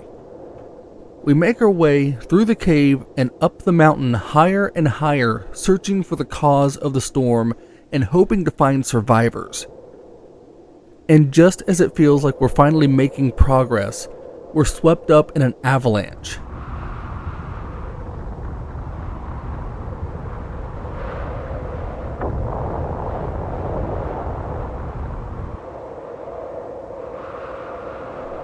Everything goes dark. It looks like it's all over, but then... Hero? Hero! Hero! Hero! Hero! Wake up! Hero, please open your eyes. For me?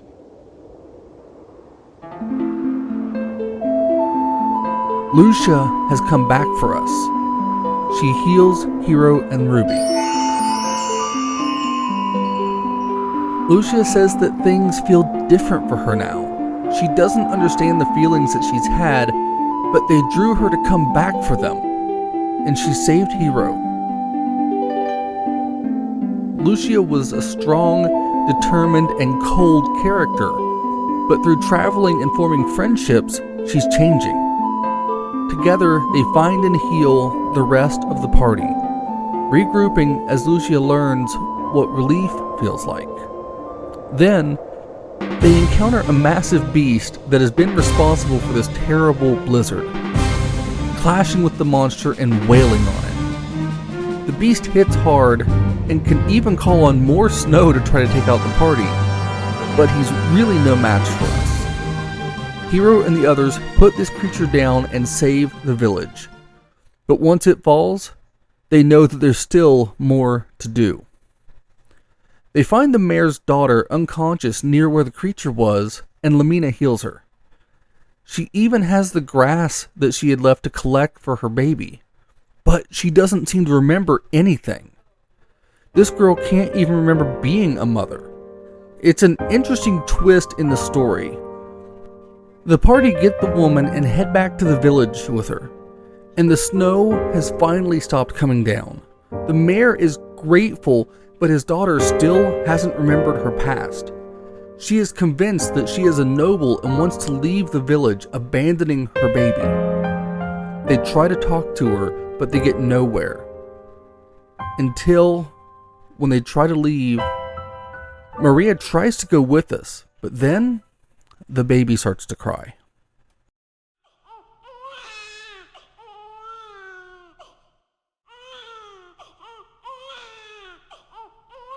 The mayor tries to soothe the baby, but it's no use.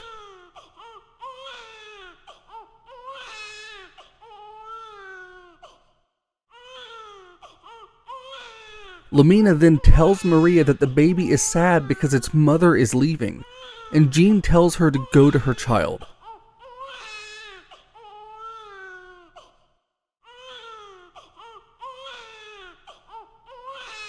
Maria then rushes over and takes her baby, singing to it.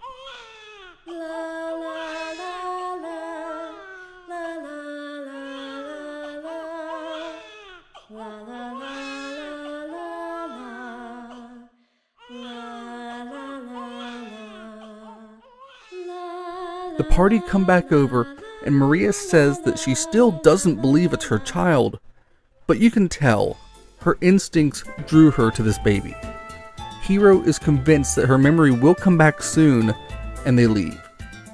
It's a heartwarming moment seeing that even with amnesia, the call of a baby still drives its mother rushing back to take it. And now that we've saved everyone in this frostbitten little town, we can head south, finally reaching Meribia. This is the first town in the game that I really recognized from the original, and it was a welcome bit of familiarity, even if the village had changed in some ways.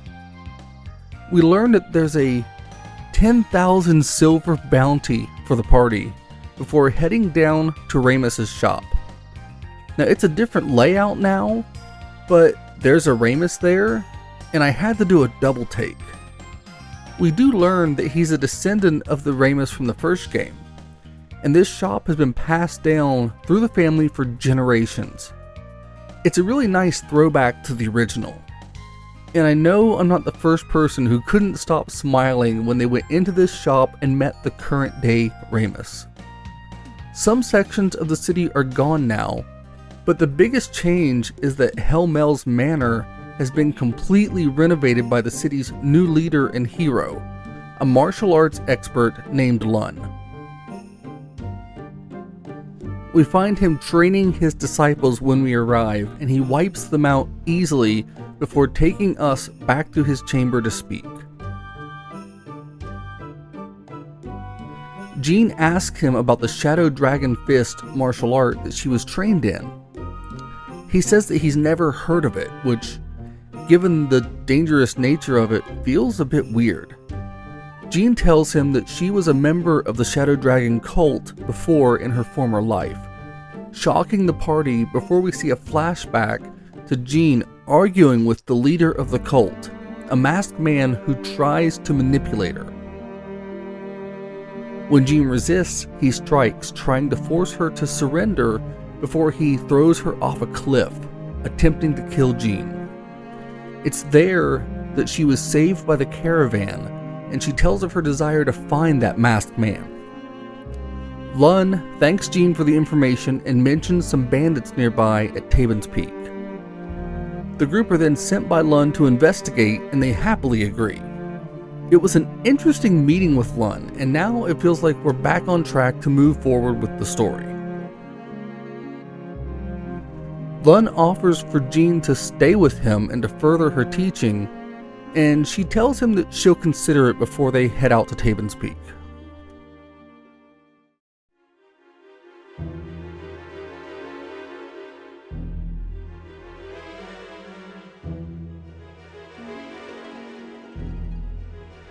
When we get to the forest, we see that the path to Vane is conveniently cut off for story reasons, and we see a white dragon that rushes off, and it looks just like Null from the first game. Ruby searches the forest for him before being told to shut up by someone and snatched by a young man named Null? Who do you think you are? Put me down this instant or else Or you'll what? Yeah, that's what I thought. My name is Null. What are you doing on my turf? I don't look too kindly on trespassers, so you better have a good story.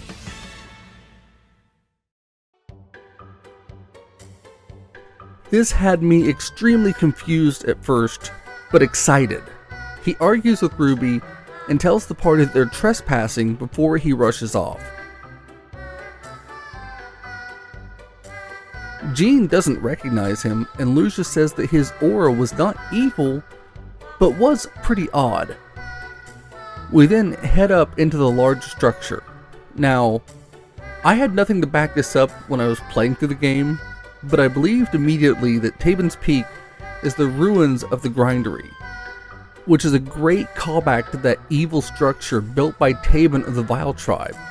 And when I looked it up, I was correct, which is nice to see this level of detail in this game. As we climb higher, we encounter children who ambush us with pine cones and beat the hell out of Ronfar with them before rushing off. We chase after them and they keep catching us with traps, like a pepper bomb, which absolutely cracked me up.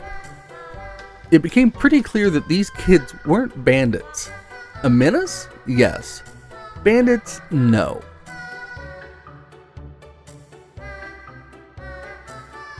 When we reach the top, Null was waiting and Ruby calls him the leader of the Shadow Cult. He thinks that they are from the Shadow Cult, setting a trap as a large net is dropped on the crew before the kids come out. Or Dragon Kids as Null calls them. It's pretty obvious that Null is not involved in the cult. This is nothing like the information that we received from Lun. Again, nothing in Eternal Blue is as it seems.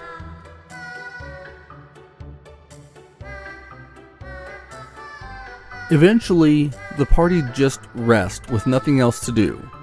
And then, a kid comes to wake Ruby and Hero. The others are all up and out already. We're being put to work.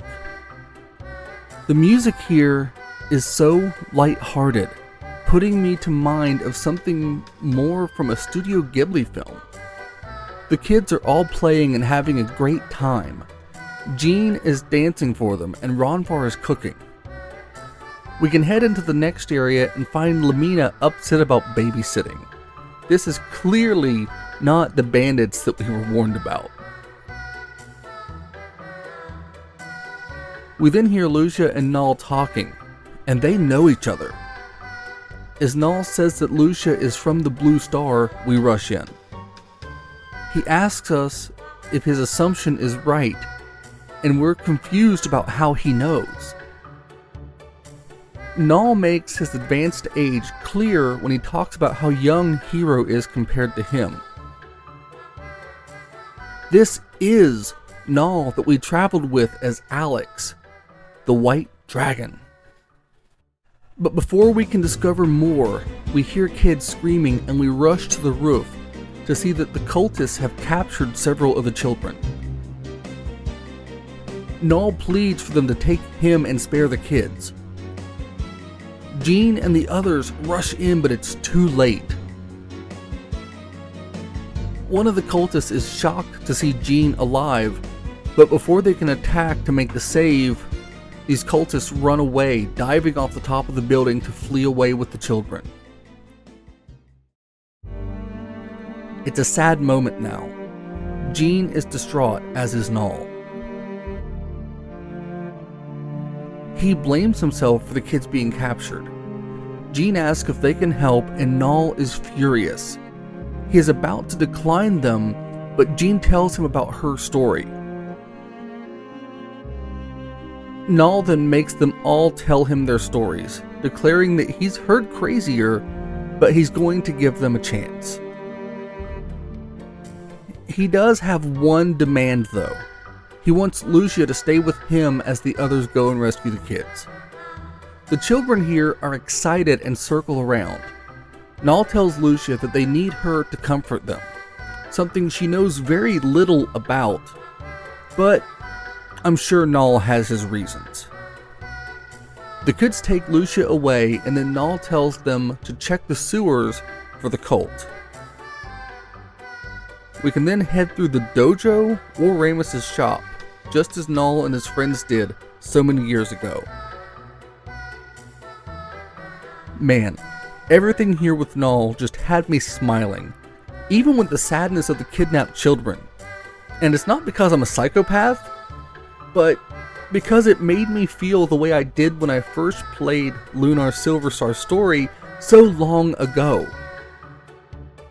It had me thinking about my first adventure in this world, and that memory made this current adventure feel even more special because of it.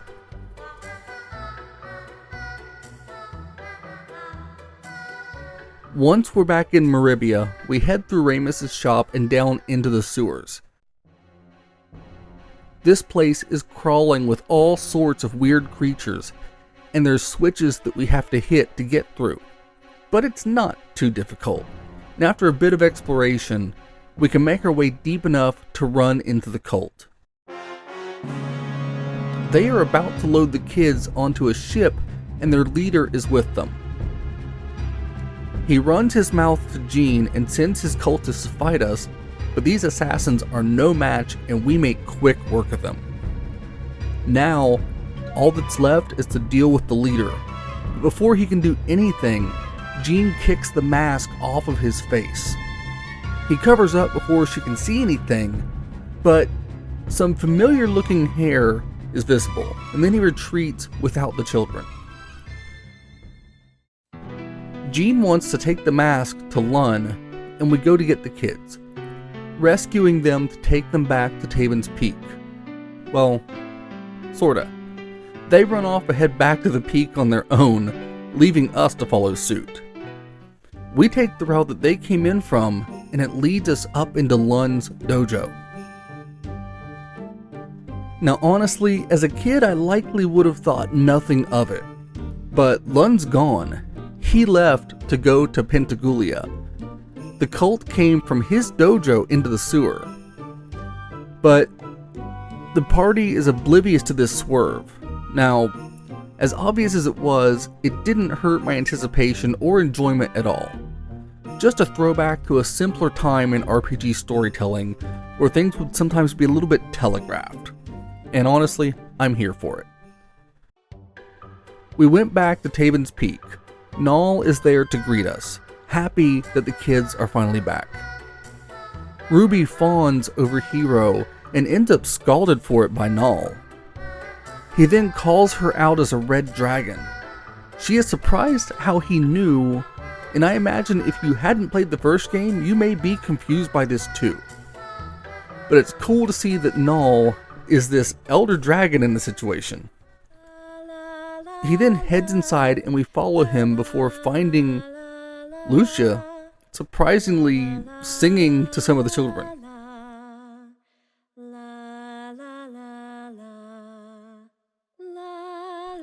This goddess who didn't understand what music was when she arrived here is now singing to the dragon children.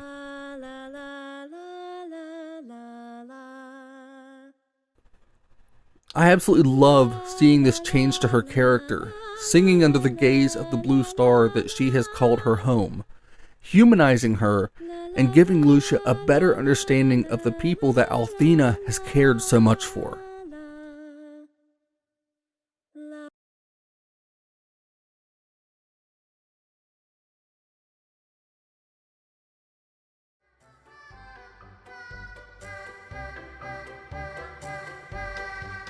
She tells us that the children taught her how to sing and that she likes how singing makes her feel. It's incredible to see the power of music in the Lunar games. Lucia says that they should go and they speak with Null, who gives us the white dragon wings. This will allow us to escape dungeons. He's also had the path to Vane cleared so that we can head to Lamina's home now. This little makeshift village for the children is probably my favorite place in this game. The lighthearted music and the happiness of the kids is infectious and gives a good perspective of what the party's fighting for. They have to get Lucia to Althena to save the world for these kids' sake.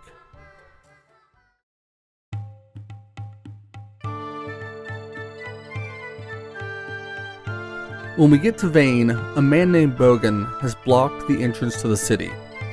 I was frustrated that we couldn't just wipe out his goons and head inside, but plot's got a plot. So after Lamina finishes arguing, she tells us about the transmission spring as a secret way into Vane, sending us back into another dungeon. Now I realize it sounds like I'm not a fan of the dungeons in this game. But here's the thing, I love Lunar for the story and the characters. I'm not the biggest fan of the combat. I have no real problem with it, but the game is so driven by character and story that I just want to know what happens next. So for me, I just want to get through the dungeon parts and find out what the next part of the plot is. I know that's not the most popular thing for RPGs, but this is just my preference. Maybe that's why my favorite game is one where you can actually turn off random battles and has very few actual dungeons at all. Anyways, after we make our way through the Cave of Trials, we enter Vane through a back door. Even if we go and talk to the ones who block the entry though, they don't try to stop us now that we're inside. which does make me wonder why they tried to stop us in the first place. But now we're here, Vane, once the great floating city, was never restored. All these years later, and it sits where it fell. It made me sad to see Vane in such a state. The wonder and mystique were long gone.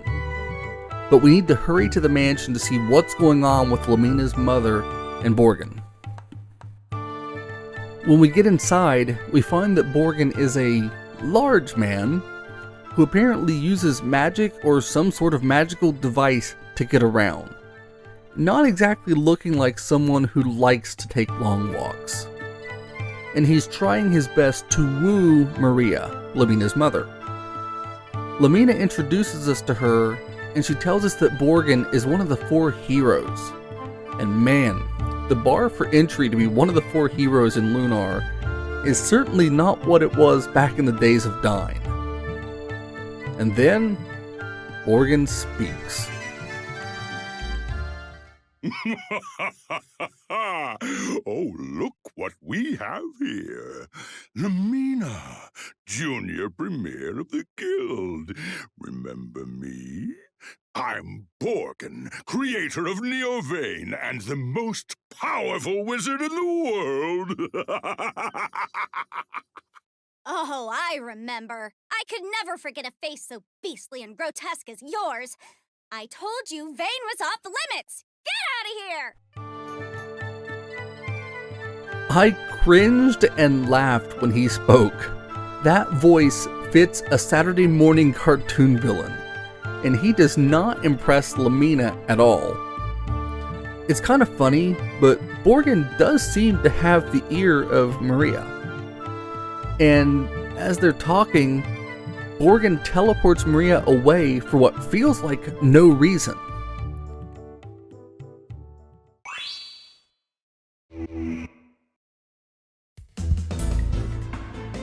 He then tells Lamina that he's going to keep her with him in Neovane, a new city that he has built, and invites her to follow him to Pentagoulia before teleporting away.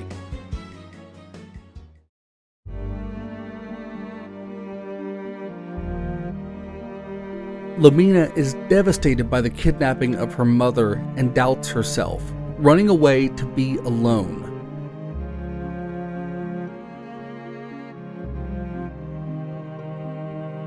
We follow after our friend out onto the roof of the building to see her staring off into the distance as Ronfar volunteers Hero to go talk to her. She is distraught, feeling like a failure, and Hero does what he can to try and cheer her up, assuring Lamina that he believes that she will restore Vane as she dreams. Now, Lamina sees through this and makes a joke about his attempt to cheer her up, but here's the thing, it worked, and that's all that really matters. It reminds me of times when I've tried to cheer my wife up by rambling about things on and on until it made her laugh. I may not be the best at a pep talk, but it's hard not to smile if you're laughing, and both things can help lift your spirits, as they did in this case too for Hero and Lamina. But now, Lamina is fired up and ready to push forward to rescue her mother and confront Borgin.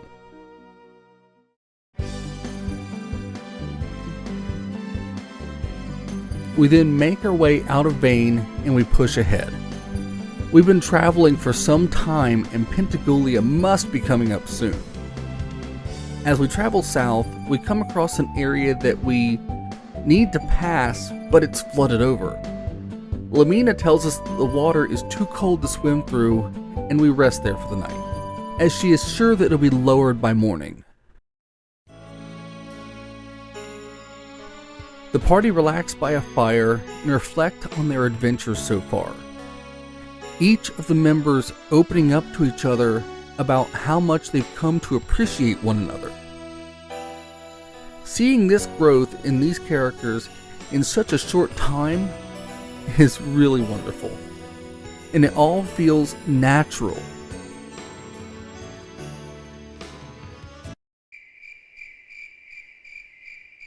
Now, after some time talking, they head to sleep, but Hiro ends up waking up early and finds Lucia is missing.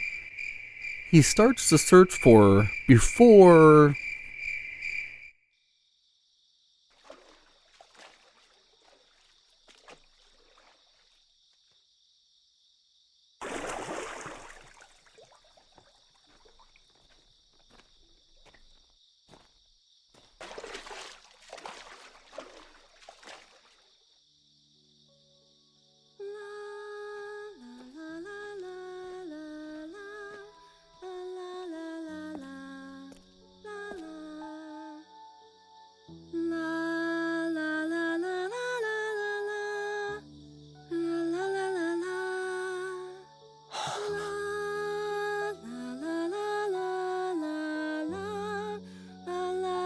Who's there?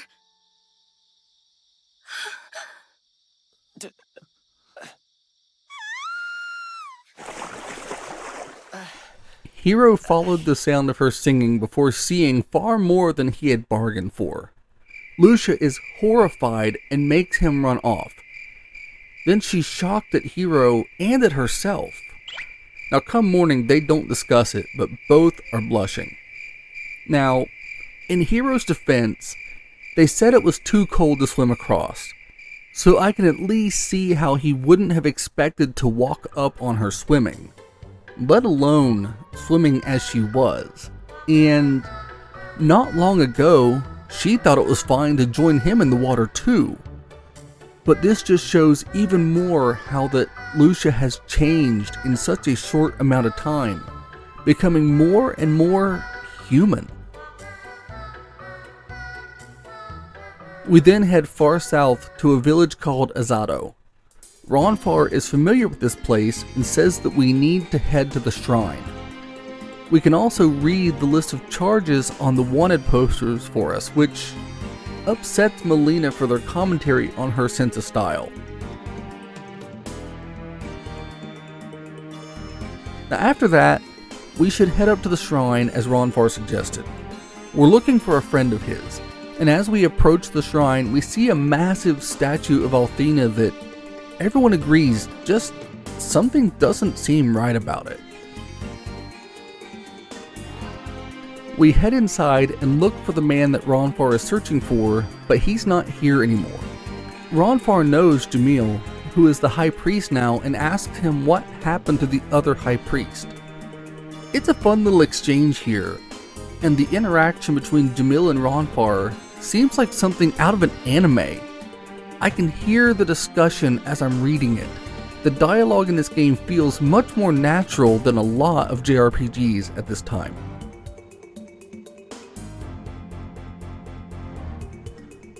We're sent by Jamil to the house with the red roof to meet with Ronfar's friend, the former High Priest Boss. We find that his son is outside and sends for his dad. The former priest comes out and invites us inside to talk. The party explained to him what they're doing, and Ronfar asks him about what's going on in the town now, but Boss cryptically avoids telling us for now. But he does tell us that Maori has been preaching in the city and has taken a big part in leading the temple in the town. She's been speaking of prophecy and has become a hardened and cruel person. Ronfar says that doesn't sound like the Maori he knows. The party then are invited to rest at Boss's home. Now, after resting up, we head out to the docks in the evening to try and find their way onto a ship. And they walk right onto the dragon ship Destiny, and right into the hands of Leo.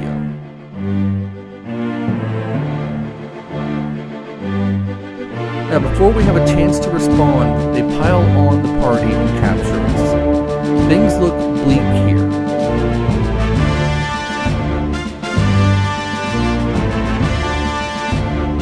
Leo has us captured and wants to speak to Hiro.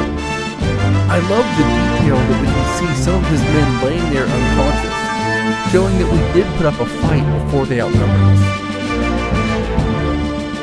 Hiro insists that Lucia is not the destroyer, and they try to talk sense to Leo, but he doesn't want to hear it.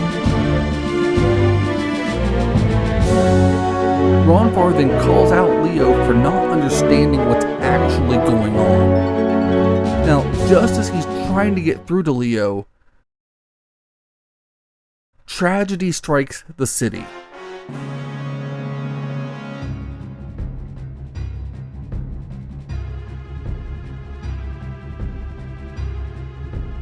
Leo blames Lucia, but Ronfar tells him that the flame came from the statue above the temple. Leo wants to cut down Lucia, but Hiro and Ronfar get in the way and try desperately to talk sense to him. Ronfar seeming to actually get through to his friend.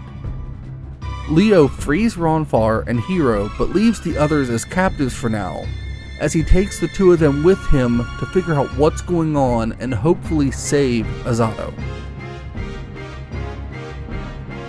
Fire is overwhelming the town, turning Azato into a maze, swarmed with fire monsters.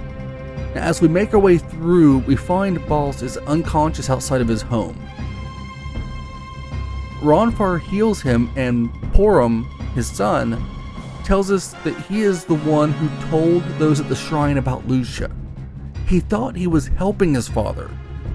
And only as I'm writing this do I realize that the name Porum, one of the child mages from Final Fantasy IV, which came out in the same generation as the original Lunar games. Now, I don't know if that's an intentional nod, but either way, at least I appreciate it. Now we finally make our way up to the temple, and things have gone horribly wrong here. The priest at the gate tries to stop us, but he stands down for Leo, who has no time for him. The main level of the shrine is empty, and as we head up, we see a bunch of priests chanting in a scene that proves clearly that there is something sinister happening here. The priests chant without ceasing, as if unable to stop. Now, after this, we fight our way through levels of the statue, which are now crawling with monsters, before finally coming out at the top. The fire there is raging, and as we get close, it turns into a monster called a Flame Fang. Now, we're able to make pretty short work of the creature, which admittedly would have been much easier with Lamina's ice magic. But, anyways, once it's taken down, we see that the firestorm in the village has finally ended. Leo says that Ronfar has his support, and we make our way back to the Destiny.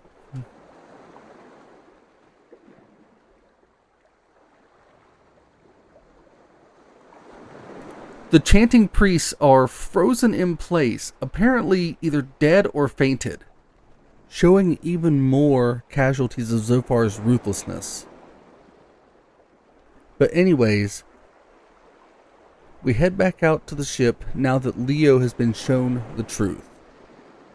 But he still seems angry, drawing his sword and saying that the will of Althena is absolute.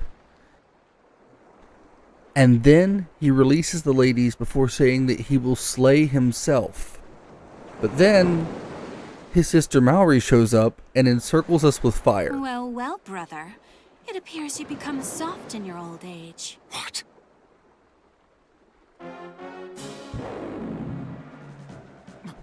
Mallory? Althena gave a direct order to destroy Lucia. And for some unknown reason, you've chosen to ignore it. I guess it's up to me now. Bend to your executioner, Lucia. The game is up. Ronfar and Leo try to talk her down. Ronfar is distraught with what has become of his love. Leo stands up to his sister and tells her that he's taking Lucia and the others to Pentagoulia before Mallory departs, leaving them there on the ship. It's a sad sight. Leo seems to understand that he's been fooled all this time. And seeing how this upsets him, it makes it more understandable why it can be so hard to get some people to realize when they're deceived in real life. I mean, it is hard to accept that something that you hold dear just isn't what you thought it was. It hurts. And at that, Leo promises us safe passage to the Holy City, and we head inside the ship to rest.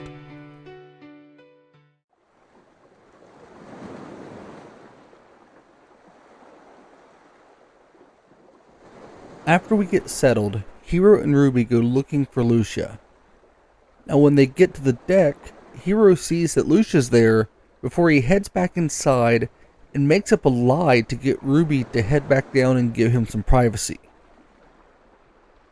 It's only here that I realize that Ruby has never left his side the entire journey. And this deception adds a lot of weight to what's going on here.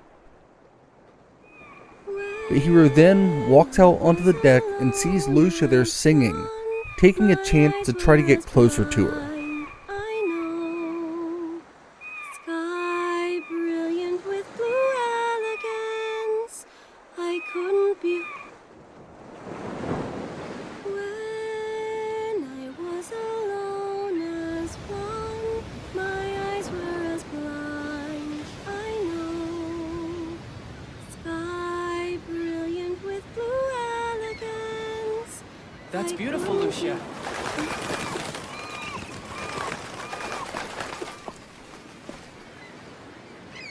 Althena couldn't have sung that better herself. You know, I almost can't believe that the end of our journey is finally in sight. Once we've arrived at Pentagoulia, you can meet with the goddess Althena and your mission will be complete. Why don't you look happier about that? You don't understand anything, Hiro. Huh? I'm saying you don't even have a glimpse of what's really at stake here. But Lucia...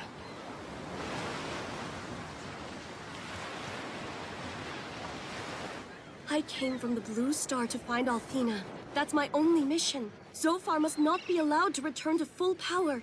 His evil will destroy this world. We must find a way to prevent his return, even if it... No, I came to this world to stop Zophar from reviving, no matter what the cost. Hiro, the only hope we have left in blocking his power at this point is to seek help from Althena. After that has been accomplished, my mission here will finally be complete. Then won't everything be okay? But then I... Lucia?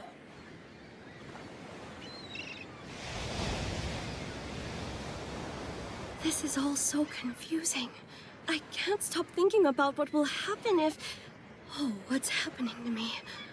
Why am I hesitating just before finishing the task I set out to do? Lucia, I don't understand what you're trying to say. Of course you don't. How could you possibly understand, Hiro? Just leave me alone! Hiro has no idea why Lucia is so upset with him. He's excited to have her journey near the end, and he just doesn't see the weight of what's going on. And Lucia hints here to having a much darker secret.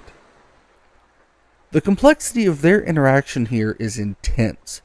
Hiro's just trying to get closer to Lucia, not realizing that it's his presence with her and the others that's making this all so difficult for her.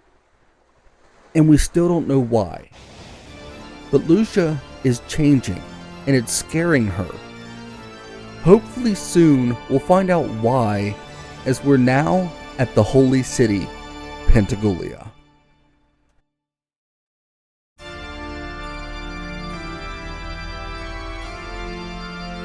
The music here makes it immediately obvious that this city is not what it's been presented to be. The organ music in a minor key feels so ominous and keeps its intensity up. And as we step off the ship, we're confronted by Galleon. Welcome to Pentagoulia. I am impressed with your cunning and resolve. Sadly for you both, the sands have nearly run from the hourglass. Now, I immediately thought that I was up for an epic battle, but Leo seems pleased, calling Galleon the Dragon Master. another callback to the Silver Star story. He has assumed a role that he should absolutely never be in. And things here are looking really dark. Galleon tells us that he's been watching, which doesn't seem surprising at this point. He clearly sees more of the chessboard than we do right now. And after he departs, the party splits up. Each member has something important for them to handle here. Ronfar is going after Maori to try to talk some sense into her. Lamina is going to go confront Borgin. Jean is heading out to ask Lund for help in tracking down the cult. Everyone seems largely relieved to be nearing the end of their respective quests. Hiro escorts Lucia through the city as they head to meet with Althena. I felt so anxious here.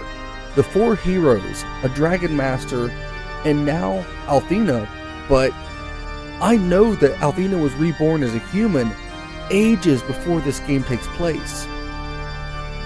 I wondered if maybe I was right in my thoughts that Althena could have been reborn again as a goddess. But we'll find out the truth soon enough.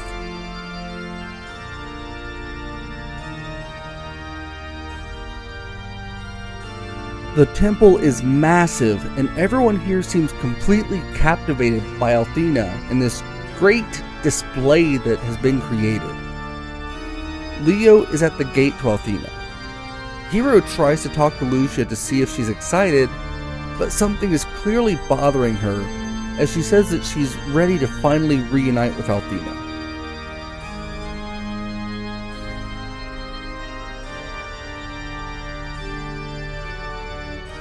They head through the gates to the massive chamber, Galleon standing there waiting on her to arrive, and then Lucia says something feels wrong. Being chastised by Leo for speaking, as we see a clearly fake Althena.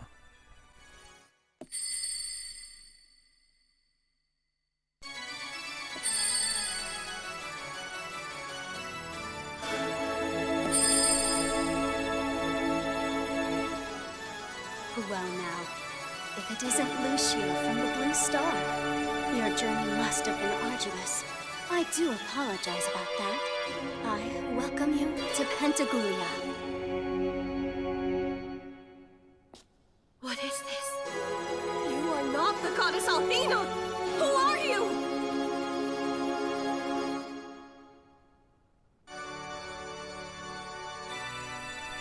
Lucia is outraged by this farce and attacks the fake Althena, but is blocked by Galleon, who strikes back and incapacitates Lucia with ease. Clearly, the Magic Emperor has lost none of his potency. At that, Hiro steps up to Galleon, but this fight is laughable at best. We can hit him with our best attacks to do nothing. Despite our attacks hitting him well, it's clear that we're no match as he mops the floor with Hiro. The false goddess speaks to Galleon, and he seems mostly annoyed by her voice. He does not want to be called the Dragon Master. Galleon is not interested in this whole facade. At this point, I was kind of expecting him to strike out and take over as he did in Silver Star Story, but he doesn't. He questions Leo, but it feels like this is a game to Galleon. Leo takes Hiro with him, and as Galleon is about to depart, Leo notes that Galleon is hurt, and he acknowledges it before departing. Something big is going on here, and going through this section, I felt like a pawn in a much larger narrative.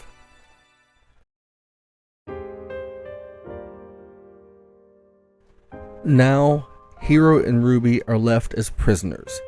Nothing to do but to ponder over their fate and that of their friends.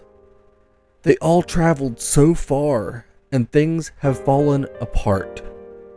This scene reminds me so much of the moment when Galleon showed his true colors in the Silver Star story. But then, Why do you look so down? Never give up.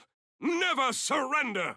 I know I shouldn't look a gift horse in the mouth, but what kind of cheesy puff is that?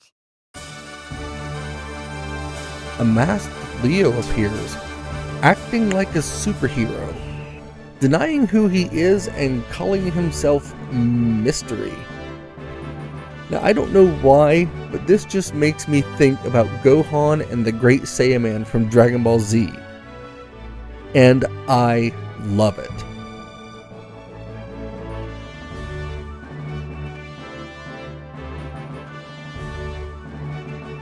Now, Leo, of course, realizes he made a minor mistake before Ruby goes and hits the switch to connect the bridge.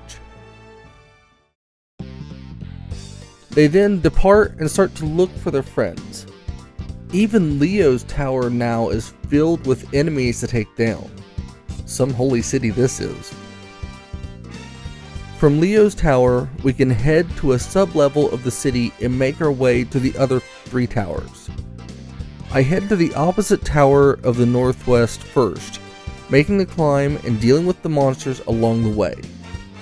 This is where we find Ronfar. He had been captured by Maori and asked about the mask that Leo's wearing, before deciding to just play along with the hero Mystery. He tells us what happened, how he tried his best to get through to Maori and how she changed. He professed his love for her, but it's not enough. And she tells him that he made her this way, and now there's no turning back. We learned that the medicine that he had given to a sick and dying Maori was given by the false goddess. This entire plot being set into motion a good while back. Maori then got tired of arguing with Ronfar as her true self tries to fight through, but it's overpowered as she incapacitates Ronfar and has him locked away. Now, after we've saved him, I head straight down south to Borgen's tower. The path through these towers does become progressively easier as we get our party members back. And at the top, we find Lamina locked up. She asks about Mystery, and Ruby tells her about Mystery's help before we see what happened with Lamina and Borgen. Lamina confronted him, demanding her mother, and Borgen showed what a creep he is before telling Lamina that her mother is in Neo Vane, which I think he actually told her about that back in Vane. But anyways, he speaks of marriage and Lamina becoming his daughter.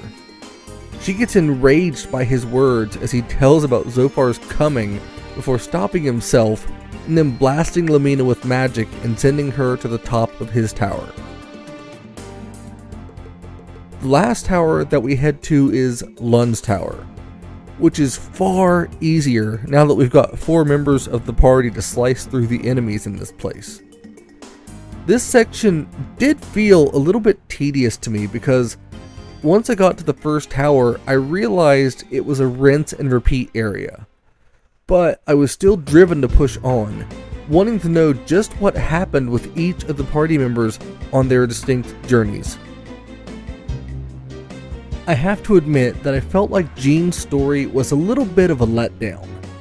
Not because it was a bad reveal, but because the way Jean handled things and the way it was presented felt very anticlimactic. I knew by this point that she was betrayed, but it came in a section where everyone in the party had been betrayed. Lun, of course, was the leader of the cult. He was the man who tried to kill Jean and turned her into an assassin. Her confrontation with him is emotional, and she seems devastated by him as he tells her everything.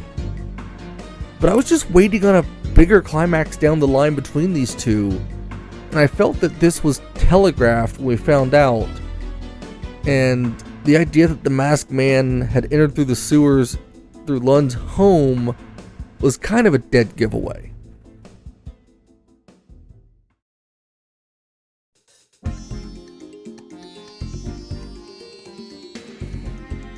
But now we're back to full strength, and with that, the amazing mystery departs us for an urgent matter. Ronfahr muses that Leo wore the mask because of his allegiance to the Chosen, talking about the danger that he could be in if he was caught.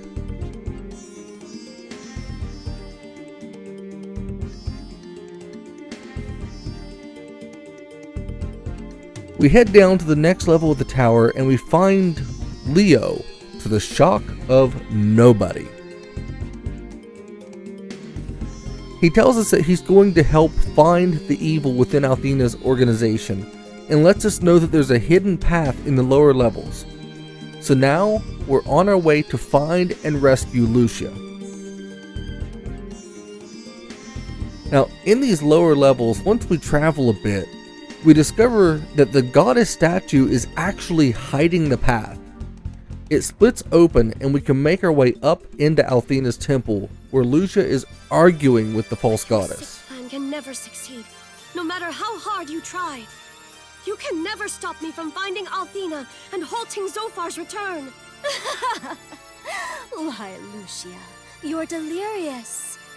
Althena herself stands before you. Don't you recognize me, darling? You are not Althena. You are merely a human puppet dancing for the amusement of Zophar. The fake Althena tells her about how she has taken on all elements of the legend, with her heroes and her Dragon Master, all done to perpetuate the lie as they work to rescue Zophar.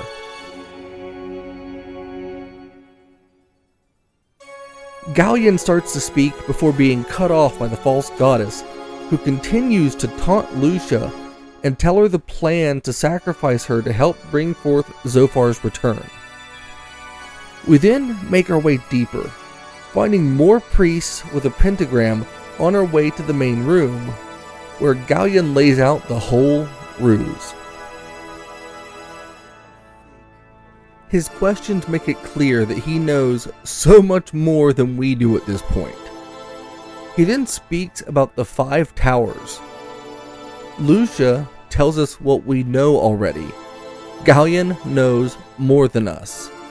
And it seems like she spoke out loud about the 5th tower to give us this needed information. Leo is furious at the revelation and rushes off to confront the fake Althena, still not wanting to believe the truth after we rush to free Lucia. She tells us about the false Althena and the plot, and while we get a lot of repeat information here, it's all coming from the characters' perspectives, and does nothing to harm the pacing or intensity.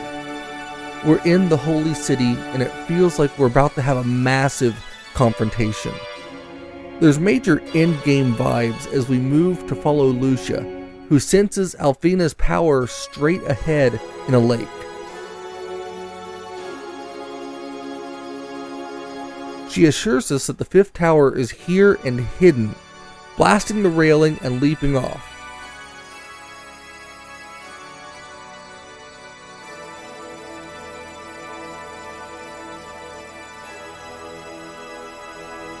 The party then rush in after her, all diving off of this balcony and into the unknown.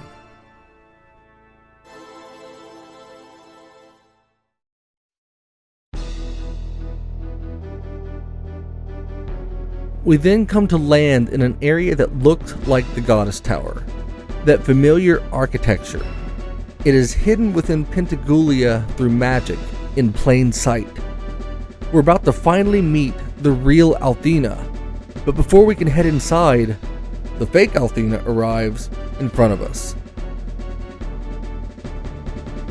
She tells us that the dragon's powers are sealed away and keep this tower off limits to us. Then the other false heroes show up and surround us. It looks bad and Galleon is called in, but he doesn't show, as we are overwhelmed with light as the dragon wings light up and teleport us away. After that, Galleon shows up confronting Althena before Zophar speaks. Wait. Galleon.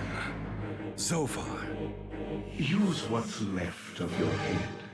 It is not necessary to roam the land chasing Lucia and her ragtag party of misfits. They will return to this very spot of their own free will. Lucia must return to this tower to meet Althena and complete her mission. Yes, Zophar. But I'm certain that Lucia will try to free the 4 dragons you have sealed to save Althena. She must... Then all you must do is fortify the defenses around each dragon. Buy as much time... Zophar and Galleon then have a discussion about what to do, and Zophar shows himself to be even more arrogant than Galleon ever was. How will the humans influence her? And what will become of this world as a result? I'm excited just thinking about it. But really, that goddess is a fool beyond measure. What can mere humans ever hope to achieve? And to think she would overlook my revival, giving me the chance to become a perfect deity.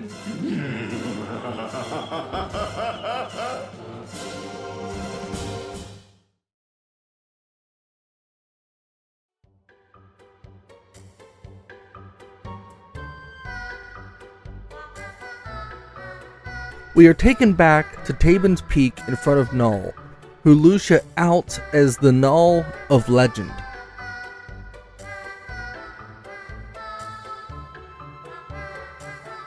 The White Dragon of Althena. He tells us that Galleon is the one who sealed away the power of the dragons. He wants the dragon aura to further the plans of Zophar, and lets us know that Quark was Null's father. Null tried to resist, but Galleon's power is terrible. Hero agrees to help Lucia to regain the dragon auras, and Ruby continues to be oblivious to Hero's feelings for Lucia. It's a nice change of pace after the super serious trek through Pentagoulia. The situation is dire, but there's still hope. Now we're off to collect the dragon aura so that we can get inside of the Goddess Tower. We then find that Leo's dragon ship is nearby and head up to meet with Leo. Once we get there, Leo insists on fighting Hero. He knows that the Chosen are wrong, but he needs Hero to prove that he has the power to fight them. This battle is one-on-one, and Hero is able to take down Leo in a pretty intense encounter. But once we have bested him in combat, he's willing to admit our strength. Leo gives us the White Dragon aura that he had been charged by Galleon to protect. He then gives us control of the Destiny, showing Hero how to maneuver and control the ship. Hero asks Leo to stick around, but he refuses, departing us and leaving us to continue without him. It's sad to see Leo go, but he has his own demons to deal with now.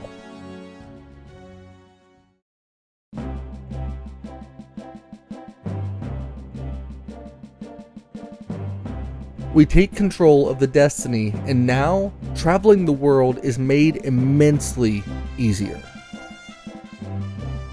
Now we can head back and visit every city that we've been to so far, and while the travel can be slightly clunky, it's a welcome progression for the story at this point. We can get some nice character bits in here, like if we head to the carnival, Jean and Lucia will discuss music, with Lucia wanting to learn more songs, not yet aware of just how vast music can be. But now, we've got a mission to depart and find the White Dragon Cave. This bit did make me sad, realizing that Burke is long gone. I had hoped to find the monument to Dine, but the Dragon Cave actually hasn't changed too much, and with a little bit of work, we get to the main chamber, finding an imposter dragon there guarding the gate. The party charge in and cut down the White Fiend, this mockery of the White Dragon standing no chance against us, especially with the powers of Lamina's fire magic. Now, once it's taken down, we head into the chamber, seeing Null there waiting for us. Hero throws the aura at the crystal and it shatters the seal, freeing his dragon power. Once it's freed, we see Null in his dragon form, massive and majestic, just as he was in his first reveal so long ago. Ruby is stunned seeing Null like this, and Null tells us to find the blue dragon aura next, saying that it was with Lun in Horum. Null takes out some icebergs so that we can head there and gives his crest to us. It imparts the white dragon power that is given to a dragon master. So now, we are on the quest south for Jean to finally confront Lun as we work to free the power of the blue dragon.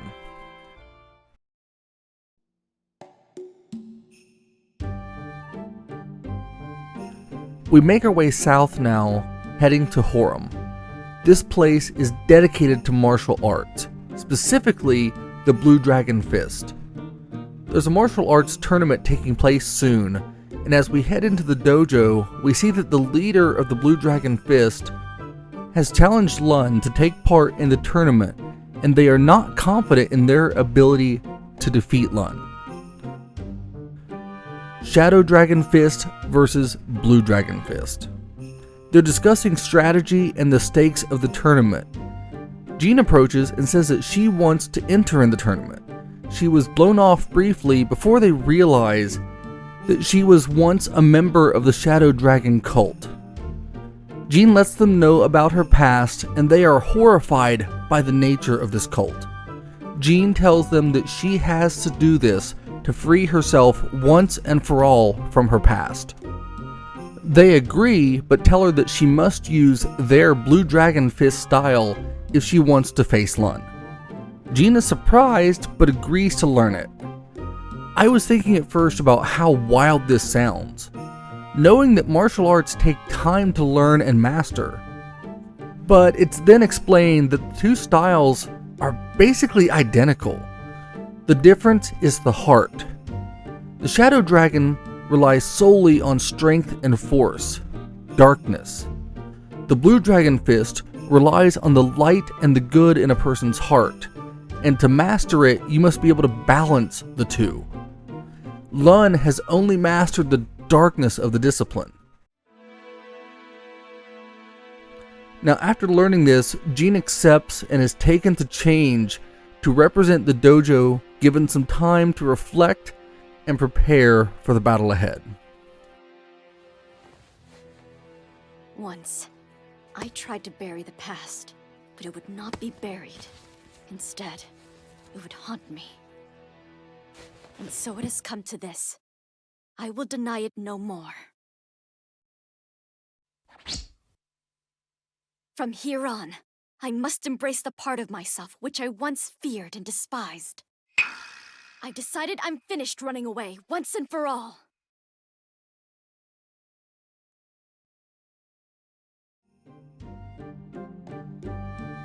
Jean returns, ready to fight. They are given the invitation to the tournament, and we make our way to the grounds.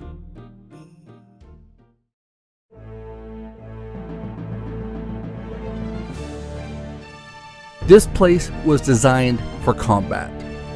The party enter, and we see smaller groups of warriors from all over here to take part in team-based combat for the tournament. From warriors in heavy armor to bunny girls. Now, as we look around, we see that Lun is there and arrogant as ever. Jean confronts him before we go and talk to the man who's running the matches, and we get this tournament underway. I was pretty excited about this part. I always love tournaments in games. They're great tools to push the stories ahead and a chance to test your skills in combat. Jean teams with Ronfar and Hero, and they head up for the first round, taking on a group of blue armored enemies that we wipe out with ease. We then hear that the Shadow Dragon cult slaughtered the armored warriors, attacking them even after the fight just to show their ruthlessness. We then move on to the next round, wrecking the Wolf Guard. It's nice to feel the strength of the party's growth as we head into the final round to take on the Shadow Dragon cult. This is the battle that Jean has waited on. We headed into the final round against the cult, and even Ronfar echoes my feelings that we're about to wipe the floor with them. I had hoped that Lun would be there for this battle, but he wasn't. And as Ronfar suspected, we take out his cultist with ease. We win the tournament, and the party celebrate before we go back to confront the master of the Shadow Dragon cult. He agrees to face her after boasting about his power. Jean's determination is a stark contrast to Lun's arrogance, as he says that if he wins, Jean has to surrender the lives of her friends. And they all agree, trusting Jean. She has worked hard to grow as a person and to escape her past. Now, she has the chance to put that past to rest. Now, after Jean defeats Lun, he is able to see that she is more powerful than he ever imagined, and they get him to give up the Blue Dragon aura. Lun sees that he still has a lot to learn. He only obeyed Zophar so that he could focus on his fighting, but now he wants to reform his ways. It's a very nice change, seeing Lun come to realize that there's more to life than blind pursuit of power at all costs. The only issue I took with this story playing out as it did is that he's basically left to his own devices from here, and while yes, he says he turned over a new leaf and is good now, the man has been kidnapping, torturing, and brainwashing children for years. But in this case, I'll say that it's fortunate that we've got bigger fish to fry. So we leave here and we head to the Blue Dragon Cave.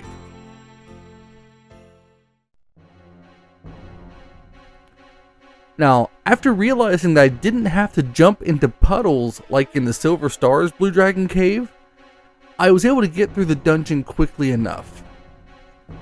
Now, near the end, just as there was with the White Dragon Cave, there's another fiend, a bastardization of what the Blue Dragon represents, placed there by Galleon to slow us down. And of course, it won't really work. Hero and the others cut the Dragon Fiend to shreds before they head into the Blue Dragon's chamber, throwing the aura at the crystal and freeing the dragon and its power.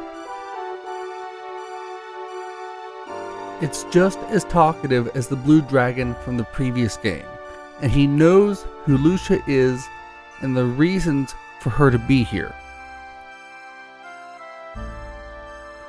Lucia and the dragon speak, and Lucia demands that he not speak about some things in front of the others here, showing that there's still something big that we can't know. But the dragon is ready to help when the time comes, giving the dragon crest to the party, leaving Ruby to wonder what kind of dragon she will end up being, questioning herself. I love that they were subtle in the growth of Ruby, and it's nice to see it all slowly coming together for her. Now, after we leave the cave, it's time to get moving, but as we start to take off, we see something massive.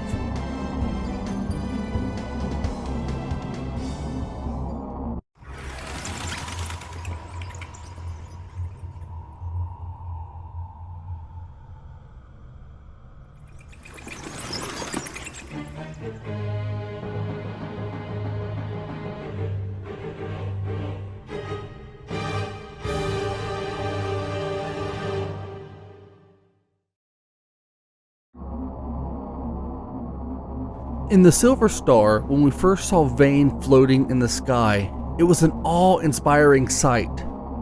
Something amazing and exciting. But this? Neo Vane feels wrong. And it attacks us, trapping the dragon ship to keep it from moving. So now we have to head out on foot to try to make our way forward. And there's nowhere to go but into a cave. This cave must have been part of an old mining operation, crawling with monsters as it seems to have been abandoned. Now eventually, we'll make our way out of the cave and into the city of Zabak. And yes, I'm struggling with a lot of the names of the towns and some of the things like that in this game. So if I'm pronouncing these in a way that seems weird to you, I know I should have addressed it sooner, but please just bear with me. I really am just doing the best I can with these. So we make our way through this maze of a city before we find the transporter to Neo Vane. We then head up inside and we're welcomed in. The woman at the entrance is kind, but when we start to head inside, something goes terribly wrong.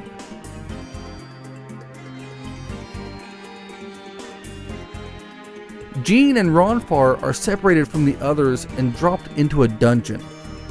Apparently, all who do not possess magic are considered expendable by the people of Neo Vane. This is messed up. The city has an aesthetic that's not that different from Pentagoulia. The people here are all magicians and all absolutely full of themselves. We search the city now, trying to figure out a way to rescue our friends. Eventually, we find and access the Zabak mines. We explore the mines before finding Ronfar. He's not sure where Jean is, and Lamina feels terrible for all this that's happening. Seeing how some magicians look at others without power, and she's just embarrassed by what she's witnessed. It's not too much farther ahead before we run into Jean. She's happy to be back with us and ready to get out of this mine. We push forward and make our way out, but the gate is sealed off by magic, and Lamina breaks the spell so that we can get going back into Neo Vane. This time we arrive just outside of some jail cells in the city where people who have crossed Borgen are being held. We leave there and we're taken right to Borgen for Lamina to have her confrontation. Borgen.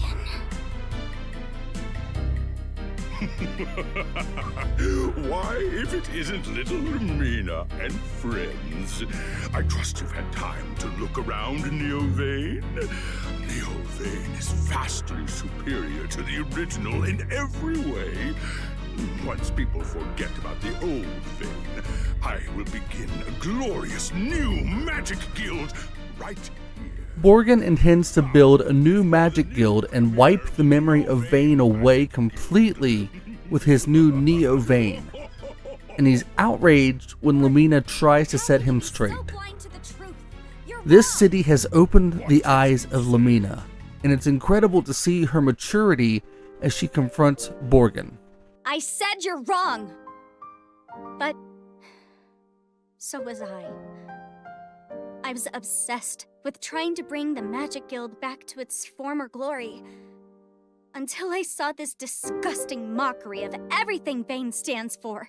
That's what my mother was trying to teach me all this time. What's really important isn't status. What's important is that people join hands and work together. That's what Vane is all about! He, of course, doesn't understand the truth of her words. Lamina is more determined than ever now, and she's come to realize what's truly important. So now, we have to beat some sense into Borgen. Now, after he falls, we take the Black Dragon aura from him, leaving him in a heap before taking off in search of Lamina's mother. She's nearby, and she's doing fine. Lamina tries to talk to her, and she seems to have little issue with Borgen. But then, the city begins to falter and fall. Borgin rushes in and tells us that the Black Dragon aura is the key to what kept the city up, and now that he's lost it, Neo Vane is going to crash. But then, Lucia takes control of the power and she safely lands the city on the ground, saving everyone inside.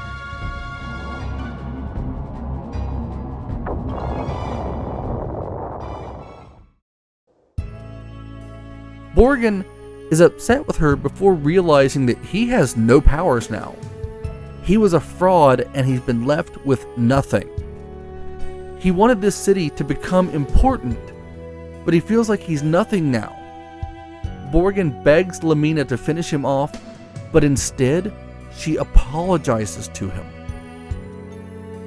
Lamina sees what he had become and the selfish nature of the Magic Guild of old, and she wants to be better. She believes that they can work together and create a better world and a better Magic Guild. Lamina asks Borgin to help her create this better guild, and he doesn't think he's worthy, but he gives the key to the Black Dragon Cave to the party before they head out. Borgin actually wants to help now. Being humbled seems to have changed the man for the better. You know, sometimes we get so caught up in what we desire that we forget what's really important and what we really need and what matters most. And Borgin shows us here that sometimes being humbled is the best thing that can happen to us. We then head back to the mines and make our way through them to find the locked door to get into the Black Dragon Cave. Approaching this cave had me thinking about the story elements that we came across in the Silver Star. It feels like we're getting closer to closing out the story now, collecting the power of the dragons as Alex had done. The end of this cave is guarded like the others by a wicked black dragon fiend, and once again the party have to slice down this Galleon-created distraction in order to unleash the power of the Black Dragon.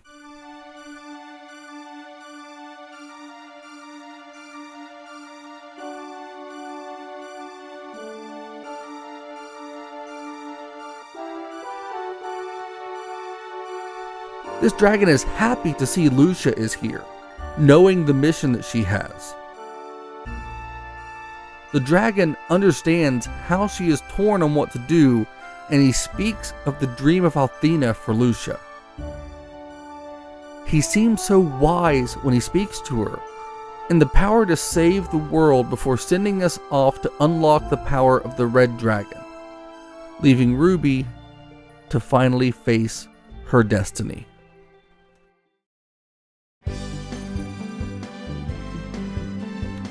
We head out in the Destiny now that it's mobile again, and we stop at Rakuli, the village where Ronfar, Maori, and Leo grew up together. We find Leo here. He's been waiting on Ronfar to arrive before bringing up an epidemic that had struck the village years ago. The illness claimed the lives of so many of its victims, all except for Maori. Ronfar took a chance and gave a potion to her that has changed Maori into what she is now, this dark shadow looming over him.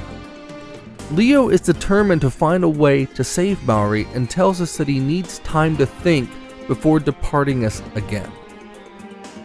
Ronfar is a mess here.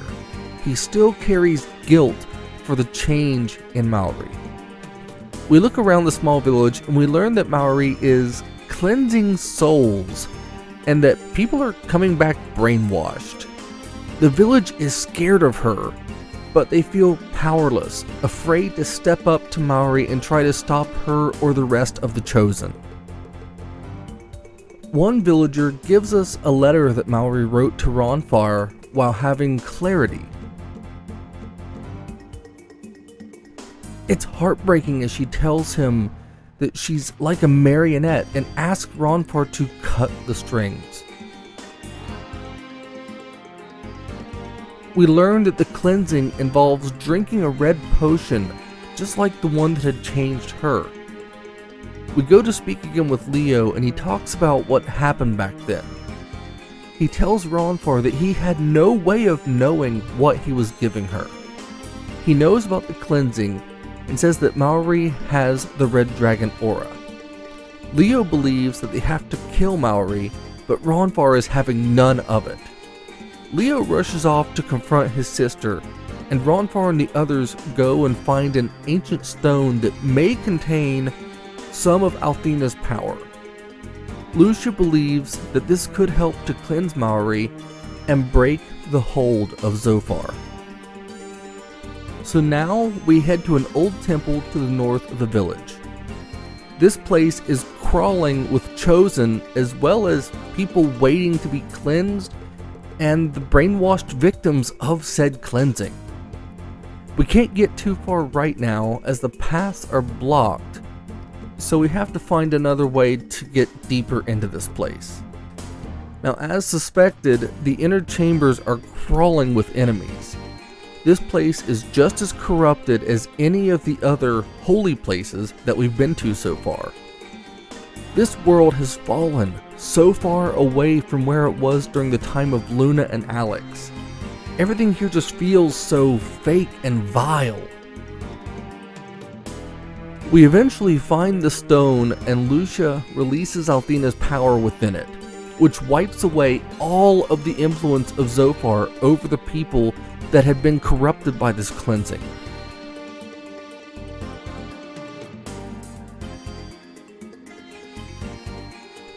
When we get back to the main level, the people there are confused, disoriented, and importantly, back to normal. They realize that things here are wrong, which is a really refreshing change. There's still some hope now, and we have to find Maori. Her chamber is unblocked, and Leo is there, ready to confront his sister and to destroy her. But she looks confused, and Leo doesn't realize that we've lifted the curse of Zophar. So we rush in to stop him before he can do something terrible. Ronfar manages to explain to Leo that we have freed Maori from the curse and goes to her to try and talk to her. She seems confused to see Ronfar, and just as he lets his guard down,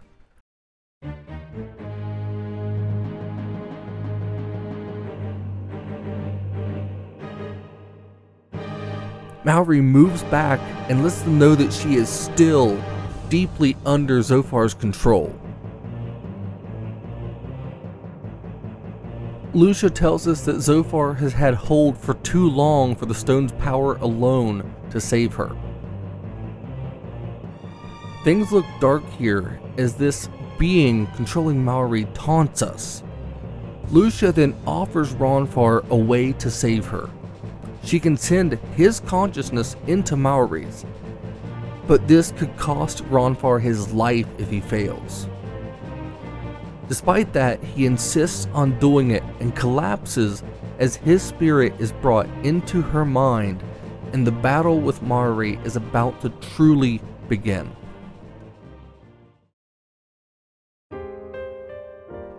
Ronfar is inside of her mind now, and as he explores, he sees memories of a time when a younger Ronfar tried and failed to save her from monsters, as this creature controlling her tries to insist that it's too late and that her heart is gone.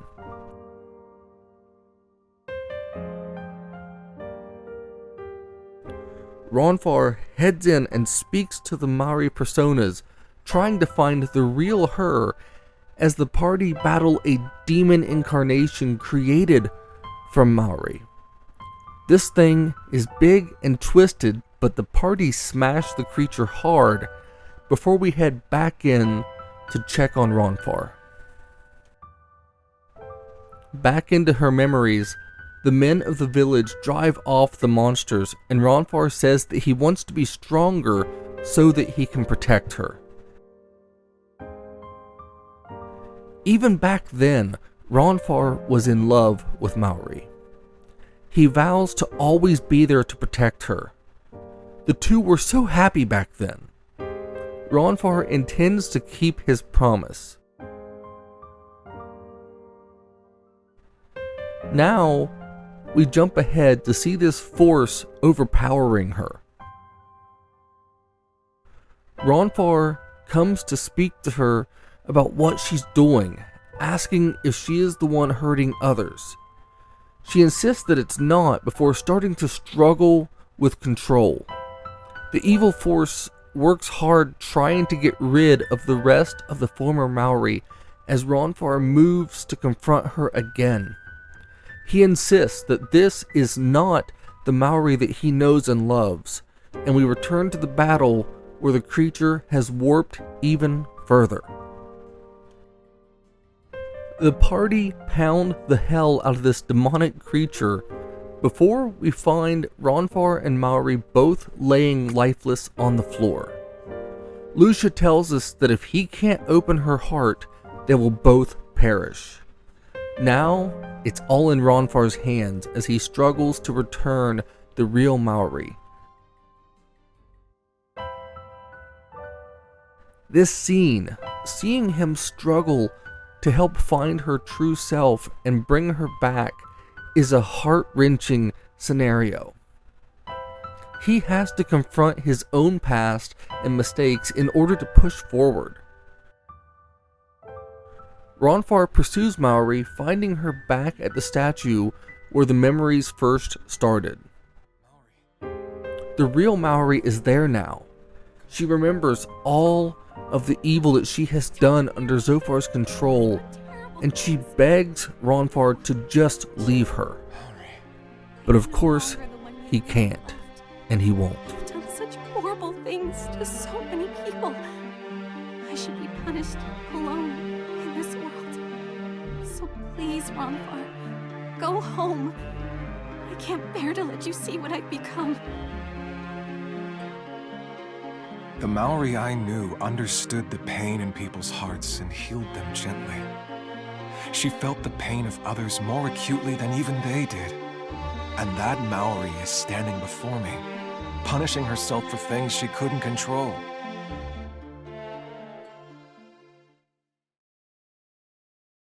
But Ronfahr, Maori, I won't leave you alone again.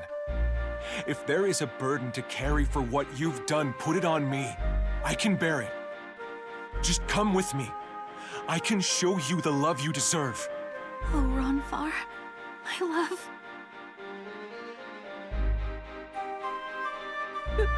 Ronfahr, are you sure? I don't... Oh, Mallory, you haven't changed at all. This is the feeling I missed all those years.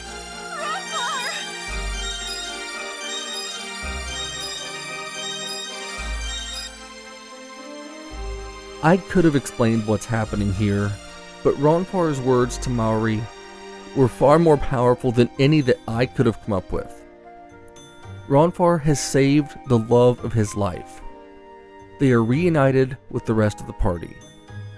Leo is grateful to have his sister back. Maori is just happy to finally be herself again, free of Zophar's evil. And at this, Leo starts to walk away. He says that his work is done and that he is not necessary. The White Knight who has fought for good departs, a heartbroken, haunted man. Maori surrenders the Red Dragon aura and tells us that the path to the Red Dragon cave is here in this room.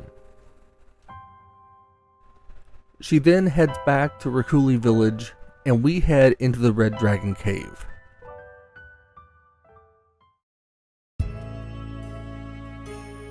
Now, it's time for Ruby to shine, and she is scared. She doubts herself, not sure if she can do this. Null then arrives, having been watching Ruby all this time. He comes to tell her that she is eternal and she has an important job. He talks about losing those that we care about and chastises Ruby, telling her that she will eventually lose all the friends that she cares for, just as he has. But he then assures her that the memories will live on with her. She needs to value the time that she has with them and keep these memories. Ruby is a dragon and she has an important place in the world. Null lets her know that he is here for her. And with his words in her heart, the party head into the Red Dragon Cave.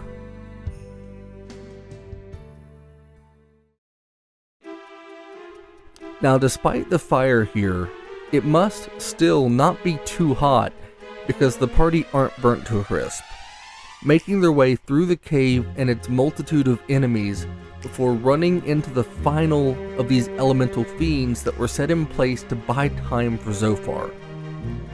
This is another tough battle, but with the party determined, we battle through this and we make our way to the inner chamber of the Red Dragon Cave. Hero tosses the dragon essence to the crystal just as we had before, but nothing happens. Instead, the cave starts to tremble and Lucia says that Ruby has to accept the power or they're all going to perish. Now, she looks at them and says that she doesn't want to grow up. Ruby wants things to stay as they are, but time waits for no one. Hero reminds her that they will always be with her in her memories, giving Ruby the encouragement that she needs as she admits that she knew this day would come, but she was afraid of losing all of them. But now, Ruby finally gets it, and she's ready. I want to grow up. I want to become a full-fledged dragon. Honestly, I'm still a little scared, but I know that I can't accomplish my goals as I am now. Just like the rest of you, I also want to protect my beloved hero and everyone else. So, in order to make that dream a reality, I have to go through with this. I have to accept my power and become a full-fledged dragon.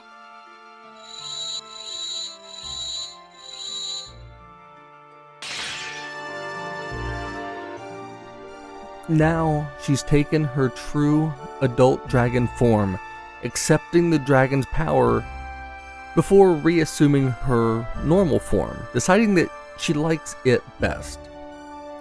But she has taken on the power and gives us the Red Dragon Crest. Now, aside from the cool armor, we have all the powers that were given to the Dragon Master so long ago. And with the power of the dragons, it's time to return to Pentagoulia. However,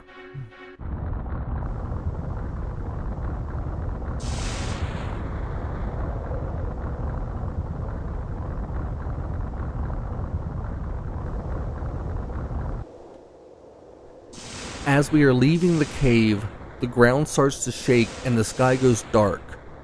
Zophar is coming. The world is trembling and the false Althena is terrified. She knows that the dragons are revived, and she's absolutely horrified and desperate. Zophar speaks to her and comforts her, letting her know that he has a plan. He promises the fake Althena eternal youth and beauty, getting her to calm down, even if she is still scared.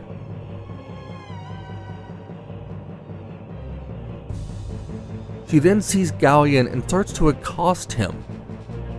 And it's absolutely interesting to watch as Galleon just pushes her aside. He is truly a villain that is hard to hate in this game. He feels like he's just a step ahead of everybody else.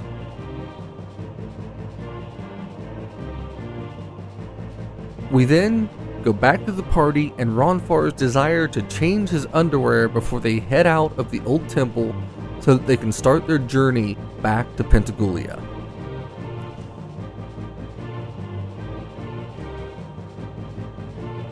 When they're closing in on the city, Galleon appears on the ship.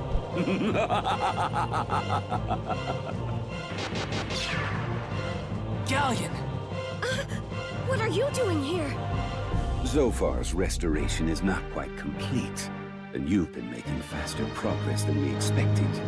Therefore, it's my job to create a little crisis.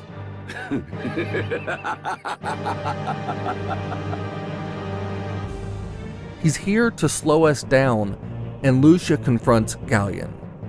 He tells her that he intends for the world to be reborn without a goddess before attacking Lucia. But she is unfazed, and as he powers up an attack, she shields the party, amusing Galleon, who decided not to go for a full-force attack after all, as if he was testing Lucia. It's a weird situation, but it did make Lucia question herself even more. She manages to collect herself and calls for the dragons to come to her aid. Ruby, Null, and the others come rushing up to assist Lucia. It's an awesome sight as they rush in at Pentagoulia and unleash their devastating power on the city.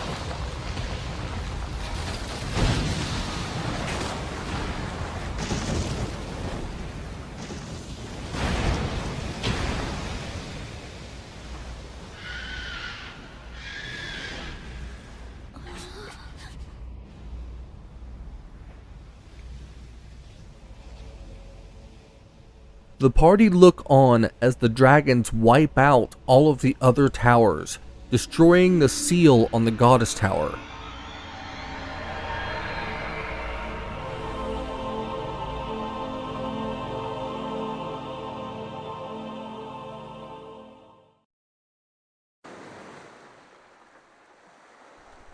Ruby then returns to the party before Galleon speaks up. The words shake Lucia, but we have to proceed. Tell me, Lucia, what weighs so heavily upon your heart? You should be thrilled, dear Lucia. Your mission is nearly at an end. Go forth, Princess of the Blue Star. Go forth and meet with the goddess Athena. Or are you starting to realize what the consequences of that meeting will be?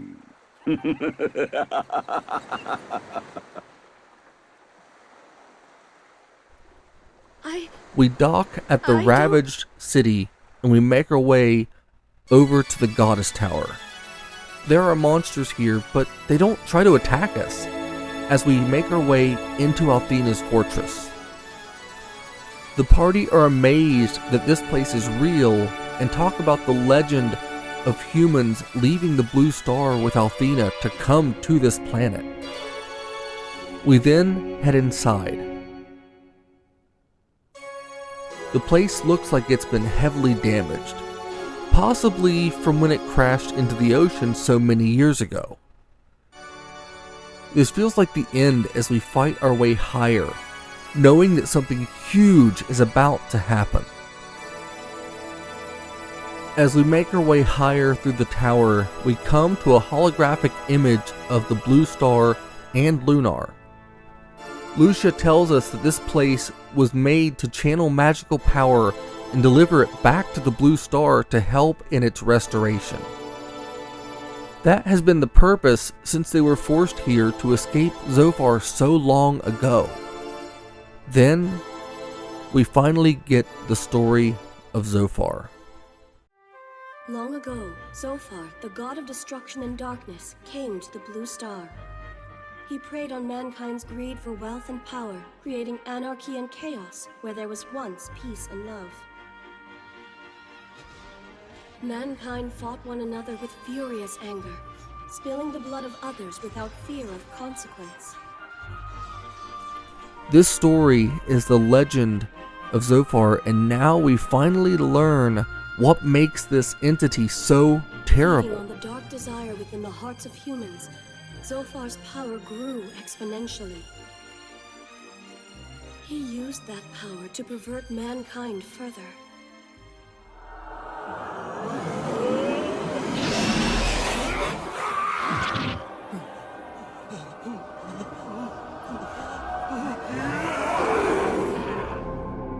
Humans, wild with bloodlust, were transformed into hideous beasts. The people suffering under Zophar's reign of terror implored Althena to rescue them.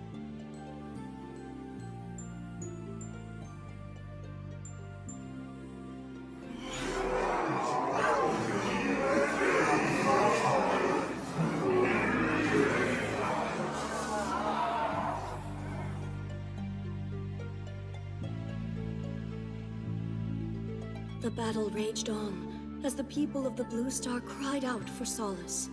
And then...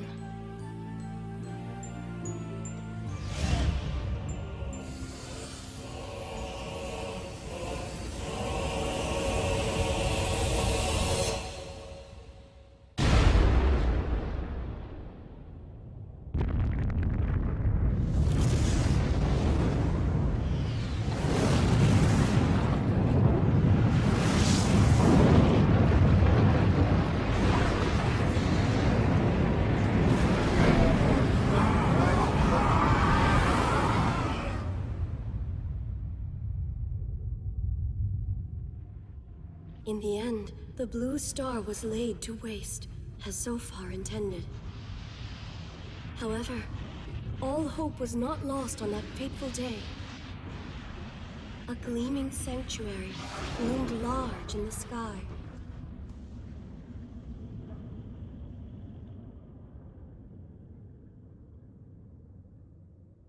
The once dead world of Lunar was transformed into a thriving land of wonder.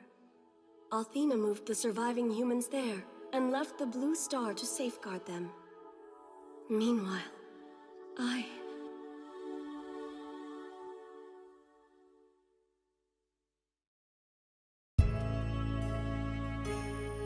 Zophar is a true blight on existence, and the energy needed to take him down devastated the Blue Star, and Althena had to turn the moon into a new world for the humans. This is the true backstory of the entire series. Lucia stayed behind to oversee the Blue Star's resurrection and recovery. She gave up everything to stay there and help safeguard what she and Althena had created here, this dream to return someday. After hearing all of this, the party push on, Hiro encouraging Lucia to keep going before we head higher through the tower. After a bit more travel and taking on evil monsters in the tower, we eventually reach the top chamber. When we head inside, we see Galleon has been watching us. His foreshadowing sent a chill up my spine, realizing there was still more here to uncover. For all we know, this story has not yet reached its climax.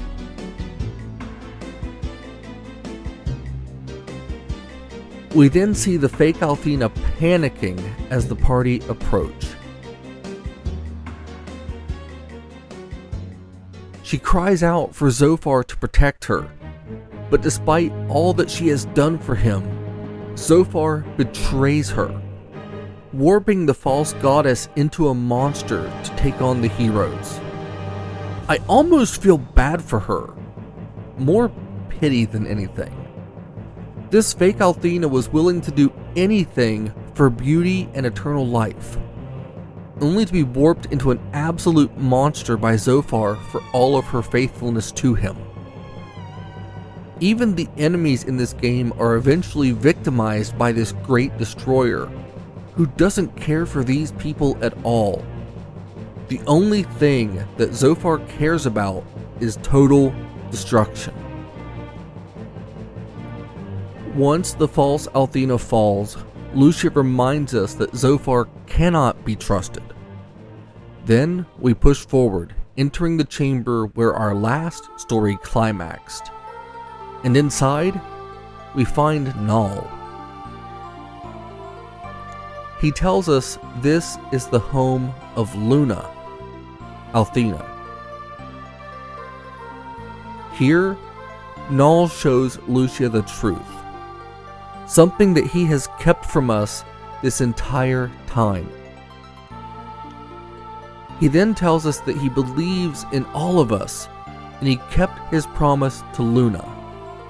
And we see Null tearing up as he reflects on the heroes of that age. And going through this, it brought a tear to my eye too. I was right there with Null, remembering my friends, even as I had made all of these new ones. The memories living in the heart of Null and all of us who were there with them for their adventures. And here, we finally hear from the goddess Althena.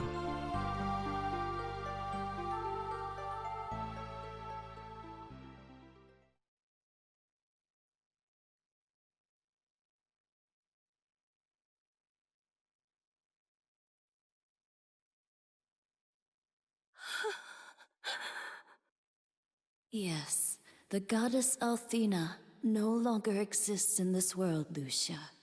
Let me explain so that you will understand. My task as Althena was to lead the humans and control the power of the Silver Star, so that one day when the Blue Star was reborn, the humans could return and we could begin anew. But you see, I came to know that while I existed, the humans were not truly happy. They lacked a sense of self-reliance, a sense of pride in their accomplishments. They had become too dependent on me. You see, Lucia, Lunar no longer existed solely for the sake of the Blue Star. So I chose to make my next rebirth my last, and live out my life as a human girl.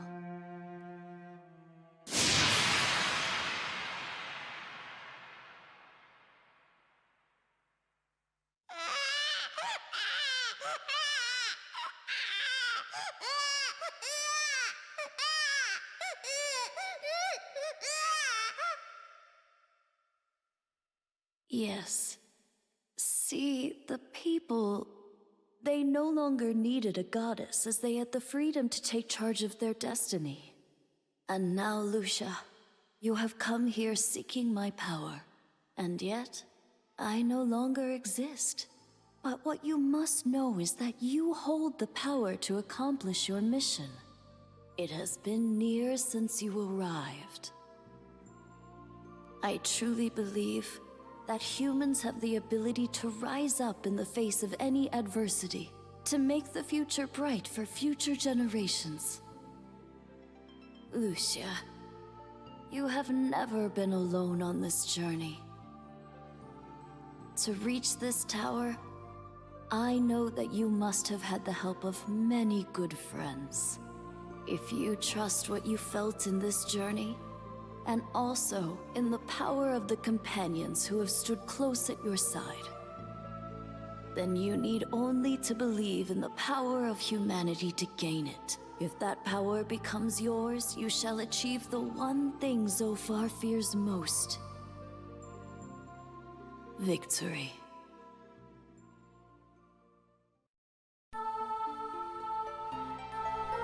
Althena's great secret has been explained to Lucia. Althena was gone. She wasn't reincarnated.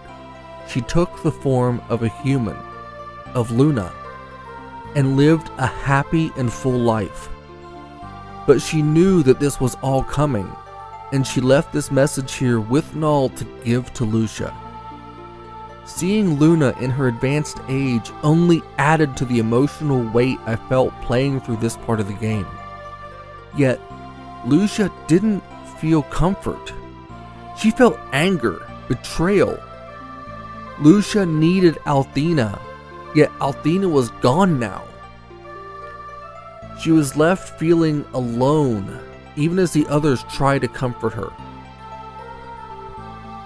Hiro trusts Althena's word, as do the others, believing that they have the power to defeat Zophar if they just fight together. But Lucia, she just couldn't believe. Everything she was working toward, her mission, was all upended by Althena, and the weight of her mission on her shoulders was overwhelming Lucia. She believes that there's only one thing she can do. Calling for all of the power of Althena in one terrible moment, where she took all of the magical power of Lunar from the world, claiming that power for herself.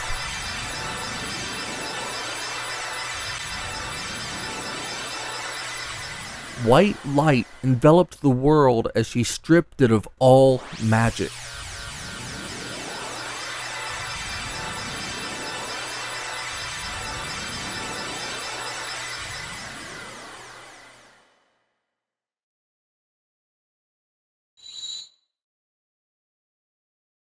She then apologized to Hiro before taking off. And now, the others start to realize what she truly did. Left without any of their powers.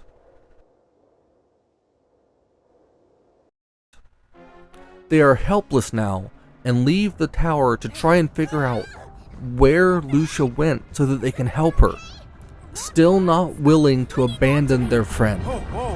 We get back to the Destiny and realize that there's nothing we can do, moving away from Pentagoulia just as something massive envelops the city. What's happening up there?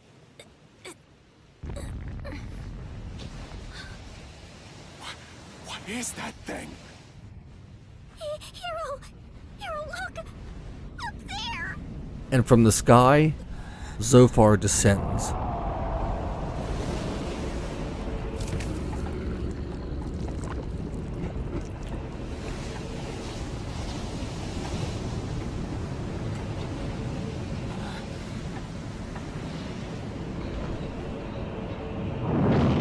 I was torn throughout this video, as I have been in many others of mine, with including the cutscenes.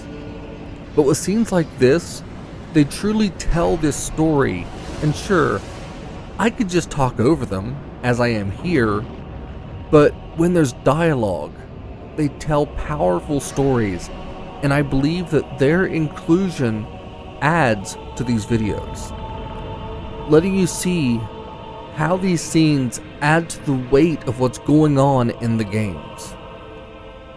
And this one was certainly a doozy. That's the fortress of Althena. But why is it...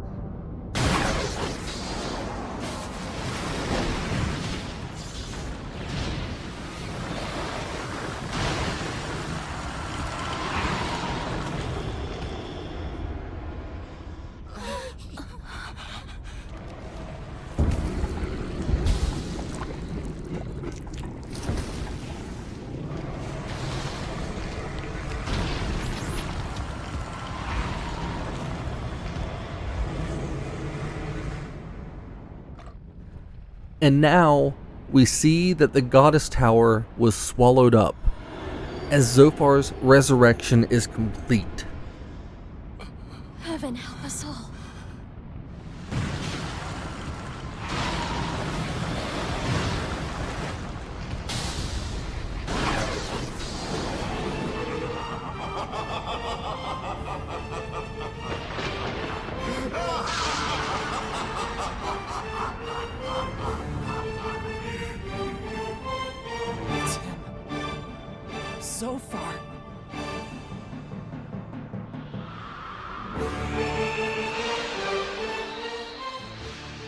the massive evil that destroyed the blue planet, and now he's draining this world of power,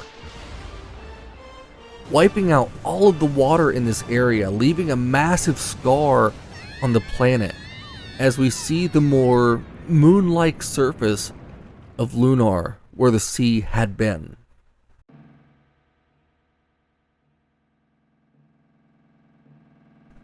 His power is awesome and terrifying.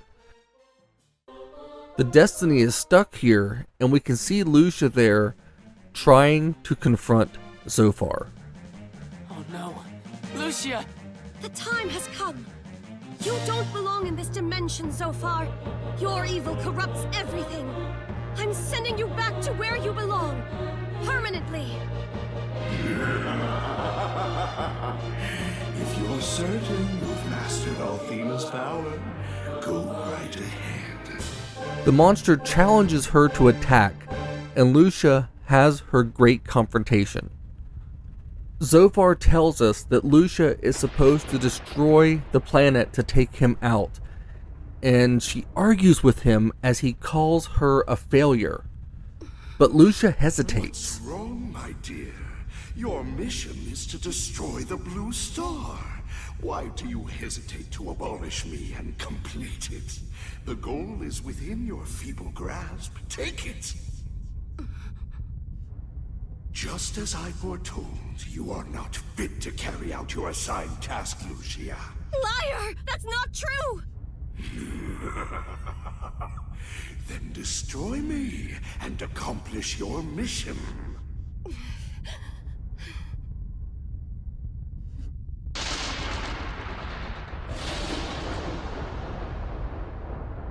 What the heck are you waiting for? Get in there and kick his stupid, mega ugly butt, Lucia! I got 20 silver that says you can take him down! Lucia. Do you believe in the power of humanity after all, as Althena did? Lest you forget, they enabled my return with the power of their dark nature. See, Zophar is manipulating Lucia and moves in closer to taunt her. He tells her that using the power will destroy this world as well as it did the Blue Star, a sacrifice that Lucia is not prepared to make. Althena's power is your only hope, Lucia. Destroy me with it, and decimate this miserable world in the process.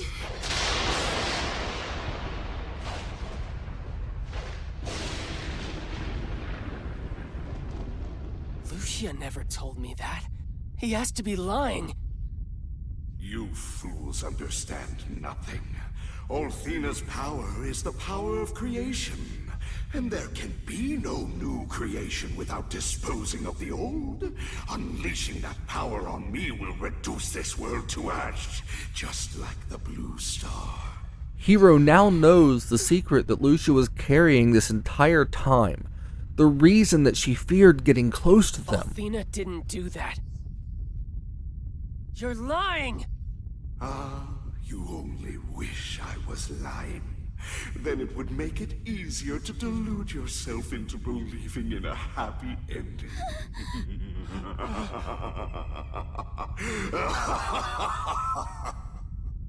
Zophar! It was the only way to stop you from destroying everything! She had to.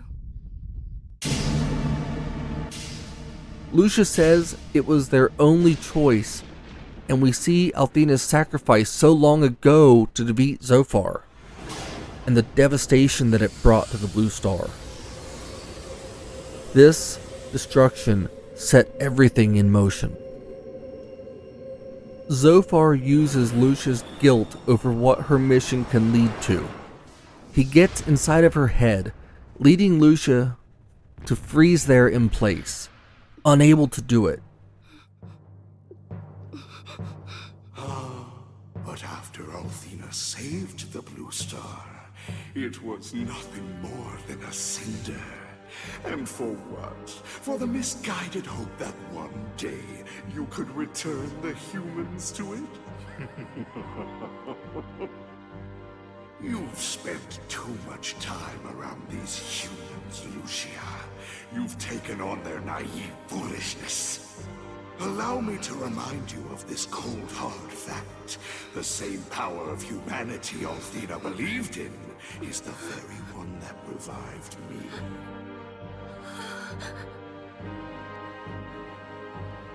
Come, my pet. Why do you hesitate? There is no need. Destroy me and everything you've come to love. Complete your mission.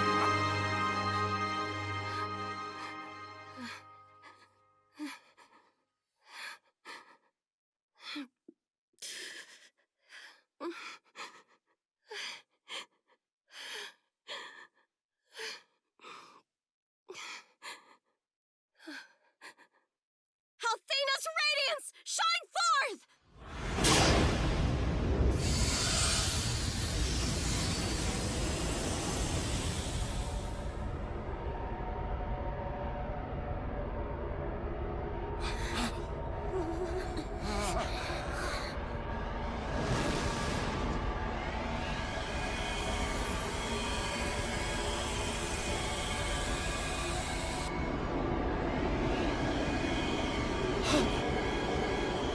She knows what she's there to do, and as she starts to summon up the power, everybody watches in horror.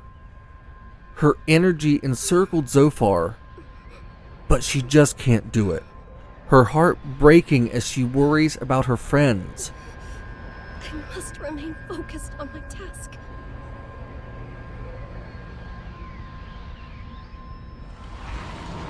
What's wrong, Lucia? You seem to be distracted. But I have the solution. Allow me to remove the source of your hesitation.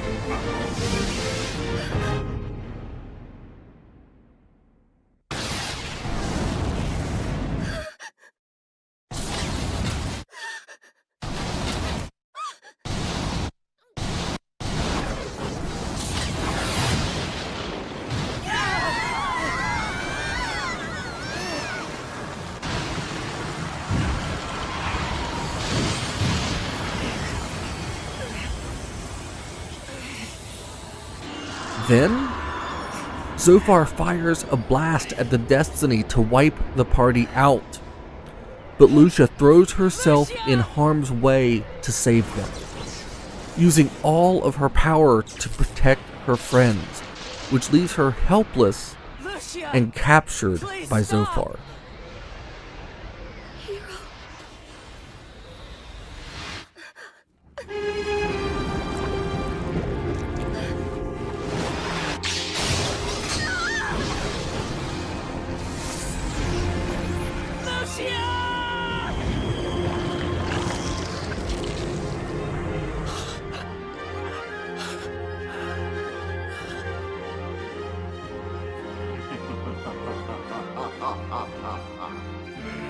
Now all the pieces have fallen into place. My plan has worked perfectly. You are a weak fool, Lucia. Worrying about the fate of insignificant humans will cost you dearly. I will enjoy the look on your face as I tear everything you've come to hold dear away from you.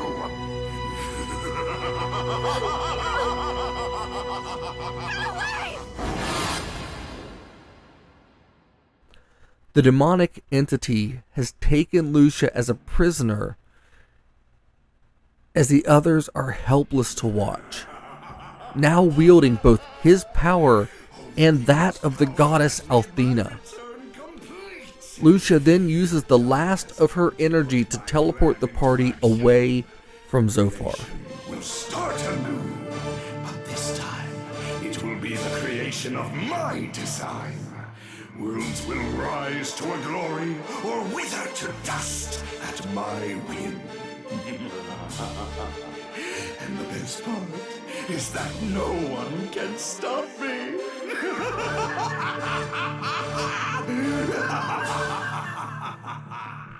We lost. Lucia lost.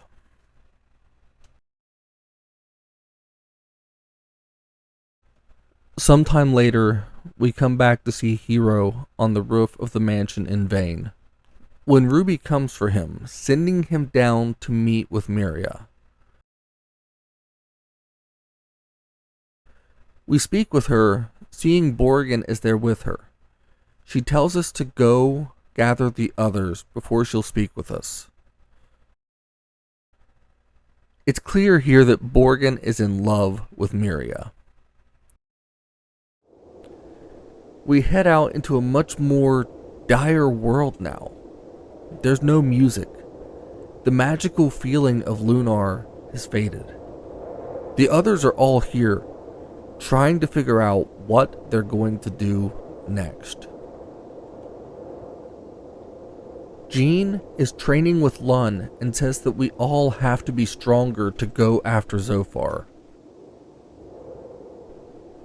We find Lamina in the old Cave of Trials. She is struggling but refuses to give up. She then makes it clear that, giving up is something that she is never going to do. Ronfar is with Maori in the library, and he says that he's not ready to give up either. He's got reasons to fight and someone to fight for. It's awesome that nobody in this party is willing to give up. They're all inspired and ready to push on, to fight Zophar and stand up to the great evil that is threatening their world. After speaking with everyone, we return to Miria, who tells Hiro that he is the one who taught the others to never give up. She also says that there's someone on the roof who wishes to speak with Hiro, and we go up top to see Leo.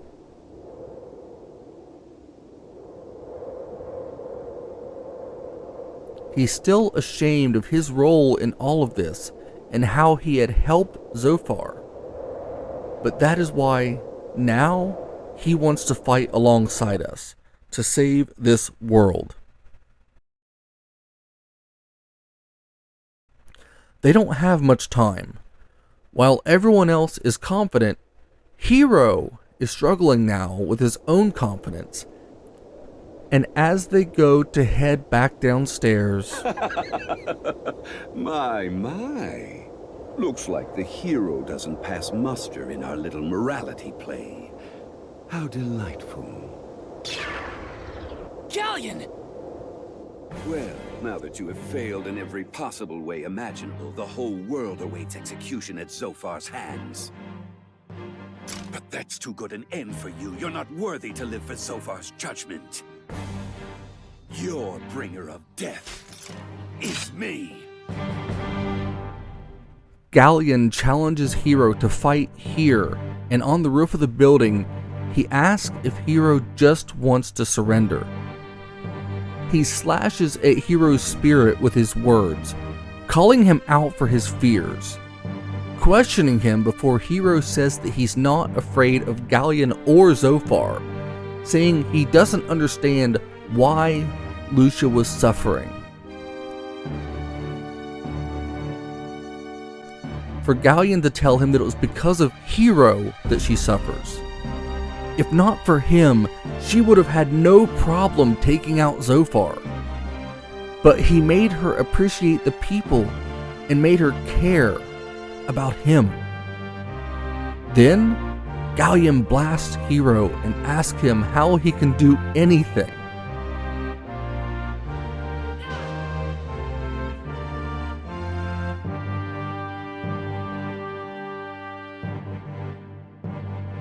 Galleon amused as Hiro keeps trying to get up. And then, the others rush to Hiro's aid. I think you're getting ahead of yourself, Galleon. We will not abandon our brave friend in this time of need. Besides, you're trespassing. I never invited you to the guild. I don't know what your motive is, Galleon, but we will stop you. Right here, right now. You guys... What can you possibly hope to accomplish now? You know as well as I that magic has been diminished in this world. You have nothing left to fight for. Just give it up. Galleon is amused and challenges them all to combat now that they don't have their magic. It's incredibly uplifting hearing all the party speak up against Galleon, and this is a hard battle. Galleon smashes them with his power, and without our magic, we're still going to do what we have to hit him with our own strength, showing that we won't stop fighting while we can. And then, the battle ends. After giving him a display, Galleon tells them that they can't defeat him, blasting them all with magic and mocking the party, yet they refuse to give up. But we're not out. Until our dying breath, we will resist you! We will never bend to your will. You can't defeat us, Galleon. We're fighting, not for ourselves, but for the lives and the future of all humanity. That power is stronger than you'll ever know. I fight for Lucia. I fight for my life, and for the lives of everyone in this world.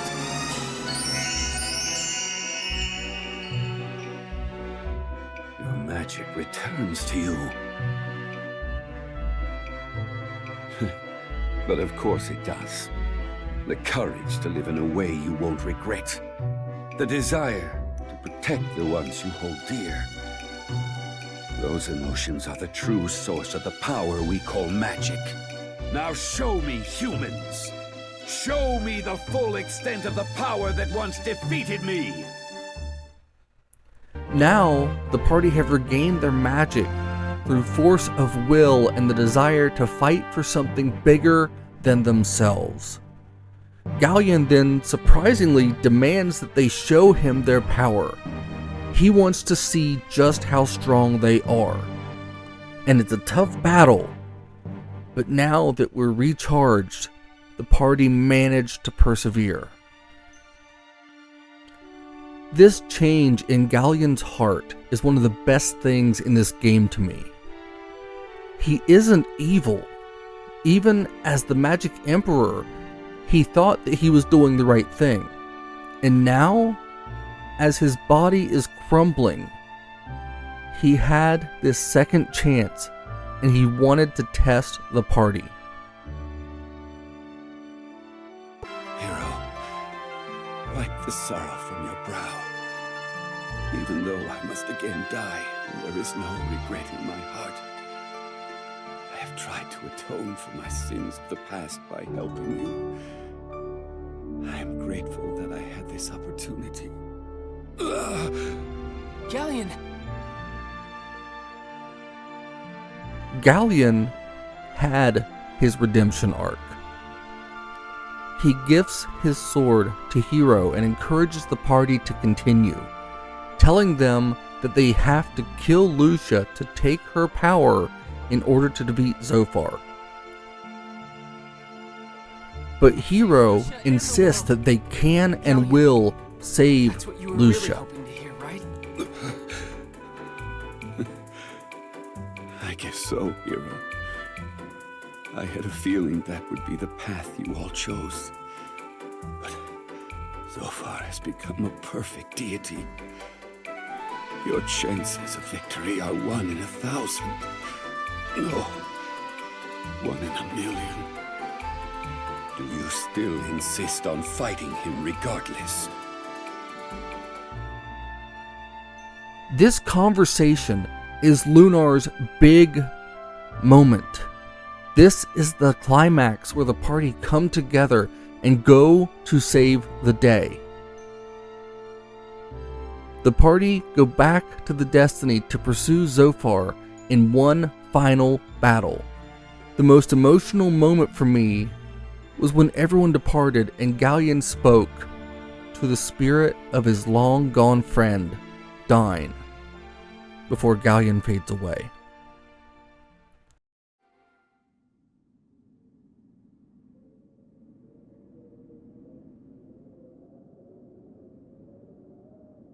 Well, Dine, are you watching? These children shine with your light. This had me in tears. The redemption of Galleon is easily one of the most moving moments of this game. Of the entire Lunar series. His final words as they head to battle, giving this such a cinematic feeling.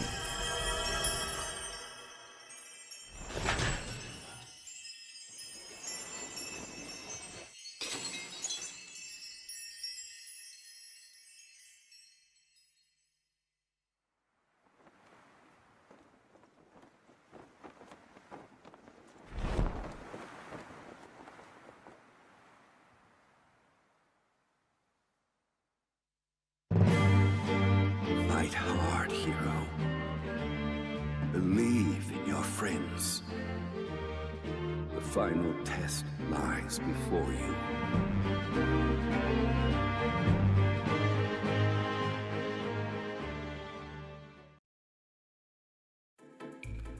We head through the haze and make our way to the former site of Pentagulia, where Zophar has designed some abomination of a fortress. We push on, seeing Lucia trapped in a hologram as we get close. She's begging for us to retreat, but there is no backing down now.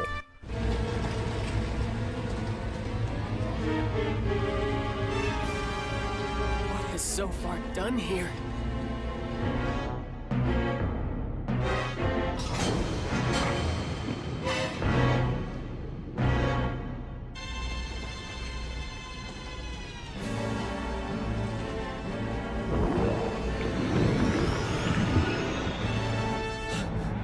Lucia!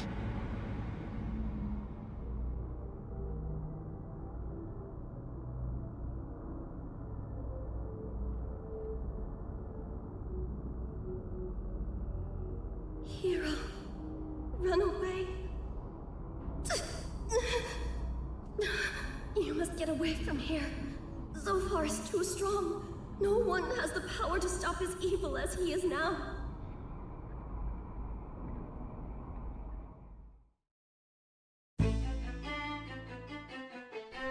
We push ahead and we make our way into the vile creature's lair.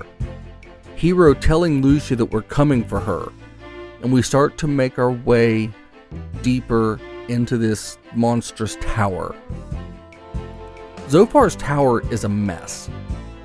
This thing looks and feels like the end, which, in all fairness, it should. We've been through so much. We've grown with these characters, and now we're going to take a final stand against Zophar. This place is a maze to traverse, the culmination of all of the dungeons that we've encountered so far. As we make our way up, the tower gets more and more twisted, feeling more like we're in a nightmare.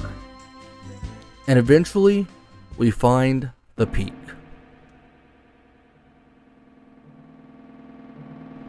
Lucia is trapped at the top of the tower by Zophar and tries to tell us to run, but that's not going to happen. Zophar is at the height of his power, holding all of his own power along with the power of the goddess. He has transformed himself into a new divine form right out of a sci-fi nightmare, and he's taunting us.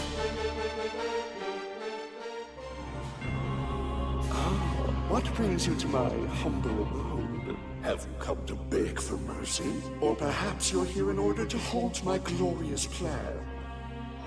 Well, it doesn't really matter which one it is. My new age of supreme darkness has already begun, and you haven't the slightest chance of stopping me now. Behold my power as I mold this world to my taste. Zophar hates us for resisting him, and his arrogance is even greater than the magic emperors had ever been. The battle is intense, and even with grinding, he can be a challenge. But before things really feel finished, he falls. But something isn't right. The party isn't sure what to think, and Jean warns us not to let our guard down before...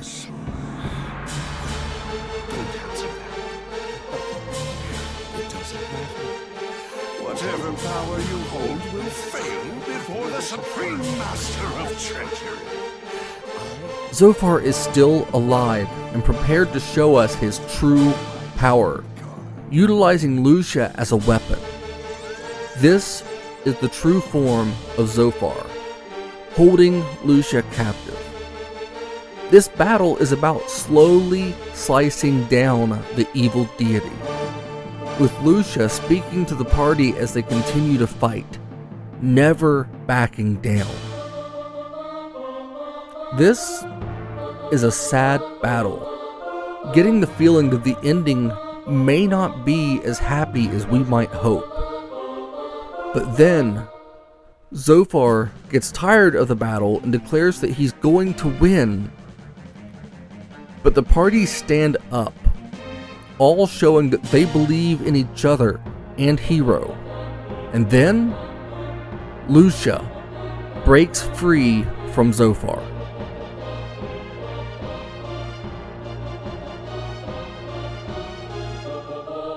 Lucia finally understands what Luna told her. She believes in her friends, and that alone is enough to give us the final push to wipe Zophar out in this battle for the very existence of Lunar. Eventually, Zophar is stunned as they take him down. Lucia returns to the party now, but things aren't quite over yet.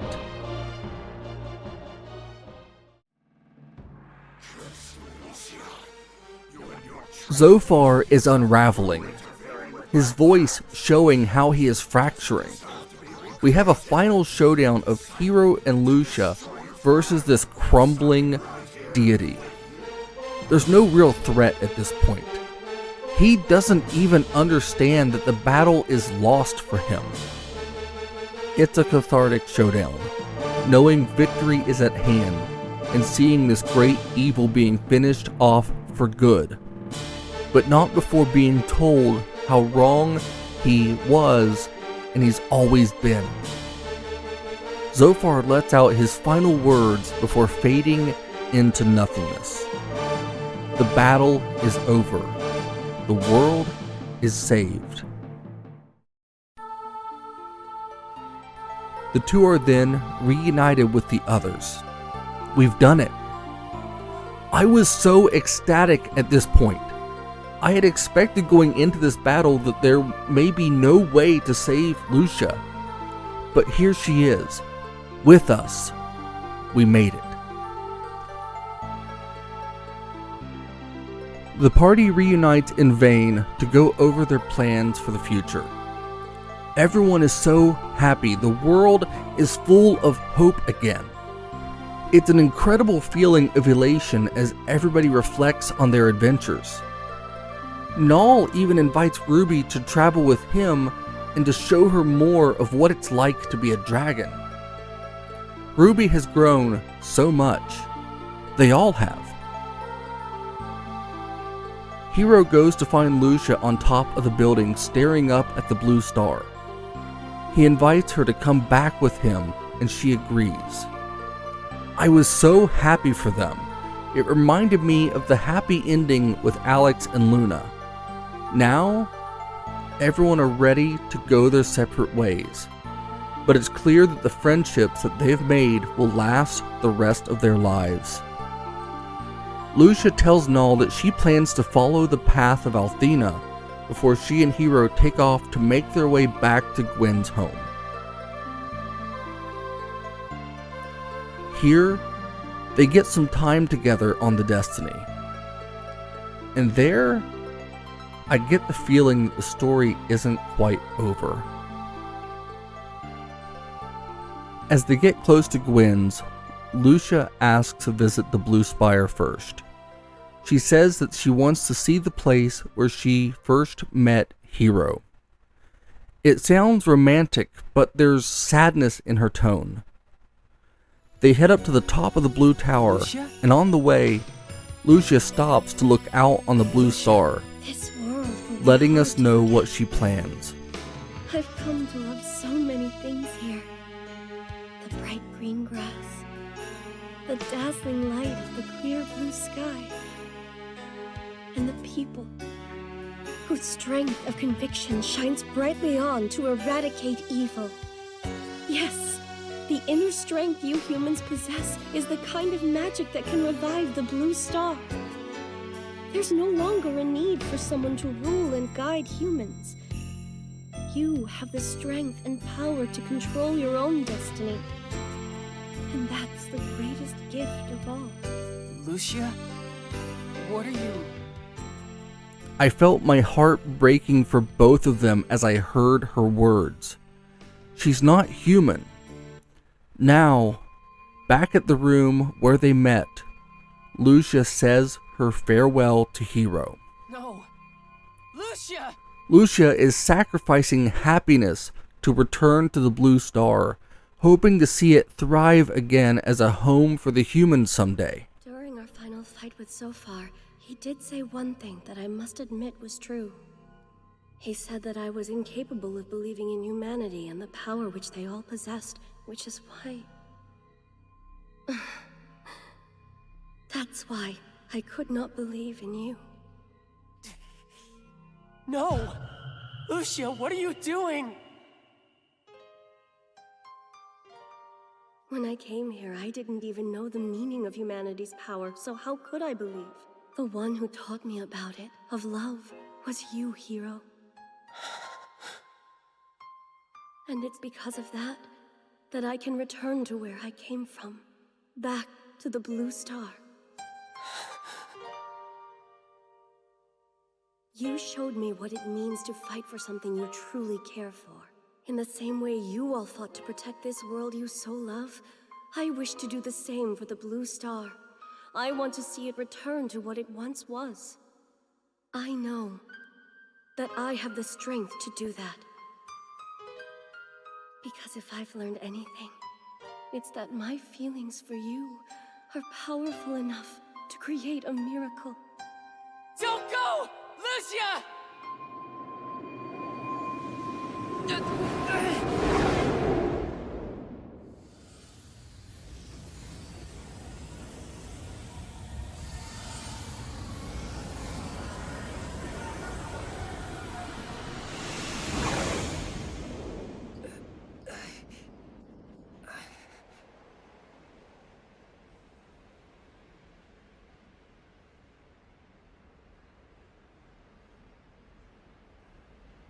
Why are you doing this, Lucia?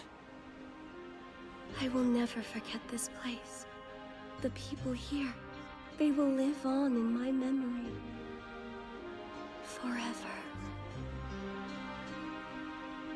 I'm so sorry, Hiro. I have to go. Please understand. Lucia...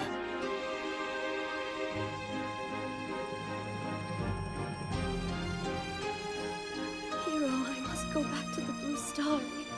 It needs me.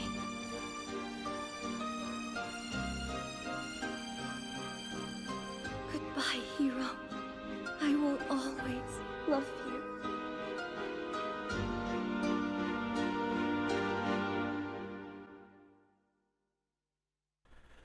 My heart was aching as I saw the end of the game. This was one of the saddest endings I had ever encountered in a video game. Yet, I understood what she was doing. I really did. Sometimes, we have to make decisions that are to our own detriment for the good of something bigger, of something more important than ourselves.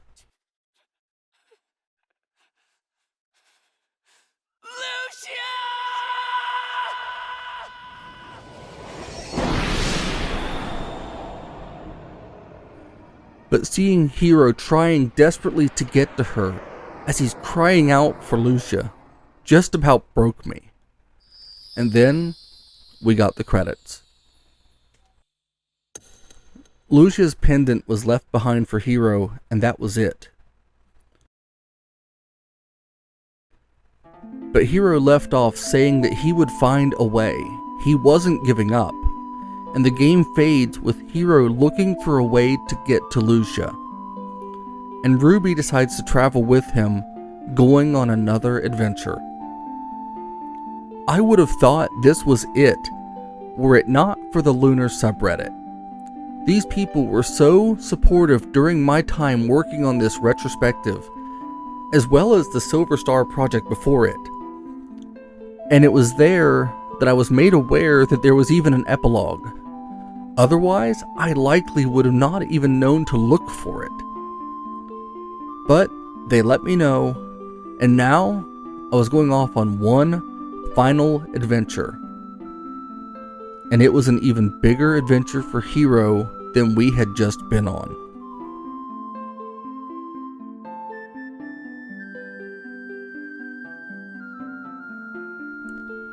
After defeating the main game, you can save your adventure, and then, on the menu screen, we had the option of taking on the epilogue, a new adventure that takes place after the end of the main game.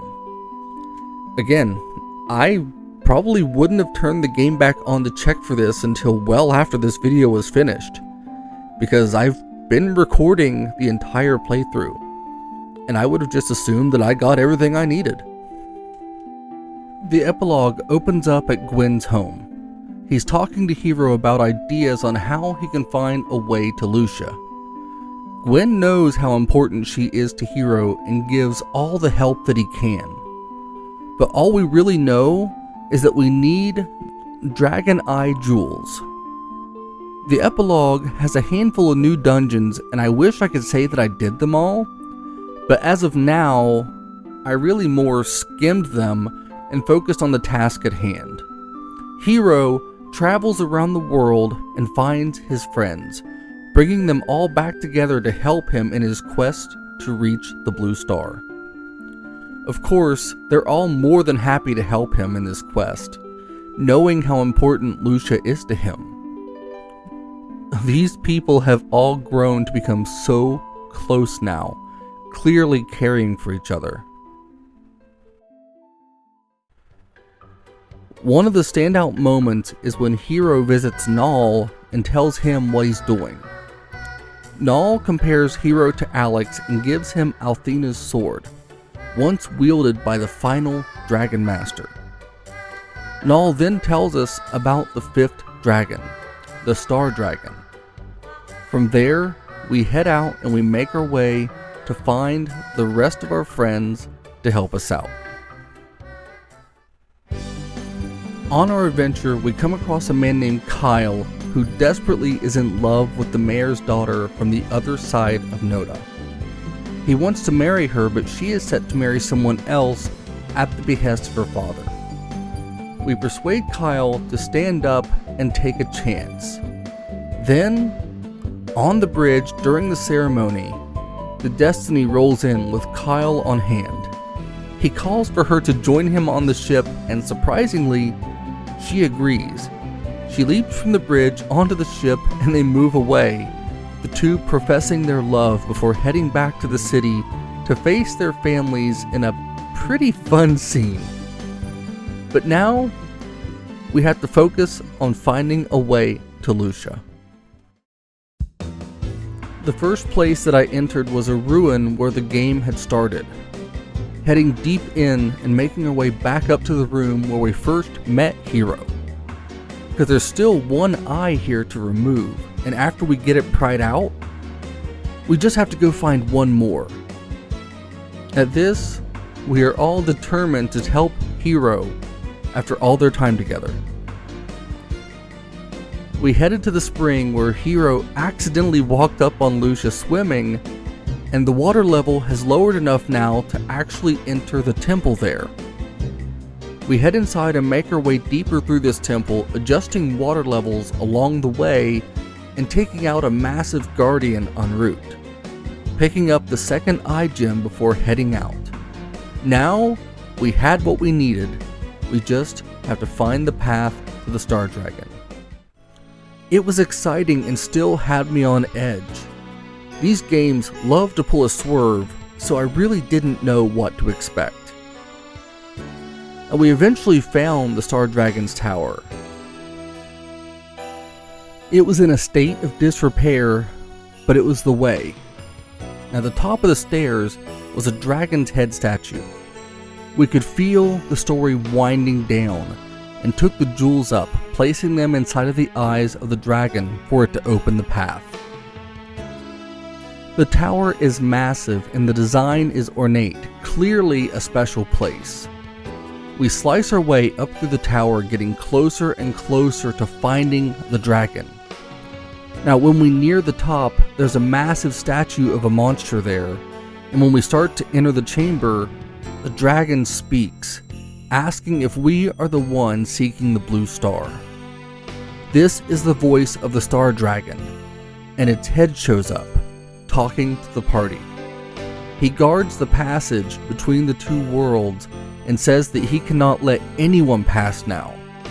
He tries to command us to leave, but Hiro is not going to back down. He tells the dragon that he loves Lucia and cannot let her be alone on the blue star. The dragon is surprised, and Hiro says that he's willing to fight this dragon if he must. Instead, we're put up against the Star Guardian.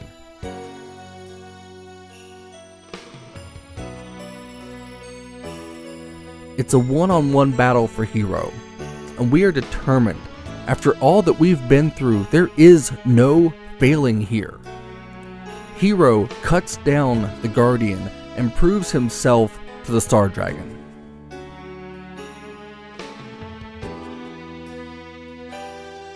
The dragon is impressed, and he says that he hopes Hiro can withstand the harsh Blue Star's climate. But Hiro isn't scared, or if he is, that fear is drowned out by his love for Lucia. They head into a chamber with one of the green crystals like Lucia had used on her way to Lunar, and there, Hiro says his goodbyes to his friends. These friends are so supportive of Hiro. It was wonderful to get this final adventure with them. Hiro, it seems the time has come for us to part ways, but this time we do so as friends. While you are seeking out your future with Lucia and the Blue Star, I shall be wandering this land in search of my own destiny. Well, good luck. You know, up until now, I thought I was the biggest gambler on Lunar, but it's you. I have no idea what lies ahead of you on this journey, but I have no doubt that you'll manage to win it all in the end. So I'm betting it all on you. Well, that's my little pep talk. Take care. Hiro, this is extremely dangerous. I wish you could just stay here with me, but I guess that wouldn't really be fair to either you or Lucia. But then, I think you leaving isn't really fair to me either. Some of what Ruby says really is true, Hiro, you know? But then I'm sure you'll make it back to Lucia just fine. I know you can do whatever you set your heart to, so get out of here before I cry. Go! I mean it. Jeez. I'm mega bad at saying goodbye like this. But this isn't like one of those final forever goodbyes, now is it? You're just going to pick up a friend, right? Oh, who am I kidding? Hiro, just stay safe. It was sad, but I was so excited. And if you saw my Final Fantasy VIII retrospective, you've heard the story of my travel across the country to rescue my now wife from a really bad situation. How insane those circumstances were. And here, Hiro is risking everything to travel to a new world for the woman that he loves. I can understand exactly how he feels here. He's taken through space to the blue planet, the only human there, and seeks out Lucia. There, we see her in a crystal asleep, waiting on the planet to heal, but suddenly,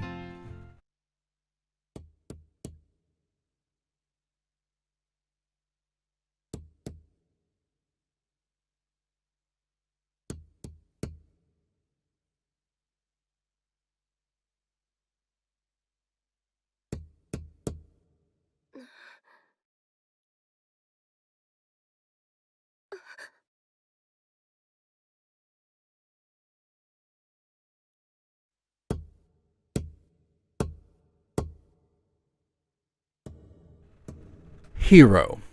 Just as we first met him, upside down, on an adventure in a precarious position. And he looks so happy, as does Lucia.